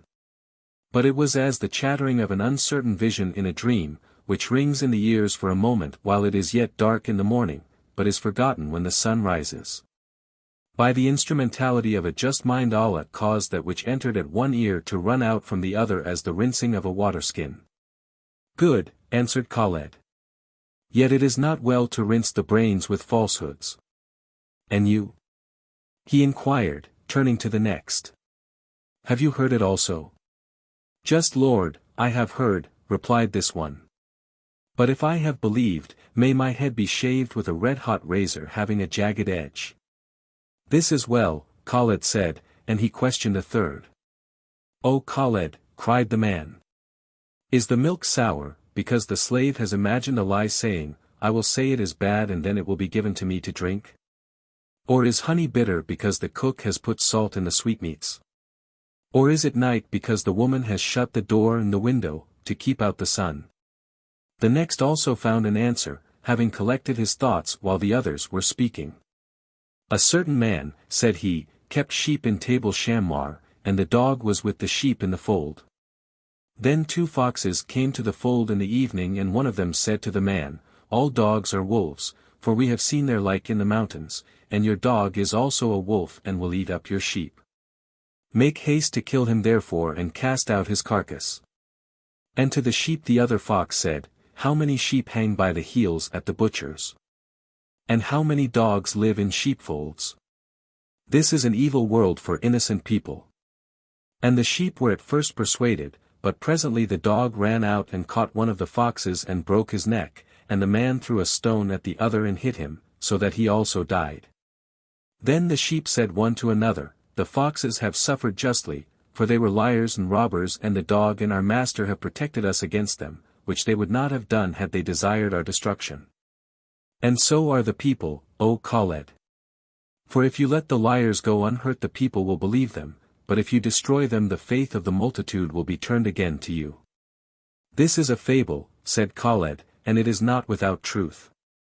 I am the sheepdog and the people are the sheep. But in the name of Allah, which are the foxes? Then he turned to another, an old man who was the Qadi, celebrated for his wisdom and for his religious teaching in the chief mosque. I ask you last of all, said Khaled, because you are the wisest, and when the wisest words are heard last they are most easily remembered. For we first put water into the lamp, and then oil to float upon the surface, and next the wick, and last of all we take a torch and light the lamp and the darkness disappears. Light our lamp, therefore, O Cuddy, and let us see clearly. O Khaled, replied the Cuddy, I am old and have seen the world. You cannot destroy the tree by cutting off one or two of its branches. It is necessary to strike at the root. Now the root of this tree of lies which has grown up is this. Neither we nor the people know whence you are, nor what was your father's name, and though I for my part do not impiously ask whence Allah takes the good gifts which he gives to men, there are many who are not satisfied. And who will go about in jealousy to make trouble until their questioning is answered. If you ask counsel of me, I say, tell us your present of what tribe you are, for we believe you a pure Bedouin like the best of us, and tell us your father's name, and peace be upon him. We are men in authority and will speak to the people, and I will address them from the pulpit of the great mosque, and they will believe us. Then all will be ended, and the lies will be extinguished as the coals of an evening fire go out when the night frost descends upon the camp in winter. But if you will not tell us, yet I, for one, do not believe ill of you. And moreover you are Lord, and we are vassals, so long as you are king and hold good and evil in your hand. So long as I am king, Khaled repeated.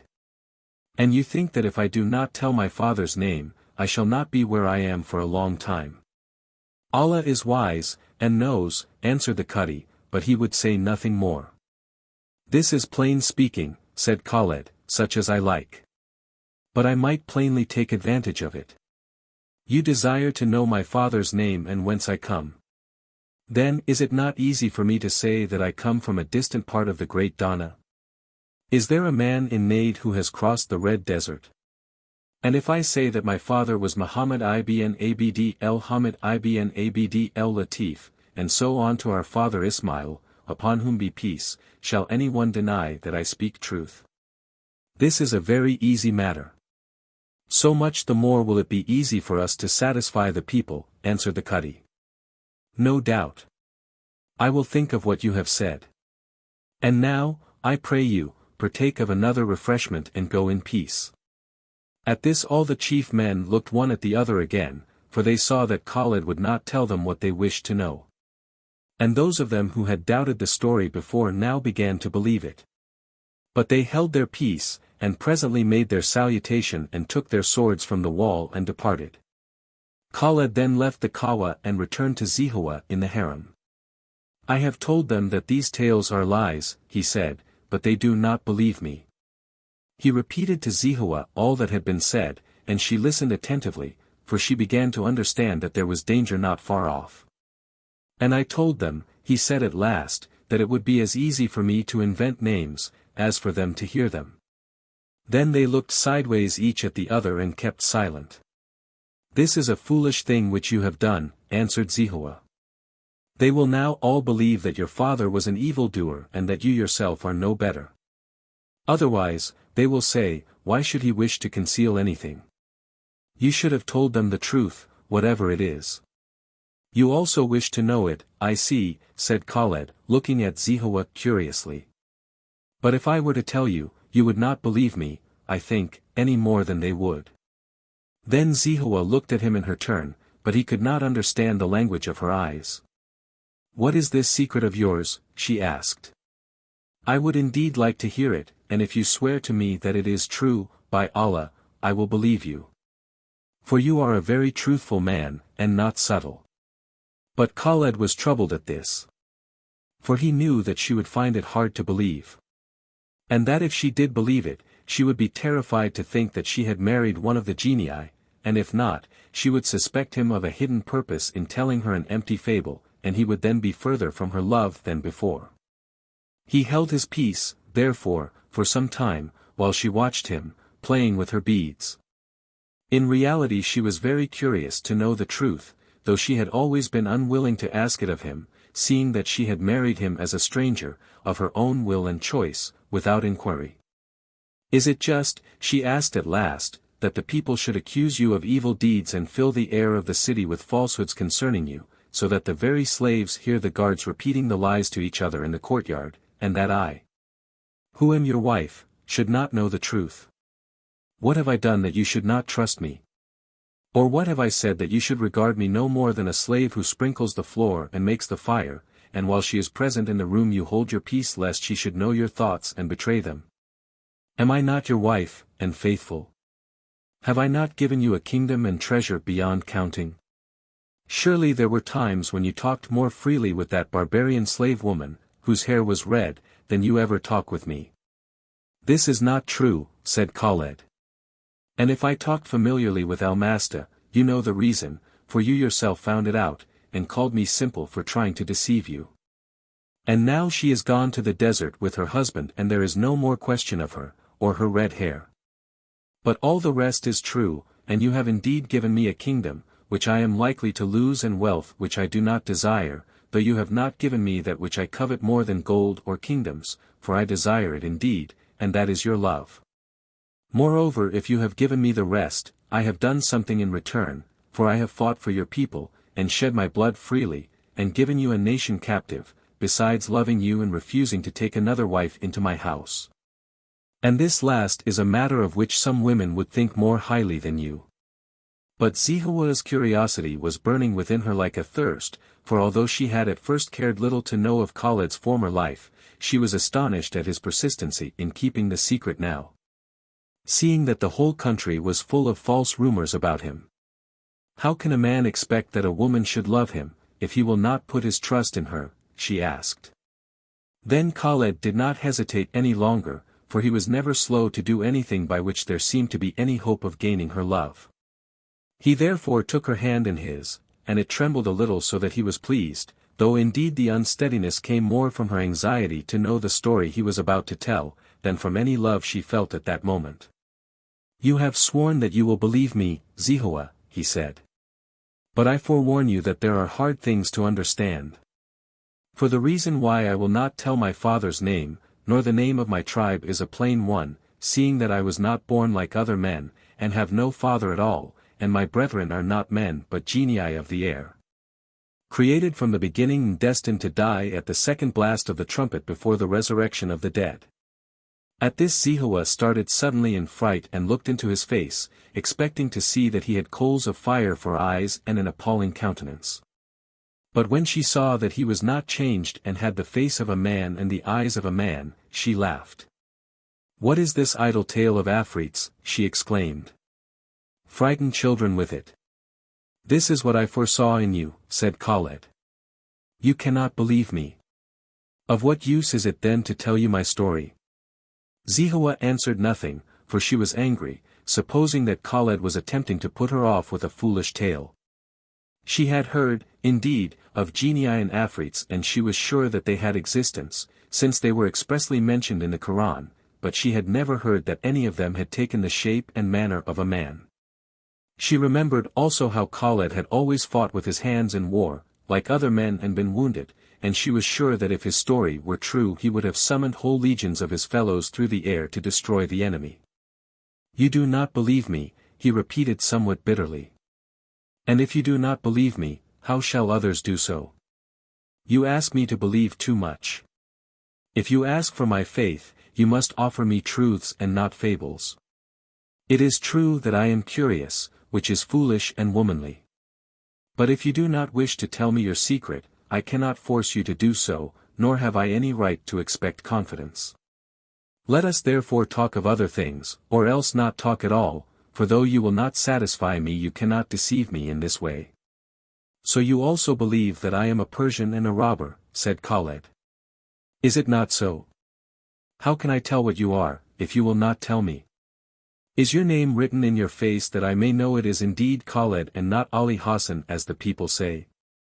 Or is the record of your deeds inscribed upon your forehead for me to read? You may be a Persian. I cannot tell. Then Khaled bent his brows and turned his eyes away from her, for he was angry and disappointed, though indeed she knew in her heart that he was no Persian. But she let him suppose that she thought so, hoping perhaps to goad him into satisfying her curiosity. If Khaled had been a man like other men, as Zehowah supposed him to be, he would doubtless have invented a well-framed history such as she would have believed, at least for the present. But to him such a falsehood appeared useless, for he had seen the world during many ages and had observed that a lie is never really successful except by chance. Seeing that no intelligence is profound enough to foresee the manner in which it will be some day examined, whereas the truth, being always coincident with the reality, can never be wholly refuted. Khaled therefore hesitated as to whether he should tell his story from the beginning, or hold his peace, but in the end he decided to speak, because it was intolerable to him to be thought an evildoer by her. "You make haste to disbelieve, before you have heard all," he said at last. "Hear me to the end. I have told you that I slew the Indian prince. That was before I became a man. You yourself could not understand how I was able to enter the palace and carry him away without being observed. But as I was at that time able to fly and to make both myself and him invisible, this need not surprise you. If you do not believe that I did it, let us order a litter to be brought for you, and I will take my mare and a sufficient number of attendants, and let us ride southwards into the Red Desert. There I will show you the man's bones. You will probably recognize them by the gold chain which he wore about his neck and by his ring. After that, when I had buried him, the messenger of Allah came to me, and because the man was an unbeliever, and had intended to embrace the faith outwardly, having evil in his heart, Allah did not destroy me immediately, but commanded that the angel Azrael should write my name in the book of life, that I might become a man.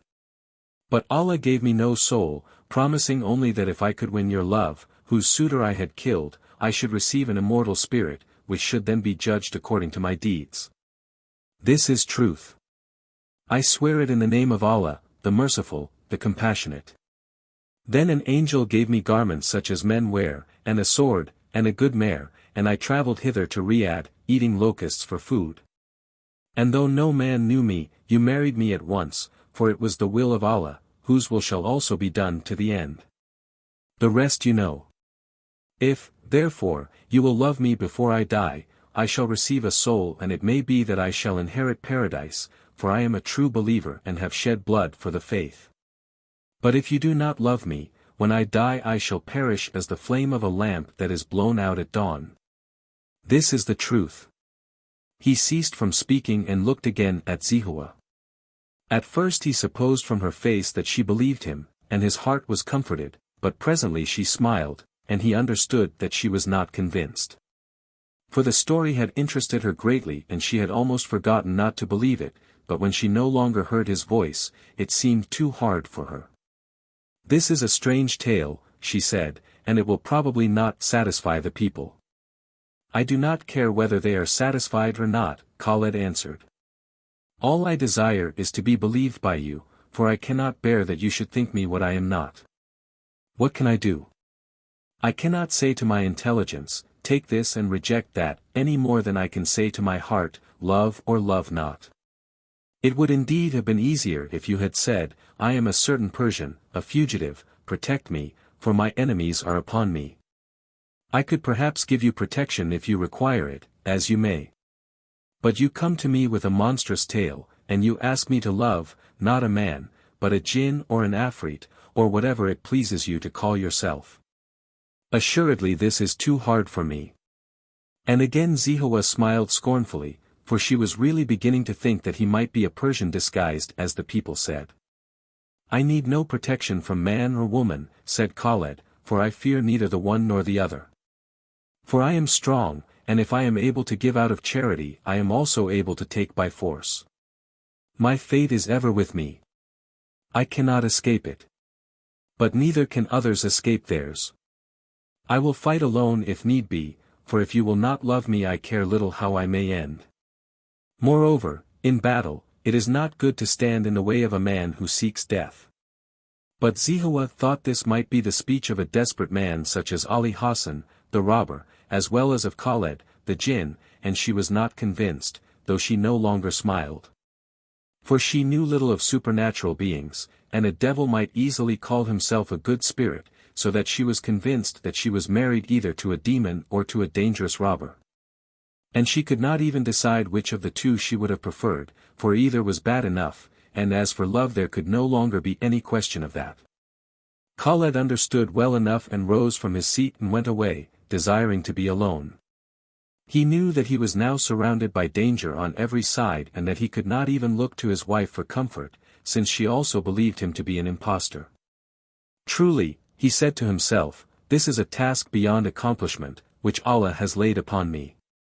It is harder to get a woman's love than to win kingdoms, and it is easier to destroy a whole army with one stroke of a sword than to make a woman believe that which she does not desire.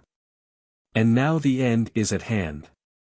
For she will never love me and I shall certainly perish in this fight, being alone against so many.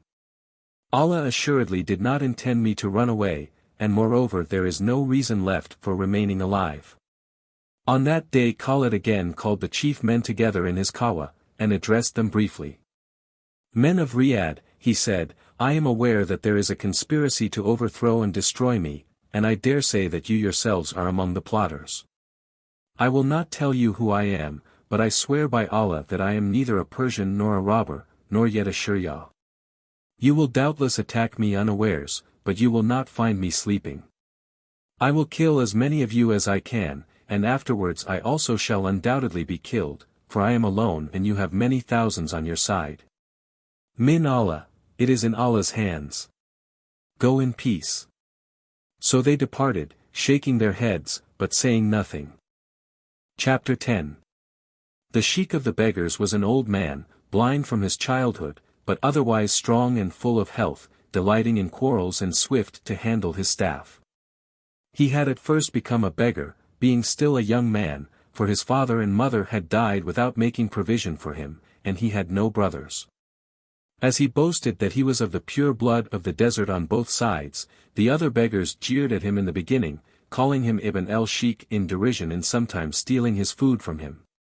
But he beat them mightily, the just and the unjust together, since he could not see, and acquired great consideration amongst them, after which he behaved generously, giving his share with the rest for the common good, and something more. His companions learned also that his story was true and that his blood was as good as any from Ayman to El-Kara, for a Bedouin of the same tribe as Abdullah, the husband of El-Masta, came to see him not less than once every year. And called him brother and filled his sack with barley. This Bedouin was a person of consideration, also, as the beggars saw from his having a mare of his own, provided with a good saddle, and from his weapons. In the course of time therefore the blind man grew great in the eyes of his fellows, until they called him Sheikh respectfully, and waited on him when he performed his ablutions. And he obtained over them a supremacy as great as was Khaled's over the kingdom he governed. He was very wise also, acquainted with the interpretation of dreams, and able to recite various chapters of the Quran. It was even said that he was able to distinguish a good man from a bad by the sound of his tread, though some thought that he only heard the jingling of coins in the girdle, and judged by this, having a finer hearing than other men. At all events he was often aware that a person able to give alms was approaching, while his companions were talking among themselves and noticed nothing, though they had eyes to see, being mostly only cripples and lepers. On a certain day in the spring, when the sun was beginning to be hot and not long after Khaled had told Zehowah his story, many of the beggars were sitting in the eastern gate, by which the great road issues out of the city towards Hassa. They expected the coming of the first pilgrims every day, for the season was advancing. And now they sat talking together of the good prospects before them, and rejoicing that the winter was over so that they would not suffer any more from the cold. There is a horseman on the road, said the Sheikh of the beggars, interrupting the conversation. O you to whom Allah has preserved the light of day, look forth and tell me who the rider is. It is undoubtedly a pilgrim, answered a young beggar, who was a stranger but had found his way to Riyadh without legs, no man knew how. Ass of Egypt, replied the Sheikh reprovingly, do pilgrims ride at a full gallop upon steeds of pure blood? But though your eyes are open your ears are deaf with the sleep of stupidity from which there is no awakening. That is a good horse, ridden by a light rider. Truly a man must itch to be called Haji who gallops thus on the road to Mecca. Then the others looked, and at last one of them spoke, a hunchback having but one eye, but that one was keen. O Sheikh, he said, rejoice and praise Allah, for I think it is he whom you call your brother, who comes in from the desert to visit you. If that is the case, I will indeed give thanks, answered the blind man, for there is little in my barley sack, less in my wallet and nothing at all in my stomach. Allah is gracious and compassionate. The hunchbacks I had not deceived him, and before long the Bedouin dismounted at the gate and looked about until he saw the sheik of the beggars, who indeed had already risen to welcome him. When they had embraced, the Bedouin led the blind man along in the shadow of the eastern wall until they were so far from the rest that they might freely talk without being overheard. Then they sat down together, and the mare stood waiting before them. "O my brother," the Bedouin began, "was not my mother the adopted daughter of your uncle, upon whom be peace? And have I not called you brother and filled your barley sack from time to time these many years?" "This is true," answered the sheik of the beggars. "Allah will requite you with 70,000 days of unspeakable bliss for every grain of barley you have caused to pass my teeth. Be constant in prayer and in giving alms," says the Holy Book, "and you shall find with Allah all the good which you have sent before you, for your souls." And it is also said, "Give alms to your kindred, and to the poor and to orphans." I am also grateful for all you have done, and my gratitude grows as a palm tree in the garden of my soul which is irrigated by your charity. It is well, my brother, it is well. I know the uprightness of your heart, and I have not ridden hither from the desert to count the treasure which may be in store for me in paradise. Allah knows the good, as well as the evil. I have come for another purpose. But tell me first, what is the news in the city? Are there no strange rumors afloat of late concerning Khaled the Sultan? "In each man's soul there are two wells," said the blind man. "The one is the spring of truth, the other is the fountain of lies." "You are wise and full of years," said the Bedouin, "and I understand your caution, for I also am not very young. But here we must speak plainly, for the time is short in which to act. A sandstorm has darkened the eyes of the men of the desert, and they are saying that Khaled is a Shurya, a Persian and a robber, and that he must be overthrown and a man of our own people made king in his stead. I have indeed heard such a rumor. It is more than a rumor. The tribes are even now assembling towards Riyadh, and before many days are past the end will come. Abdullah is the chief mover in this. But with your help, my brother, we will make his plotting empty and his scheming fruitless as a twig of goddess stuck into the sand, which will neither strike root nor bear leaves." When the sheik of the beggars heard that he was expected to give help in frustrating Abdullah's plans, he was troubled and much astonished. "Shall the blind sheep go out and fight the lion?" he inquired tremulously. "Even so," replied the Bedouin unmoved, and, moreover, without danger to himself. "Hear me first. Abdullah and his tribe will encamp in the low hills, in a few days, as usual, but somewhat earlier than in other years, and a great number of other Bedouins will be in the neighboring valleys at the same time. Then Abdullah will come into the city openly and go to his house with his wife and slaves, and during several days he will receive the visits of his friends and return them, and go to the palace and salute Khaled, as though nothing were about to happen.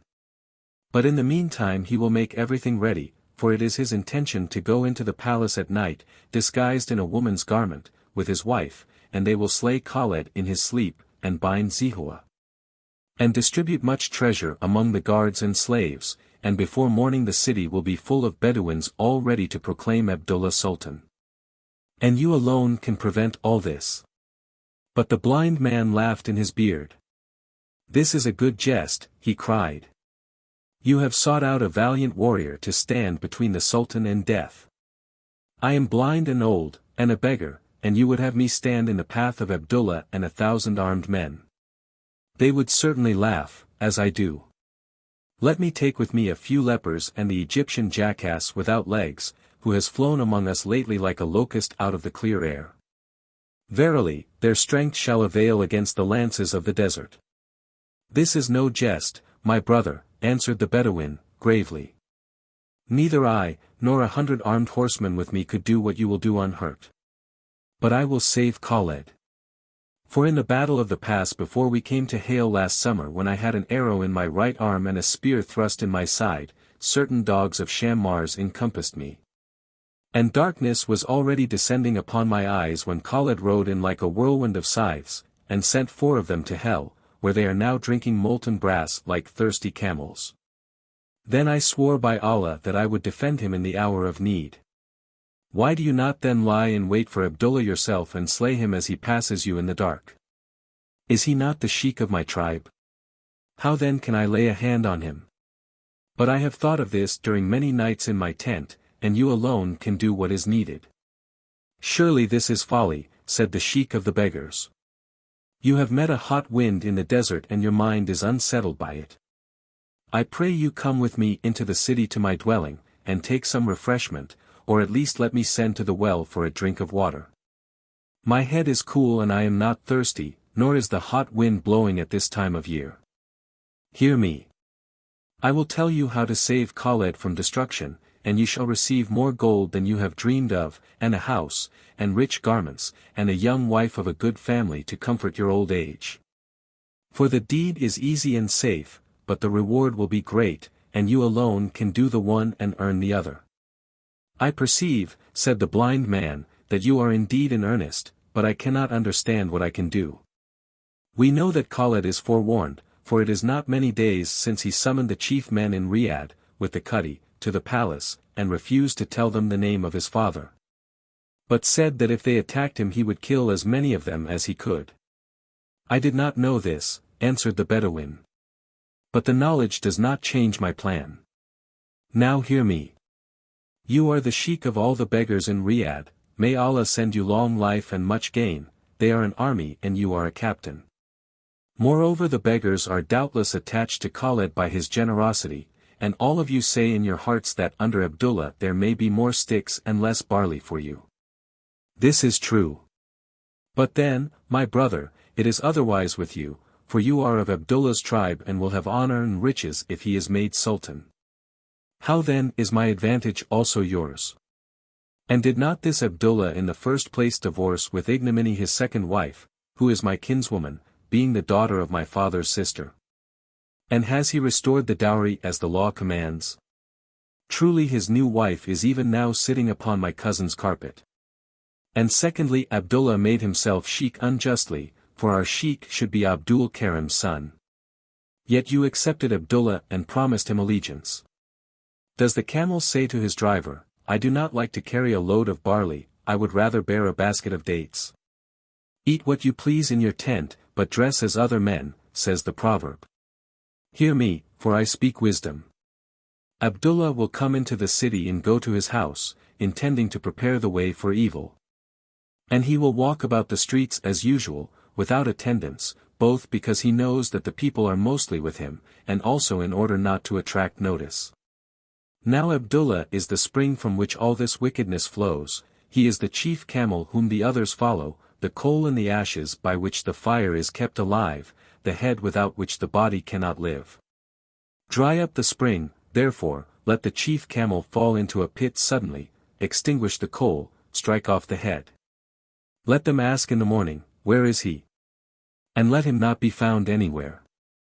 Then the people will be amazed and will not know what to do, having no leader. This is for you to do, and it can easily be done. What folly is this? Asked the blind man, shaking his head. And how can I do what you wish? It is very easy, for I know that you and your companions are as one man, living together for the common good. Go to the beggars therefore and tell them what I have told you, and be not afraid, for they will not betray you. And when Abdullah walks about the city alone lie in wait for him, for you will easily catch him in a narrow street, and 2 or 3 score of you can run after him begging for alms, until he is surrounded on all sides. Then fall upon him, and bind him, and take him secretly to one of your dwellings and keep him there, so that none find him, until the storm is past. In this way you will save Khaled and the kingdom, and when all is quiet you can deliver him up to be a laughingstock at the palace and to all who believed in him. For there is nothing to fear, and I, for my part, am sure that Abdul Karim's son will immediately be made sheikh of our tribe so that Abdullah will not return to us. You are subtle, my brother, said the sheikh of the beggars, smiling and stroking his beard. This is a good plan, being very simple, and Khaled will be grateful to us, and honor us beggars exceedingly. Said I not well that the jest was good? Surely it is better than I had thought, and more profitable. I have thought of it long in the nights of winter, both by the camp fire and in my tent and on the march. But I have told no one, nor will tell anyone until all is done. But so soon as you have taken Abdullah and hidden him, let me know of it. To this end, when we are encamped outside the city I will come every evening to prayers in the great mosque and afterwards will wait for you near the door. As soon as I know that Abdullah is out of finding I will spread the report that he is lost, and before long all our tribe will give up the search, being indeed glad to get rid of him. And the rest is in the hand of Allah. I have done what I can, you must now do your share. By Allah! You shall not complain of me, answered the blind man, nor of my people, for the jest is surpassingly good, and shall be well carried out. I will therefore go into the city, where I have business, said the Bedouin. For I gave a reason for coming alone to Riyadh, and must needs show myself there to those who know me. So the Bedouin filled the blind beggar's sack with barley and dates from his own supply and embraced him and went into the city, but the sheik of the beggars remained sitting in the same place for some time, at a distance from the rest. In an attitude of inward contemplation, though he was in reality listening to what the hunchback was telling the new cripple from Egypt. The sheik's ears were sharper than those of other men and he heard very clearly what was said.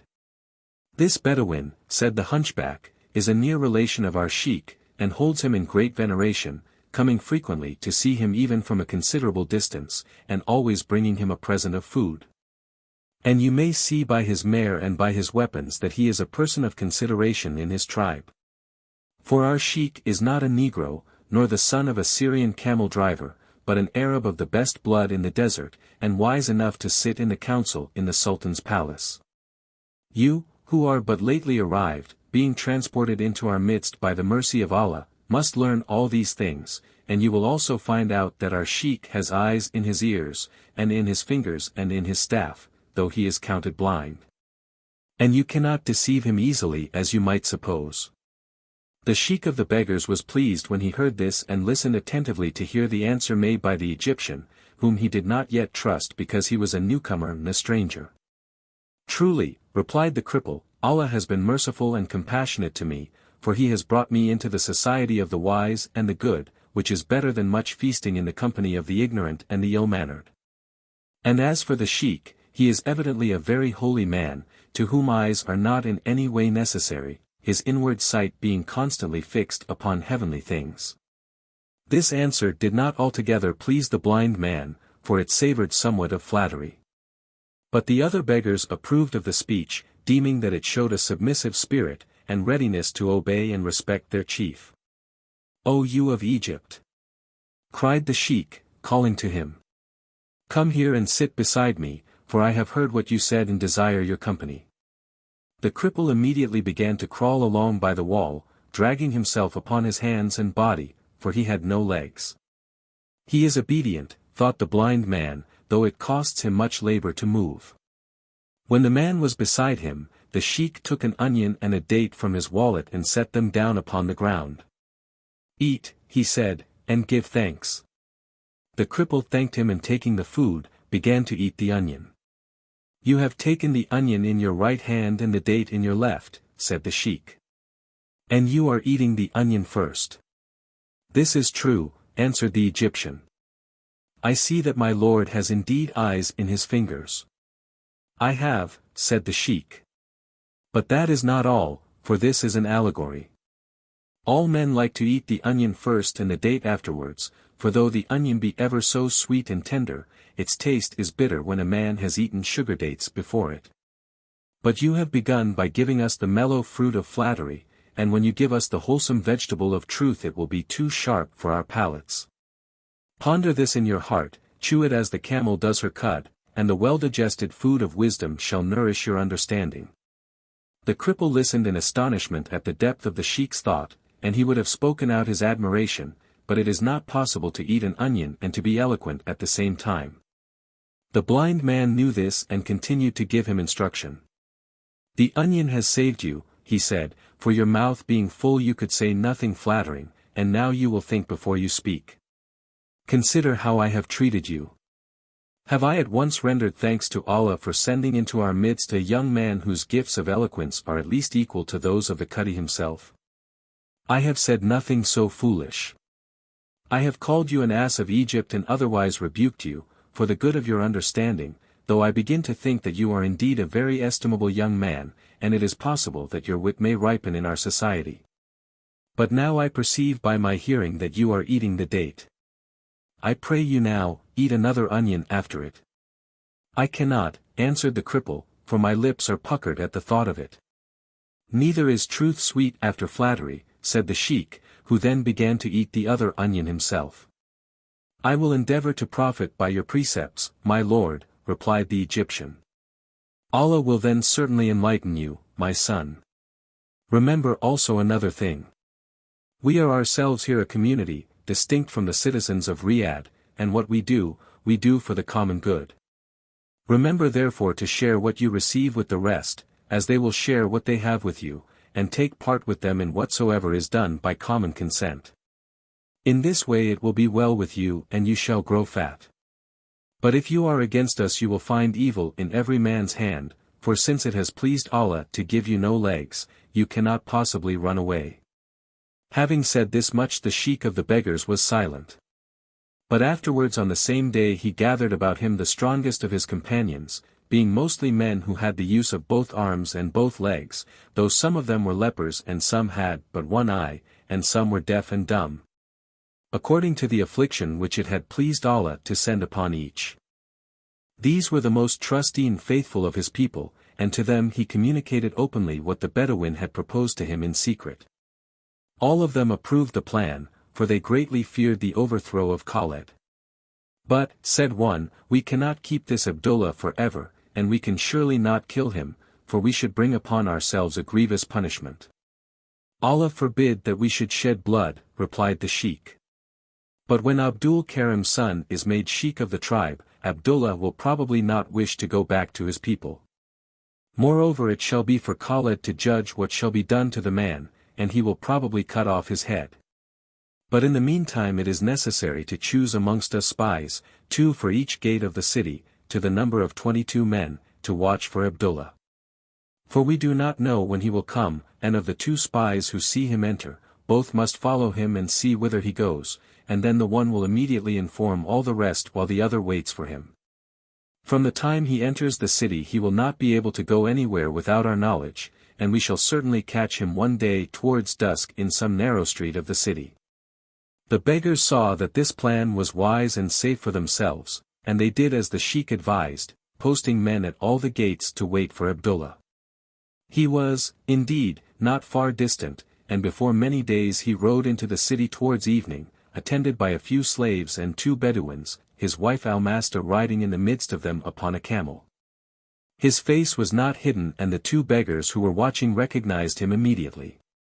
They both followed him, until he entered his own house, and then the one sat down in the street to watch until he should come out, asking alms of those who accompanied him, until they also went in, with the beasts.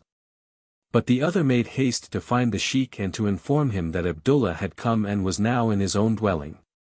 It is well, said the blind man.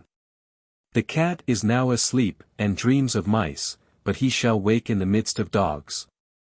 Abdullah will not leave his house tonight, for it is late, and though he is not afraid in the daytime, he will not go out much at night, lest a secret messenger from Khaled, bearing evil in his hand, should meet him by the way. But tomorrow before dawn, some of us will wait in the neighborhood of his house, and 2 or 3 score of others feigning to be all blind, as I am, must always be near at hand, watching us. We will then begin to importune him for alms, flattering him with fine language, as though we knew his plans. And this we will do continually, when he is abroad, until one day to escape from us he will turn quickly into a narrow street, supposing that we cannot see him. For he will not wish to be pursued by our cries in the bazaar lest he be obliged for shame to give something to each. Then those who can see will open their eyes and we will catch him in the lane, and bind rags over his head so that he cannot cry out, and lead him away to my dwelling by the Yemama gate. And if any meet us by the way and inquire whom we are taking with us, we will say that he is one of ourselves, who is an epileptic and has fallen down in a fit, and that we are taking him to the farrier's by the gate, to be burned with red-hot irons for his recovery, as the physicians recommend in such cases. Surely we have now foreseen most things, but if we have forgotten anything, Allah will doubtless provide. All the beggars in council approved this plan, for they saw that it could be easily carried out, if they could only catch Abdullah in a lonely street at the hour of prayer when few persons are passing. But Abdullah himself was ignorant of the evil in store for him, and feared nothing, having been secretly informed that most of the better sort of people were ready to support him if he would strike the blow. For they suspected Khaled of being a traitor, especially since he had last addressed the chief men and refused to tell the name of his father. Abdullah therefore came and went openly in the city. In the meantime, however, Khaled was informed of his presence and was warned of the danger. The aged Cadi came secretly by night to the palace and desired to be received by the Sultan in order to communicate to him news of great importance, as he said. Khaled immediately received him, and the Cadi proceeded to give a full account of Abdullah's designs, but the Sultan expressed no astonishment. "Let him do what he will," he answered, "for I care little and, after all, what must be will be. But I beseech you to consider," said the Cadi, "that by acting promptly you could easily quell this revolution, in which I, by Allah, have no part and will have none. For though many persons may just now desire your overthrow, because they expect to get a share of the treasure in the confusion, yet few are disposed to accept such a man as Abdullah ibn Muhammad el-Harar in your place. Even his own tribe are not all faithful to him, and I am credibly informed that many look upon him as an intruder, and would prefer the son of Abdul Karim for sheikh, as would be just, if the rights of birth were considered. And it would be an easy matter to remove this Abdullah. I implore you to think of the matter." "Would this not be a murder?" asked Khaled, looking curiously at the venerable preacher. "Allah is merciful and forgiving," replied the old man, looking down and stroking his beard. "And moreover, if you suffer Abdullah to go about a few days longer he will certainly destroy you, whereas it is an easy matter to give him a cup of such good drink as will save him from thirst ever afterwards. And you would obtain quiet and the kingdom would be at peace."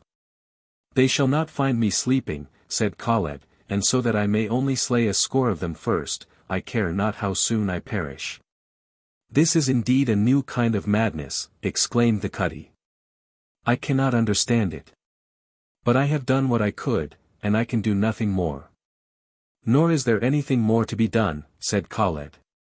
"But I thank you, for it is clear that you have spoken from a good intention." So the Cadi went away again, and Khaled returned to Zehowah, caring not at all whether he lived or died. But Zehowah began to watch him narrowly. If this man were a Persian, an enemy and a traitor, she thought, he would now begin to take measures for his own safety, seeing that he is threatened on every side. Yet he does not lift a hand to defend himself. This can proceed only from one of two causes. Either he is a jinn, as he has told me, and they cannot kill him, and so he does not fear them. Or else he desires death, out of a sort of madness which has grown up in him through this love of which he is always speaking. Chapter 11. In these days many of the Bedouin tribes came near the city and encamped in great numbers within half a day's journey and less. Abdullah was exceedingly busy with his preparations, and spent much time in talking with other sheiks, hardly making any concealment of his movements or plans. For by this time it seemed clear to him that the greater part of the people were with him, and every one spoke of the coming overthrow of Khaled as an open matter. Khaled himself, too, was reported to be in fear of his life, and he was no longer seen in the streets as formerly, nor in the courts of the palace, nor even every day in the hall, but remained shut up in the harem. And none saw him except the women and a few slaves. Men said aloud that he was in great fear and distress, and as this story gained credence, so Abdullah's importance increased, since it was he who had brought such terror upon Khaled. All this was open talk in the bazaar, but Abdullah was himself somewhat suspicious, supposing that Khaled must have a plan in reserve for defending his possession of the throne. Abdullah, however, kept secret the manner in which he intended to enter the palace, though he promised his adherents to open to them the gates of the castle, and the doors of the treasure chambers on a certain day, which he named. At the time of the first call to prayer in the morning, warning all those who were with him to come together in the great square before that hour in order to be ready to help him, if necessary. and to overwhelm the guards of the palace if they should make any resistance. But he did not know that the man of his tribe who was kinsman to the chief of the beggars had overheard his talk with his wife. Meanwhile the beggars seemed to be multiplied exceedingly in Riyadh, for whenever Abdullah went out of his house they came upon him, sometimes by twos and threes and sometimes in scores, pressing close to him and begging alms. They also cried out a great deal, praising his generosity and praying for blessings upon him. "Behold the sheik of sheiks," they exclaimed. "He bears gold in his right hand and silver in his left. Yallah! Send him a long life and prosperity, for he loves the poor and his name is the almsgiver. He is not El-Harar but Er-Rahman and his heart overflows with mercy as his purse does with small coins. Come, O brothers, and taste of his charity, which is a perpetual spring of good water beside a palm tree full of sugar dates. Ya Abdullah, servant of Allah, we love you. You are our father and mother. Your kafiyah is the banner which goes before our pilgrimage. Come, O brothers, and taste of his charity." Abdullah was not dissatisfied with these words, and the beggars said much more to the same effect, which he regarded as signs of his popularity, so that he opened his purse from time to time and threw handfuls of money into the crowd. Not counting the cost since he expected to be master of all the treasure in Riyadh within a few days. But the beggars were disappointed, for they had hoped that he would turn out to be avaricious, and endeavor to elude them by walking through narrow and lonely streets, where they might catch him. So they pressed more and more upon him every day, trying to exhaust his patience and his charity. In this however they failed, not understanding that the vanity of such a man is inexhaustible and knows no price. Abdullah, too, chose rather to be abroad during the daytime than in the evening or the early morning, for he desired to be seen by the multitude and spoken of as he went through the marketplace. Yet on the last evening of all he fell into the hands of the sheik of the beggars, and evil befell him. The hour of prayer was past and it was almost the time when lights are extinguished. Then Abdullah took his sword under his aba, and also a good knife, which he had proved in battle, and which in his hand would pierce a coat of mail as though it were silk. Almasta, his wife, also made a bundle of woman's clothing and carried it in her arms. For they intended to go to a lonely place by the city wall, that Abdullah might there put on female garments, before entering the palace. He feared, indeed, lest if it were afterwards known by what disguise he had accomplished his purpose, he might receive some name in derision, from which he should never escape so long as he lived. Yet he had no choice but to dress as a woman, since he could not otherwise by any means have gone into the harem. As he came out of his house, accompanied only by Almasta, he was seen at once by the two beggars who were always on the watch. And then, wishing to warn their companions, of whom many were lying asleep upon doorsteps in the same street and in others close by, these two made haste to get up, pretending to be lame and making a great clatter with their staves. As they limped after Abdullah. Then he, who loved to exercise charity in the marketplace, but not in the dark where none could applaud him, made a pretense of not seeing the poor men, and went swiftly on with Almasta running by his side. But as he walked fast, the two beggars although apparently lame increased their speed with his, and their clatter also. "Does a sound man need a horse to escape from cripples?" asked Abdullah. And he turned quickly into a narrow lane. "It will be wiser to scatter a few coins to them," said Almasta. "They will then stop and search for them in the dark. For these men are very importunate and will certainly hinder us." But Abdullah was confident in his legs as a strong man and only walked the faster, so that Almasta could with great difficulty keep beside him. Then they heard the beggars running after them in the dark and calling upon them. "O Abdullah!" they cried. "The light of your charitable countenance goes before us like a lantern, and illuminates the whole street. Be merciful and give us a small coin, and Allah will reward you." Then Abdullah stopped in the darkest part of the narrow lane, seeing that they had recognized him, and conceiving that it would be a reproach for a sheik of pure blood to run from beggars. And he feared also that it would be remembered against him on the morrow. He therefore made a pretense of being diverted, and laughed. "Surely," he said, "the lame men of Riyadh could outrun in a race the sound men of any other city. And, by Allah, I have little money with me, for I was going to a friend's house to receive a sum due to me for certain mares, yet I will give you what I have, and I pray you, go in peace. Thereupon he sought in his wallet for something to give them, and while he was seeking they began to praise him after their manner. See this Abdullah, they said. He is the father of the poor and distressed, and is ever ready to divide all he has with us. Yalla! Bless him exceedingly. Yalla! Increase his family. But when Abdullah had found the money and was putting it into their hands, he was suddenly aware that instead of 2 beggars there were now 10 or more, and these again multiplied in an extraordinary manner. So that he felt himself hemmed in on every side in a close press. O Allah, he exclaimed. Thou art witness that unless these small coins are multiplied 100-fold, as the basket of dates by the Prophet at the trench before Medina, I shall have nothing to give these worthy persons. By this time the blind sheik of the beggars was present, and he pushed forward, pretending to rebuke his companions. "O you greedy ones," he cried. "How often have I told you not to be so importunate? Yet you crowd upon him like wasps upon a date, presuming upon the goodness of his heart, and when there is no more room you crowd upon each other. Forgive them, O Abdullah," he said, addressing him directly, "for they have the appetites of jackals together with the understanding of little children. They would thrust into the dish a hand as small as a crow's foot and withdraw it looking as big as a camel's hoof. Their manners are also." "My friend," said Abdullah, "I have given what I can. Let me therefore pass on, for my business is of importance, yet the throng is so great that I cannot move a step. Tomorrow I will distribute much alms to you all." "The radiance of your merciful countenance is enough for us," replied the sheik of the beggars, "and even I who am blind am comforted by its rays as by those of the sun in spring. And my hunger is appeased by the honey of your incomparable eloquence." "My friend," said Abdullah, interrupting him again, "I pray you to let me go forward now, for I have a very important matter in hand. Though it is with difficulty that I tear myself away from your society, and I would willingly listen much longer to the words of the wise."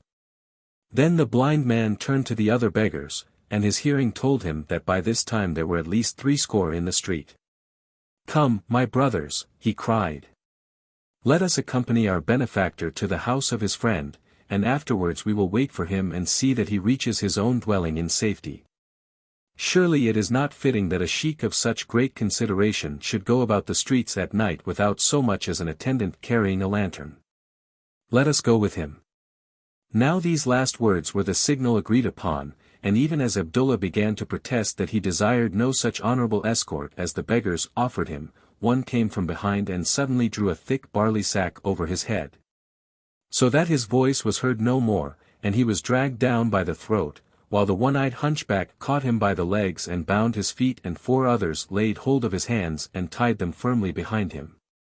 Nor had Almasta time to utter a single cry before she was bound hand and foot with her head in a sack, like her husband. Then at a signal the beggars took up the 2 as though they had been bales packed ready for a camel's back, and carried them away swiftly into the darkness. Towards the eastern gate where the blind man lived in a ruined house together with 3 or 4 of his most trusted companions. He also sent a messenger to his relation, the Bedouin, as had been agreed. It was already quite dark in the streets, and the few persons who met the beggars did not see what they were carrying, nor ask questions of them. Merely supposing that they had lingered long in the public square after evening prayers and were now returning in a body to their own quarter. The blind man's house was built of 3 rooms in a wall, standing in a square around a small court.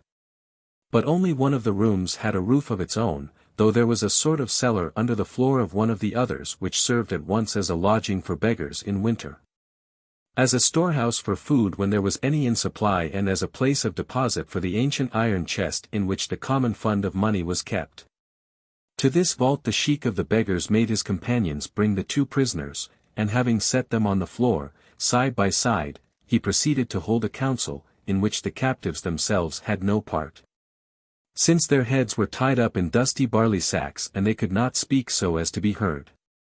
"O my brothers," said the blind man, Allah has delivered the enemies of the kingdom into our hand, and it is necessary to decide what we will do with them. Let the oldest and the wisest give their opinions first, and after them the others, even to the youngest, and last of all I will speak, and let us see whether we can agree. Let us kill the man and bury him, and then cast lots among us for the woman, said one.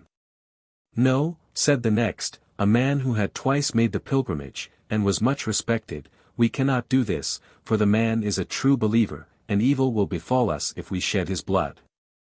Let us rather keep him here, and purify his hide every day with our staves, until Khaled is in no more danger, and then we will take him to the palace and deliver him up.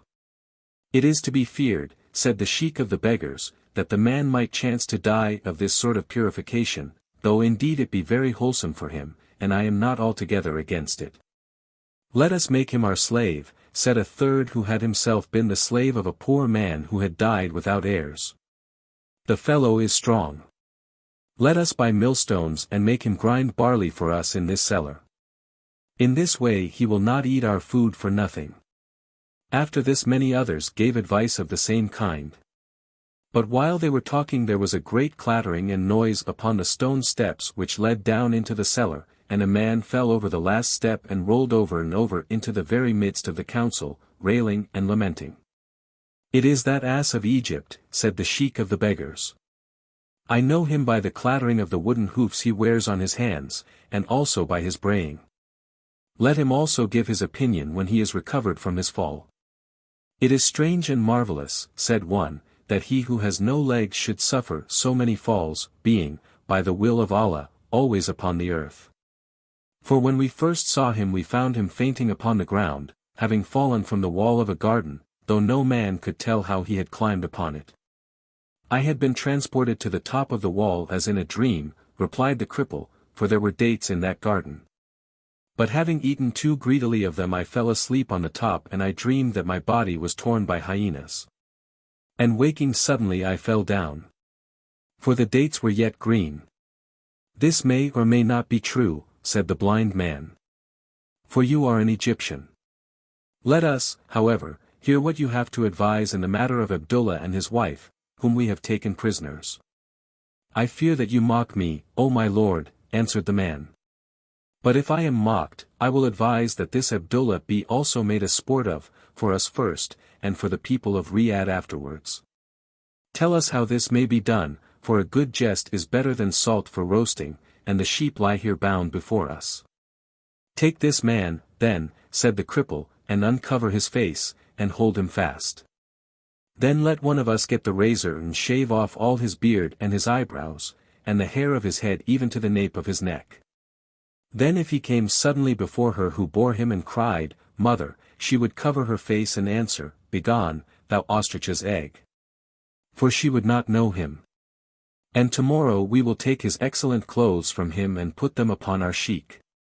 But we will dress Abdullah in rags such as would not serve to wipe the mud from a slave's shoes in the time of the subsiding waters, and we will tie his hands under his armpits and put a halter over his head and lead him about the city.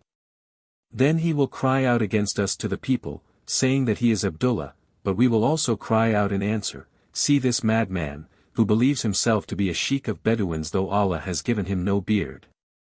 O people of Riyadh, you may know that the spring is come, by the braying of this ass. Yet I see now that there may be wisdom in brayings, said the sheik of the beggars, though Balaam ibn Beer shut his ears against it, and was punished for his cursing so that his tongue hung down to his breast, all his days. Like that of a thirsty dog. This is good counsel, for in this way we shall not shed the man's blood, nor render ourselves guilty of his death, but I think we shall earn a great reward from Khaled, and his kingdom will be saved in laughter. During all this time Abdullah had not moved, knowing that he was in the power of many enemies and beyond all reach of help. But when he heard the decision of the sheik of the beggars he was filled with shame and rolled himself from side to side upon the floor, as though trying to escape from the bonds that held him. Almasta, for her part, lay quietly where they had put her, for she saw that all chance of success was gone and was pondering how she might take advantage of what happened, to save herself. Then the beggars laid hold of Abdullah and held him, while others took the sack from his head. He was indeed half smothered with dust, so that at first he could not speak aloud, but coughed and sneezed like a dog that has thrust its nose into a dust heap to find the bone which is hidden underneath. But presently he recovered his breath and began to rail at them and curse them. To this they paid no attention, but brought the oil lamp near him, and one began to rub soap upon his face and head while another got the razor with which the beggars shaved their heads and began to wet it upon his leathern girdle. "Do not waste the precious stones of your eloquence upon a barber," said the sheik of the beggars, "but reserve your breath and the rich treasures of your speech until you are brought as a plucked bird before the people of Riyadh. Moreover, we only wish to shave off your beard, but if you are restless some of your hide will certainly be removed also, whereby you will be hurt and it will be still harder for your friends to recognize you tomorrow. It is also useless to shout and scream as though you were driving camels, for you are in the cellar of my house which is at a good distance from other habitations, on the borders of the city." So Abdullah saw that there was no escape, and that his fate was about his neck, and he sat still as they had placed him, while the one-eyed hunchback shaved off his beard and the hair on his upper lip and his eyebrows, and the lock at the back of his head. When this was done the blind man put out his hand and felt Abdullah's face.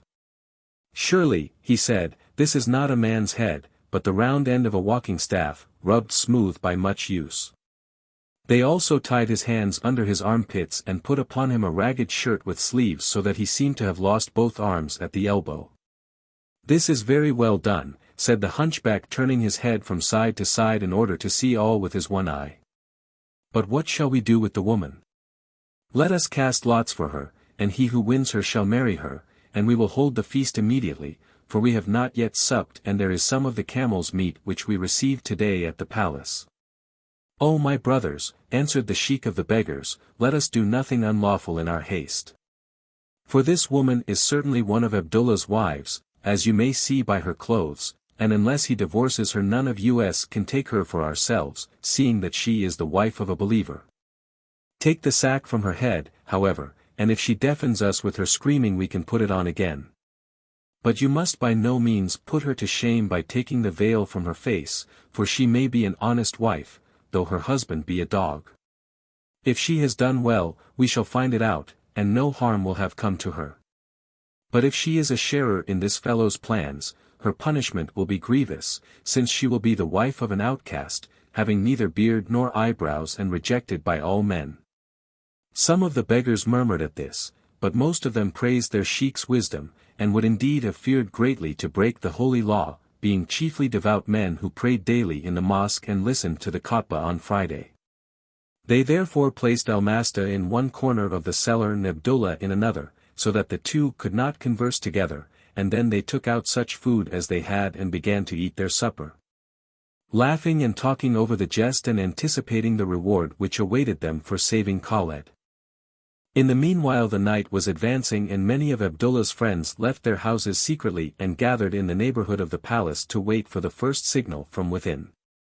By threes and by twos and singly they came out of their dwellings, looking to the right and left to see whether they were not the first, as men do who are not sure of being in the right. All had their swords with them, and some their bows also, and some few carried their spears, and they made no secret of their bearing weapons. But under each man's aba was concealed the largest barley sack he could find in his house, and concerning this no one of the multitude said anything to his neighbor. For each hoped to get a greater share than the others of the gold and precious stones from the fabulous treasure stored in the palace. Then most of these men sat down to wait, as vultures do before the camel is quite dead. But not long after the middle of the night they were joined by a great throng of Bedouins from Abdullah's tribe. These had been admitted into the city by the watchman according to the agreement, and passed up the great street from the Hassa gate, in a close body, not speaking and making but little noise with their feet as they walked. Yet all of them together could be heard from a distance, because they were so many, and the sound was like the night wind among the branches of dry palm trees. After them, other Bedouins came in from camps both near and far, some of them having made half a day's journey since sunset. And they surrounded the palace on all sides, and filled the great street, and the street which passes by the mosque towards the Dariya gate and all the other approaches to the open square, sitting down wherever there was room, or leaning against the closed shops of the bazaar, or standing up in a thick crowd when they were too closely pressed to be at ease. They talked together from time to time in low tones, but when their voices rose above a whisper some man in authority hushed them, saying that the hour was not yet come. "By this time Abdullah has slain Khaled," said some, "and the daughter of the old sultan is a prisoner." "And by this time," said others, "Abdullah is surely unlocking the treasure chamber and filling a barley sack with pearls and rubies. It is certain that he who slays the lion deserves his bride, but we hope that something will be left for us." "Hush," said the voice of one moving in the darkness. "Be patient. It is not yet time." Then, for a space, a deep silence fell on the speakers, and they crouched in their places watching the high black walls of the palace and marking the motion of the stars by the highest point of the tower. Before long whispered words were heard again. "It would have been more just if Abdullah had opened the gate to us as soon as he had slain Khaled, for then we could have seen what he took. But now, who shall tell us what share of the riches he is hiding away in the more secret vaults?" "This is true," answered others. "And besides, what need have we of Abdullah to help us into the palace? Surely we could have broken down the gates and slain the guards and Khaled himself without Abdullah's help. Yet we, for our part, would not shed the blood of a man who has always dealt very generously with us, nor do we believe the story of the camels laden secretly in hail. However, what is ordained will take place, and we shall undoubtedly receive plentiful gold merely for sitting here to watch the stars through the night." "The story of the camels is not true," said a certain man, speaking alone. "For I was of the drivers sent with them, and being hungry, we opened one of the bales on the way. By Allah! There was nothing but wheat in it, and it was white and good. But there was nothing else, not so much as a few small coins. Then there was the sound of a blow, and the man who was speaking was struck on the mouth, so that his speech was interrupted. 'Peace and be silent,' said a voice. 'They who speak lies will receive no share with the rest when the time comes.' But the man who had been struck was the strongest of all his tribe, though he who had struck him did not know it. And the man caught his assailant by the waist in the dark, and wrestled with him violently, being very angry, and broke his forearm and his collarbone and several of his ribs, and when he had done with him, he threw him over his shoulder so that he fell fainting and moaning 3 paces away. 'O you who strike honest men on the mouth in the dark, you have been over rash,' he cried. 'Go home and hide yourself lest I recognize you and break such bones as you have still whole.' 'This is well done,' said one of the bystanders in a loud voice. 'For the story of the camels laden secretly with treasure is a lie. I also was with the drivers and ate of the wheat. Nor do I believe that Khaled is a robber and a Persian.' 'We do not believe it,' cried a score of Bedouins together. 'And if we have come here, it is to get our share like other men, since they tell us that Khaled is dead. But now we believe that Abdullah has shut himself into the palace and means to keep all for himself, and is cheating us.' These men were none of them of Abdullah's tribe, but as the voices grew louder, Abdullah's kinsmen came up, and endeavored to quiet the growing tumult. The crowd had parted a little and the strong man stood alone in the midst. 'We pray you to be patient,' said Abdullah's men, 'for the time is at hand and the false dawn has already passed, though you have not seen it, so that before long it will be day. Then the gates will be opened and you shall all go in.' 'We have no need of your sheikh to open gates for us,' said the strong man, in a voice that could be heard very far through the crowd. 'And moreover it will be better for you not to strike any more of us, or, by Allah, we will not only break your bones but shed your blood.'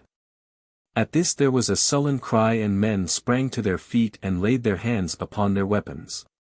But a youth who had come up with Abdullah's kinsmen, though not one of them, bent very low over the man who had been thrown down and then spoke out with a loud and laughing voice. 'Truly they say that crows lead people to the carcasses of dogs.' He said, 'This fellow is of the family which murdered my father, upon whom may Allah send peace. Nor will I exceed the bounds of moderation and justice.' Thereupon the young man drew out his knife and immediately killed his father's enemy as he lay upon the ground, and then he withdrew quickly into the dark crowd so that none knew him. But though there was only the light of the stars and the multitude was great, many had seen the deed and each man stood closer by his neighbor and grasped his weapon to be in readiness. The kinsmen of Abdullah saw that they were separated from their own tribe and drew back, warning the others to keep the peace and be silent, lest they should be cut off from their share of the spoil. But their voices trembled with fears for their own safety, and they were answered by scornful shouts and jeers. "The young man says well that you are crows," cried the angry men, "for you wish to keep the carcass for yourselves. Come and take it if you are able."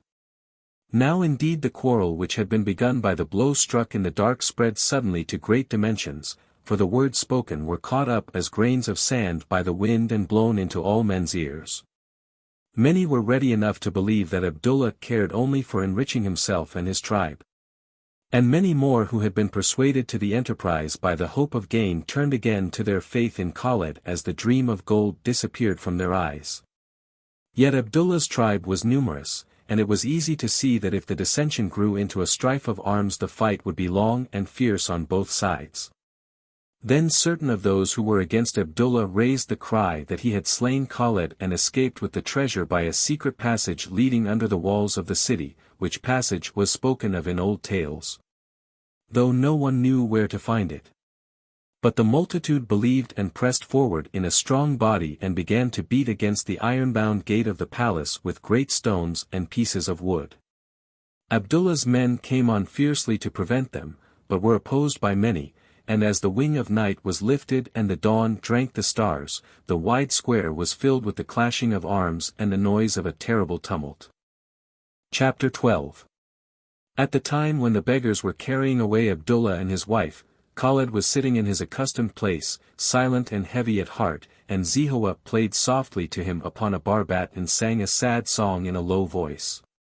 For she saw that gloominess had overcome him and she feared to disturb his mood, though she would gladly have made him smile if she had been able. A black slave of Khaled's whom he had treated with great kindness had secretly told him that there was a plan to enter the palace with evil during that night. For the fellow had spied upon those who knew and had overheard what he now told his master.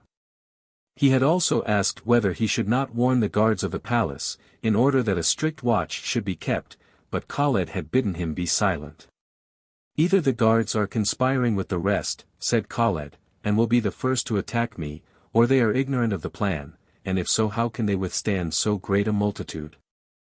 I will abide by my own fate, and no man shall lose his life for my sake unless he desires to do so." But he privately put on a coat of mail under his aba, and when he sat down in the harem to await the end he would not let Zehowah take his sword, but laid it upon his feet and sat upright against the wall, looking towards the door. "Since I have no soul," he said to himself, "this is probably the end of all things.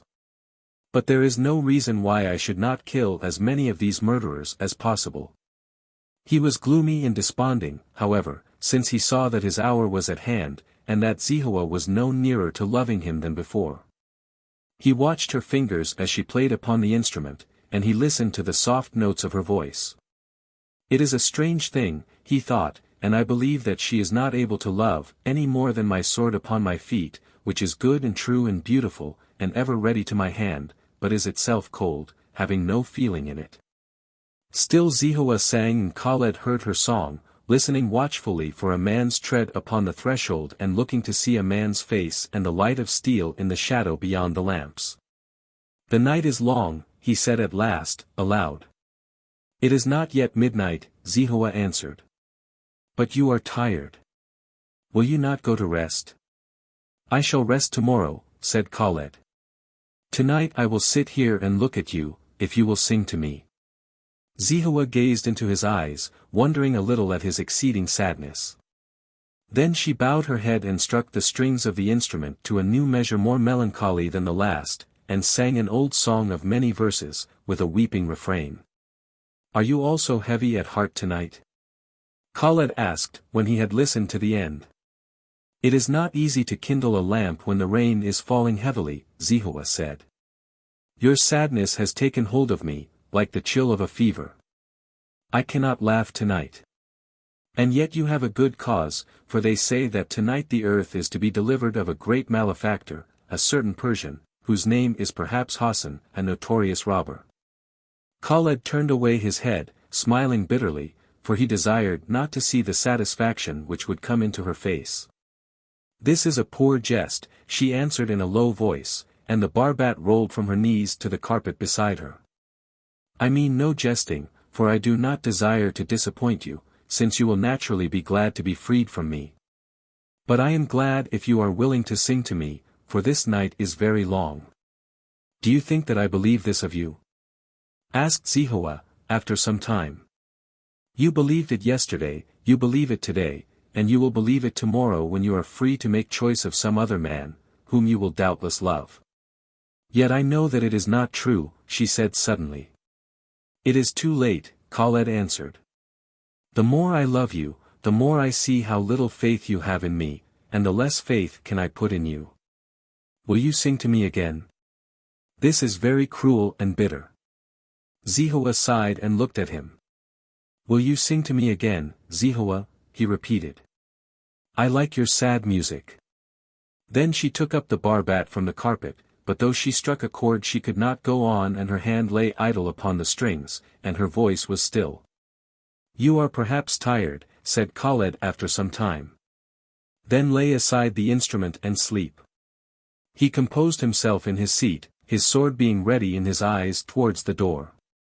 But Zehowah shook her head as though awaking from a dream, her fingers ran swiftly over the strings and gentle tones came from her lips. Khaled listened thoughtfully to the song and the words soothed him, but before she had reached the end, she stopped suddenly. "Why do you not finish it?" he asked. "If you have told me truth," she answered, "this is no time for singing and music. But if not, why should I labor to amuse you, as though I were a slave? I will call one of the women who has a sweet voice and a good memory. She will sing you a qassid which will last till morning." "You are wrong," said Khaled. "There is no reason in what you say." But he reflected upon her nature, while he spoke. "Surely," he thought, "there is nothing in the world so contradictory as a woman. I ask of her a song and she is silent. I bid her rest, supposing her to be weary, and she sings to me. If I tell her that I hate her she will perhaps answer that she loves me. Min Allah. Let us see. You inspire hatred in me," he said aloud, after a few moments. At this Zehowah was very much astonished, and she again let the barbat fall from her knees.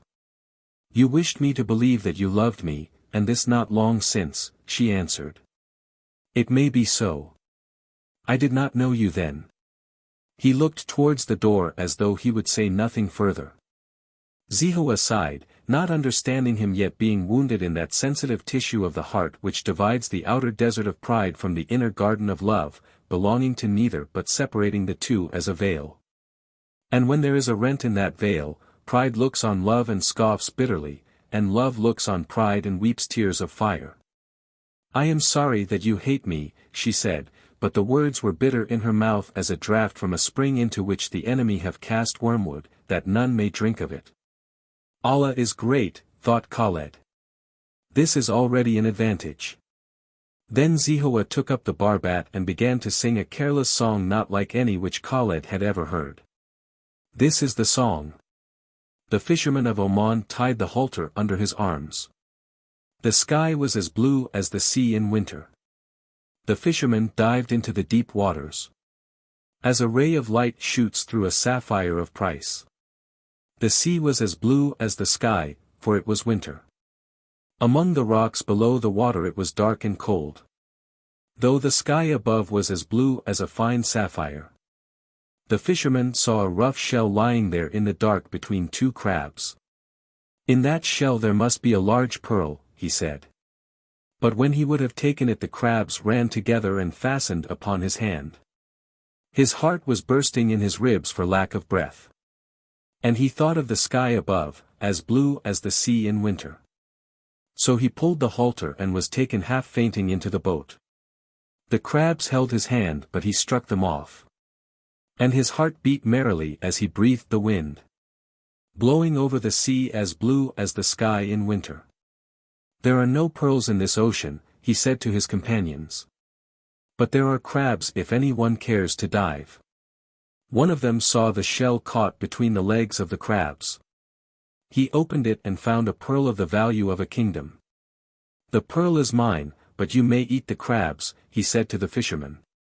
Since you say there are no pearls in this ocean, which is as blue as the sky in winter. Then the fisherman smote him and tried to take the pearl. But as they strove it fell into the deep water and sank, where the sea was as blue as the sky in winter. I will drown you with a heavy weight, said the fisherman, for you have robbed me of my fortune. I have not robbed you, O brother, for the pearl is again where you found it. In the sea which is as blue as the sky in winter. Then the fisherman dived again many times in vain, till the drums of his ears were broken and his heart was dissolved for lack of breath. But the pearl is still there, at the bottom of the sea. And the sea is as blue as the sky in winter. This is the qasid of the fisherman of Oman, which Zehowah bint ul-Mahomed el-Hamid has made and sung for her lord, Khaled the Sultan. May Allah send him long life and many such hearts as the one which fell into the ocean, when the sky was as blue as the sea in winter. This is a new song, said Khaled, when she had finished. Is it? I made it many months ago, Zehowah answered. Does it please you? It is not very melodious, nor do I think there is much truth in the matter of it. But I thank you, for it has served to pass the time. Zehowah laughed a little scornfully. I dare say you would prefer the song of a Persian nightingale, she said. Nevertheless my song is full of truth, though you cannot see it. There are many who seek for things of great value and do not know when they have found them because a crab has bitten their hands. Verily, thought Khaled, this is indeed the spirit of contradiction. But he was silent for a time, not wishing that she should think him easily moved. In the meantime Zehowah played softly upon the little instrument and Khaled watched her, wondering whether she were not playing upon the strings of his heart, for her own pleasure, as skillfully as her fingers ran upon the chords of the barbat. Many words rose to his lips then, and he wished that he also had the science of music that he might sing sweetly to her. Then he laughed aloud at his own imagination, which was indeed that of a foolish youth. The lion roaring for a sweetmeat, he thought, and the sword hand aching to scratch little tunes upon a lute. Zehowah turned suddenly when he laughed, and ceased from playing. I am glad that you are merry, she said. I like laughter better than reproaches and prefer it to gloomy forebodings of evil when none is at hand. Khaled's face grew dark, and he looked again towards the door. If you will stay with me, you shall see that evil is not far off, he answered, for she had reminded him of what he was expecting, and he knew that it was no jesting matter. But you shall please yourself in this as in all other matters, though it were better for you to go now and shut yourself up in an inner room and wait for the end. The night is advancing, and all will soon be over. Hear me, Khaled, said Zehowah, speaking earnestly. If you bid me go, I will go, or if you desire me to stay, I will remain with you. But if you are indeed in danger, as you say, let us call up the guards and the watchmen who sleep in the palace, that they may stand by you with their swords and help you to fight if there is to be strife. I will have no treacherous fellows about me, Khaled answered, and there are none here whom I can trust. My hour is coming and I will fight this fight alone. But if you were such as I once hoped, I would say, remain with me, so long as you are safe. Now, since Allah has willed it thus, I say to you, go and seek safety where you can find it. Go, therefore, Zehowah, and leave me alone, for I need no one beside me, and you least of all. He turned away his head, lest she should see his face, and with his hand made a gesture bidding her to leave him. She rose from her seat softly and hung the barbat upon the wall with the other musical instruments, looking over her shoulder to see whether he would call her back. But he neither moved nor spoke, being resolved to venture all upon this trial, for he knew that if she loved him even but a little, she would not leave him alone in the extremity of danger. Then she went towards the door of the room, turning her head to look at him as she passed near him. Farewell, she said. But he did not answer nor show that he heard her voice. As she lifted the curtain to go out, she lingered and gazed at him. He sat motionless upon the carpet, upright against the wall, his sword lying across his feet, his hands hidden under his sleeves, looking towards her indeed but not seeming to see her. There can be no real danger, she thought. Could any man sit thus, expecting death, and refusing to let anyone stand by him to fight with him? Surely, he is playing with me, and setting a trap for me. But he shall not catch me. She turned to go, and the curtain was falling behind her when the night wind from the open passage brought a sound to her ears from a far distance. She started and listened, as camels do when they hear the first moving of the hot wind.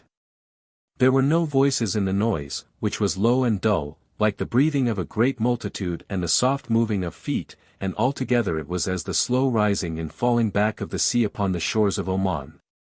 When the great summer storm is coming from the southwest. Zehowah stood still a moment and drank in every murmur that reached her from without. Then her face grew white and her lips trembled when she thought of Khaled sitting alone on the other side of the curtain, with his sword upon his feet, waiting for the end. She lifted the hanging a little and looked at him again. He saw her, but made no sign. Even as she looked, the distant murmur grew louder and she fancied that he moved his head as though he heard it. Then she entered the room and came and stood before him. "There is a great multitude in the square before the palace," she said. "I know it," he answered, calmly looking up to her face. "It needed not that you should tell me." "Will you not let me stay with you now?" asked Zehowah. "Why should you stay here?" he asked with a pretense of indifference. "Of what use are you to me? Take this sword. Can you strike with it? Your wrist is feeble. Or take a bow from the weapons on the wall. Can you draw the string? Your strength is sufficient for the lute, and your skill for scratching the strings of the barbat. Go and save yourself. I am alone and every man's hand is against me." Zehowah stood still in the room and hesitated, looking into his eyes for something which she all at once desired with a hot thirst. At last she spoke in an uncertain voice.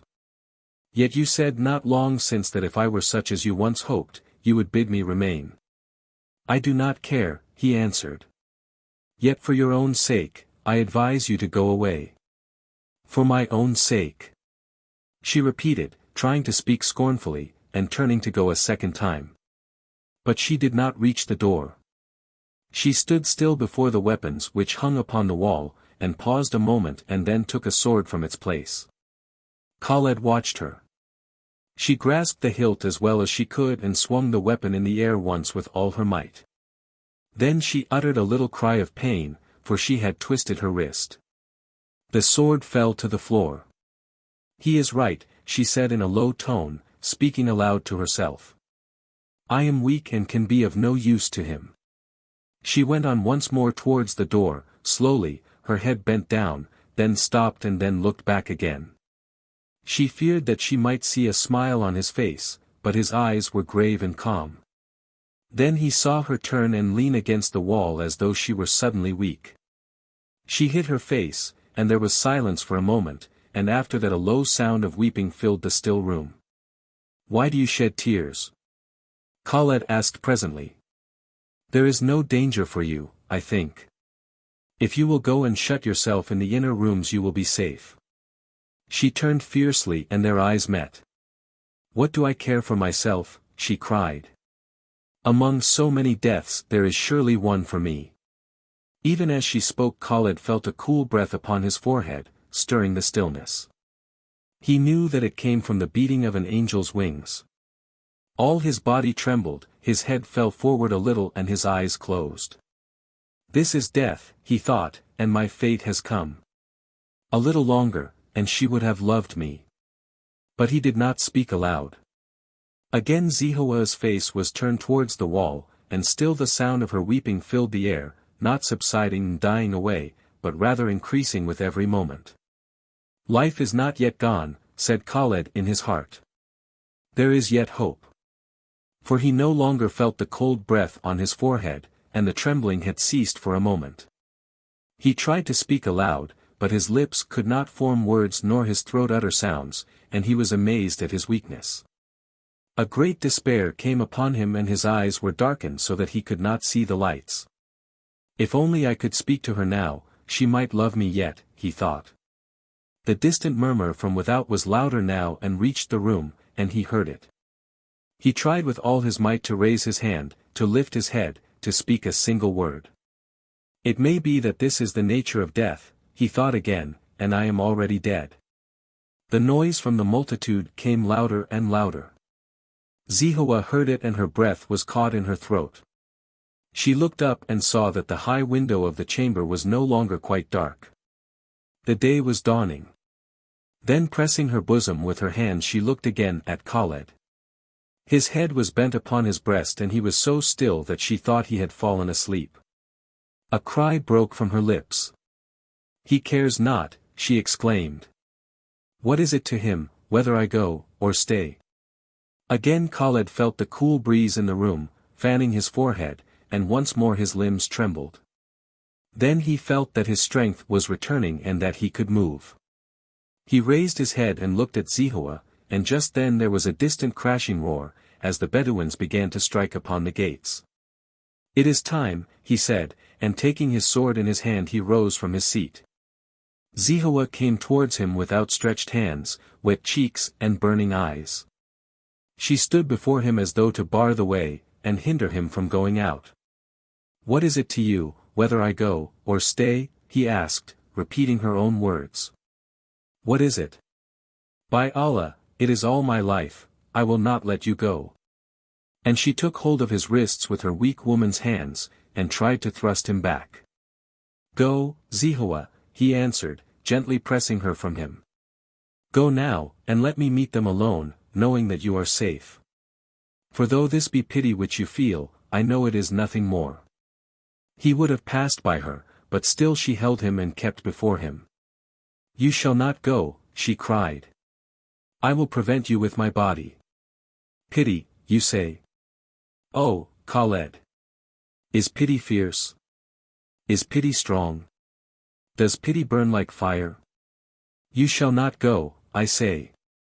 Then her hands grew cold upon his wrists, her cheeks burned and in her eyes there was a deep and gleaming light. All this Khaled felt and saw, while he heard the raging of the multitude without. His sight grew again uncertain. A third time the cool breath blew in his face. "Yet it cannot be love," he said uncertainly. Yet she heard him.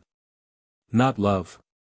Khaled, Khaled, my life, my breath, my soul, breath of my life of my spirit, oh, Khaled, you have never loved as I love you now."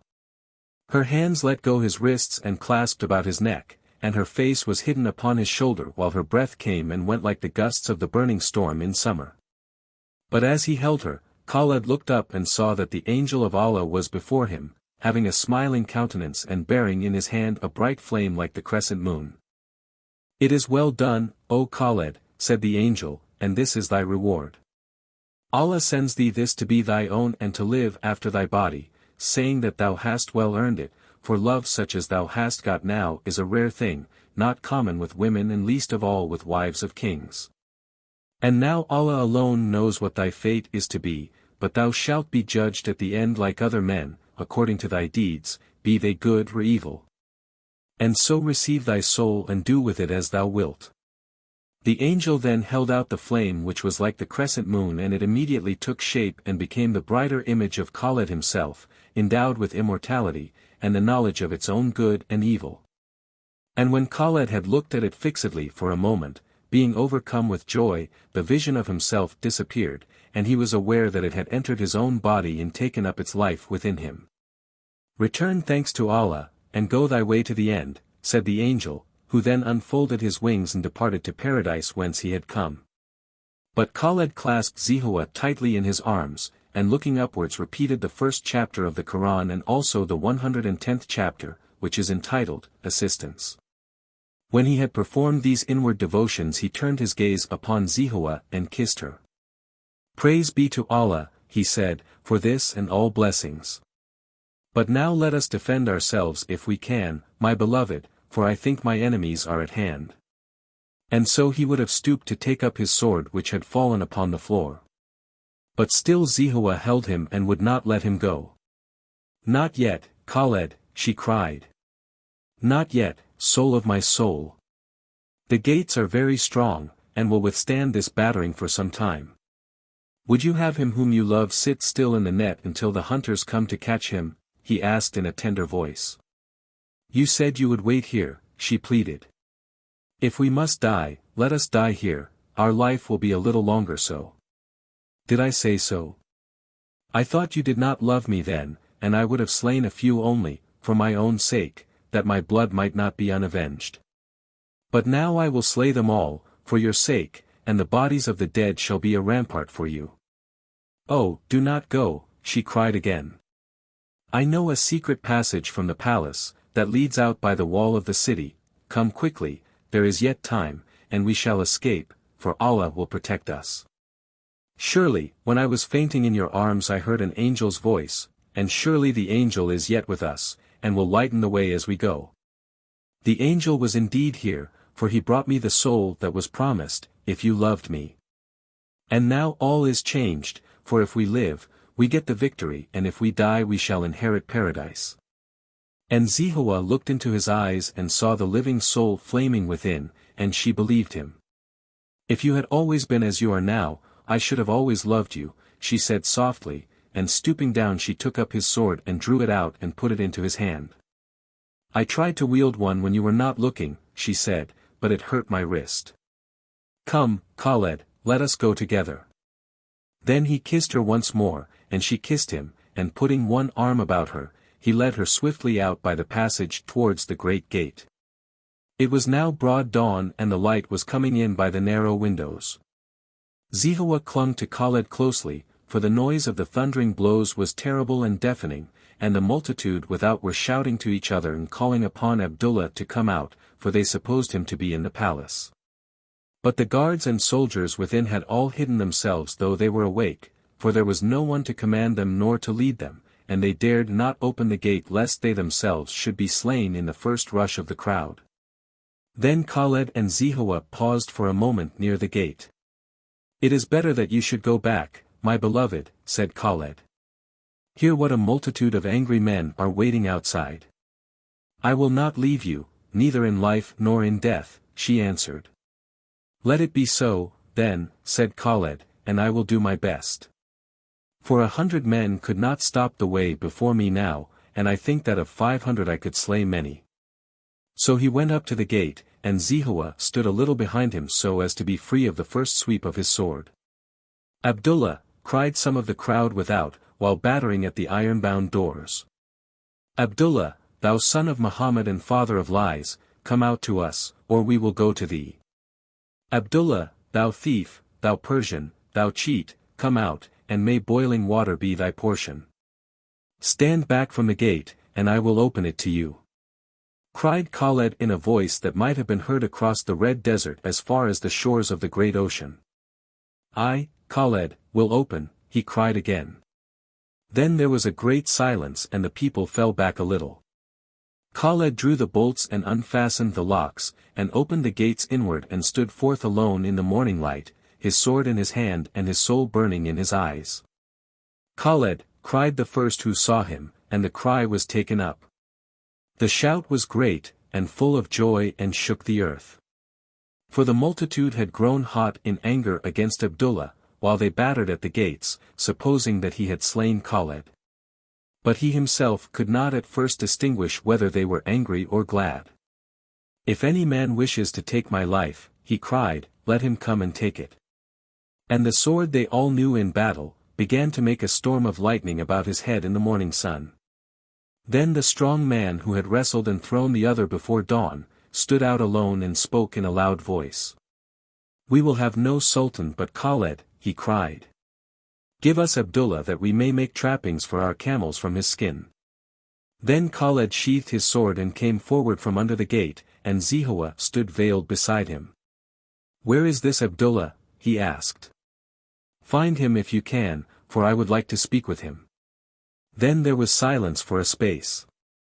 But by this time Abdullah's men had fled, for they had already been forced back in the crowding, and so soon as they saw Khaled standing unhurt under the palace gate, they turned quickly and ran for their lives to escape from the city. Seeing that all was lost. "Where is Abdullah?"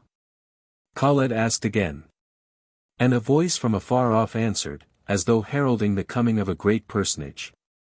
"Behold Abdullah, the Sultan of Najd," it cried. Then the multitude turned angrily, grasping swords and spears and breathing curses. But the murmur broke suddenly into a shout of laughter louder even than the cry for Khaled had been. For a great procession had entered the square and the people made way for it as it advanced towards the palace.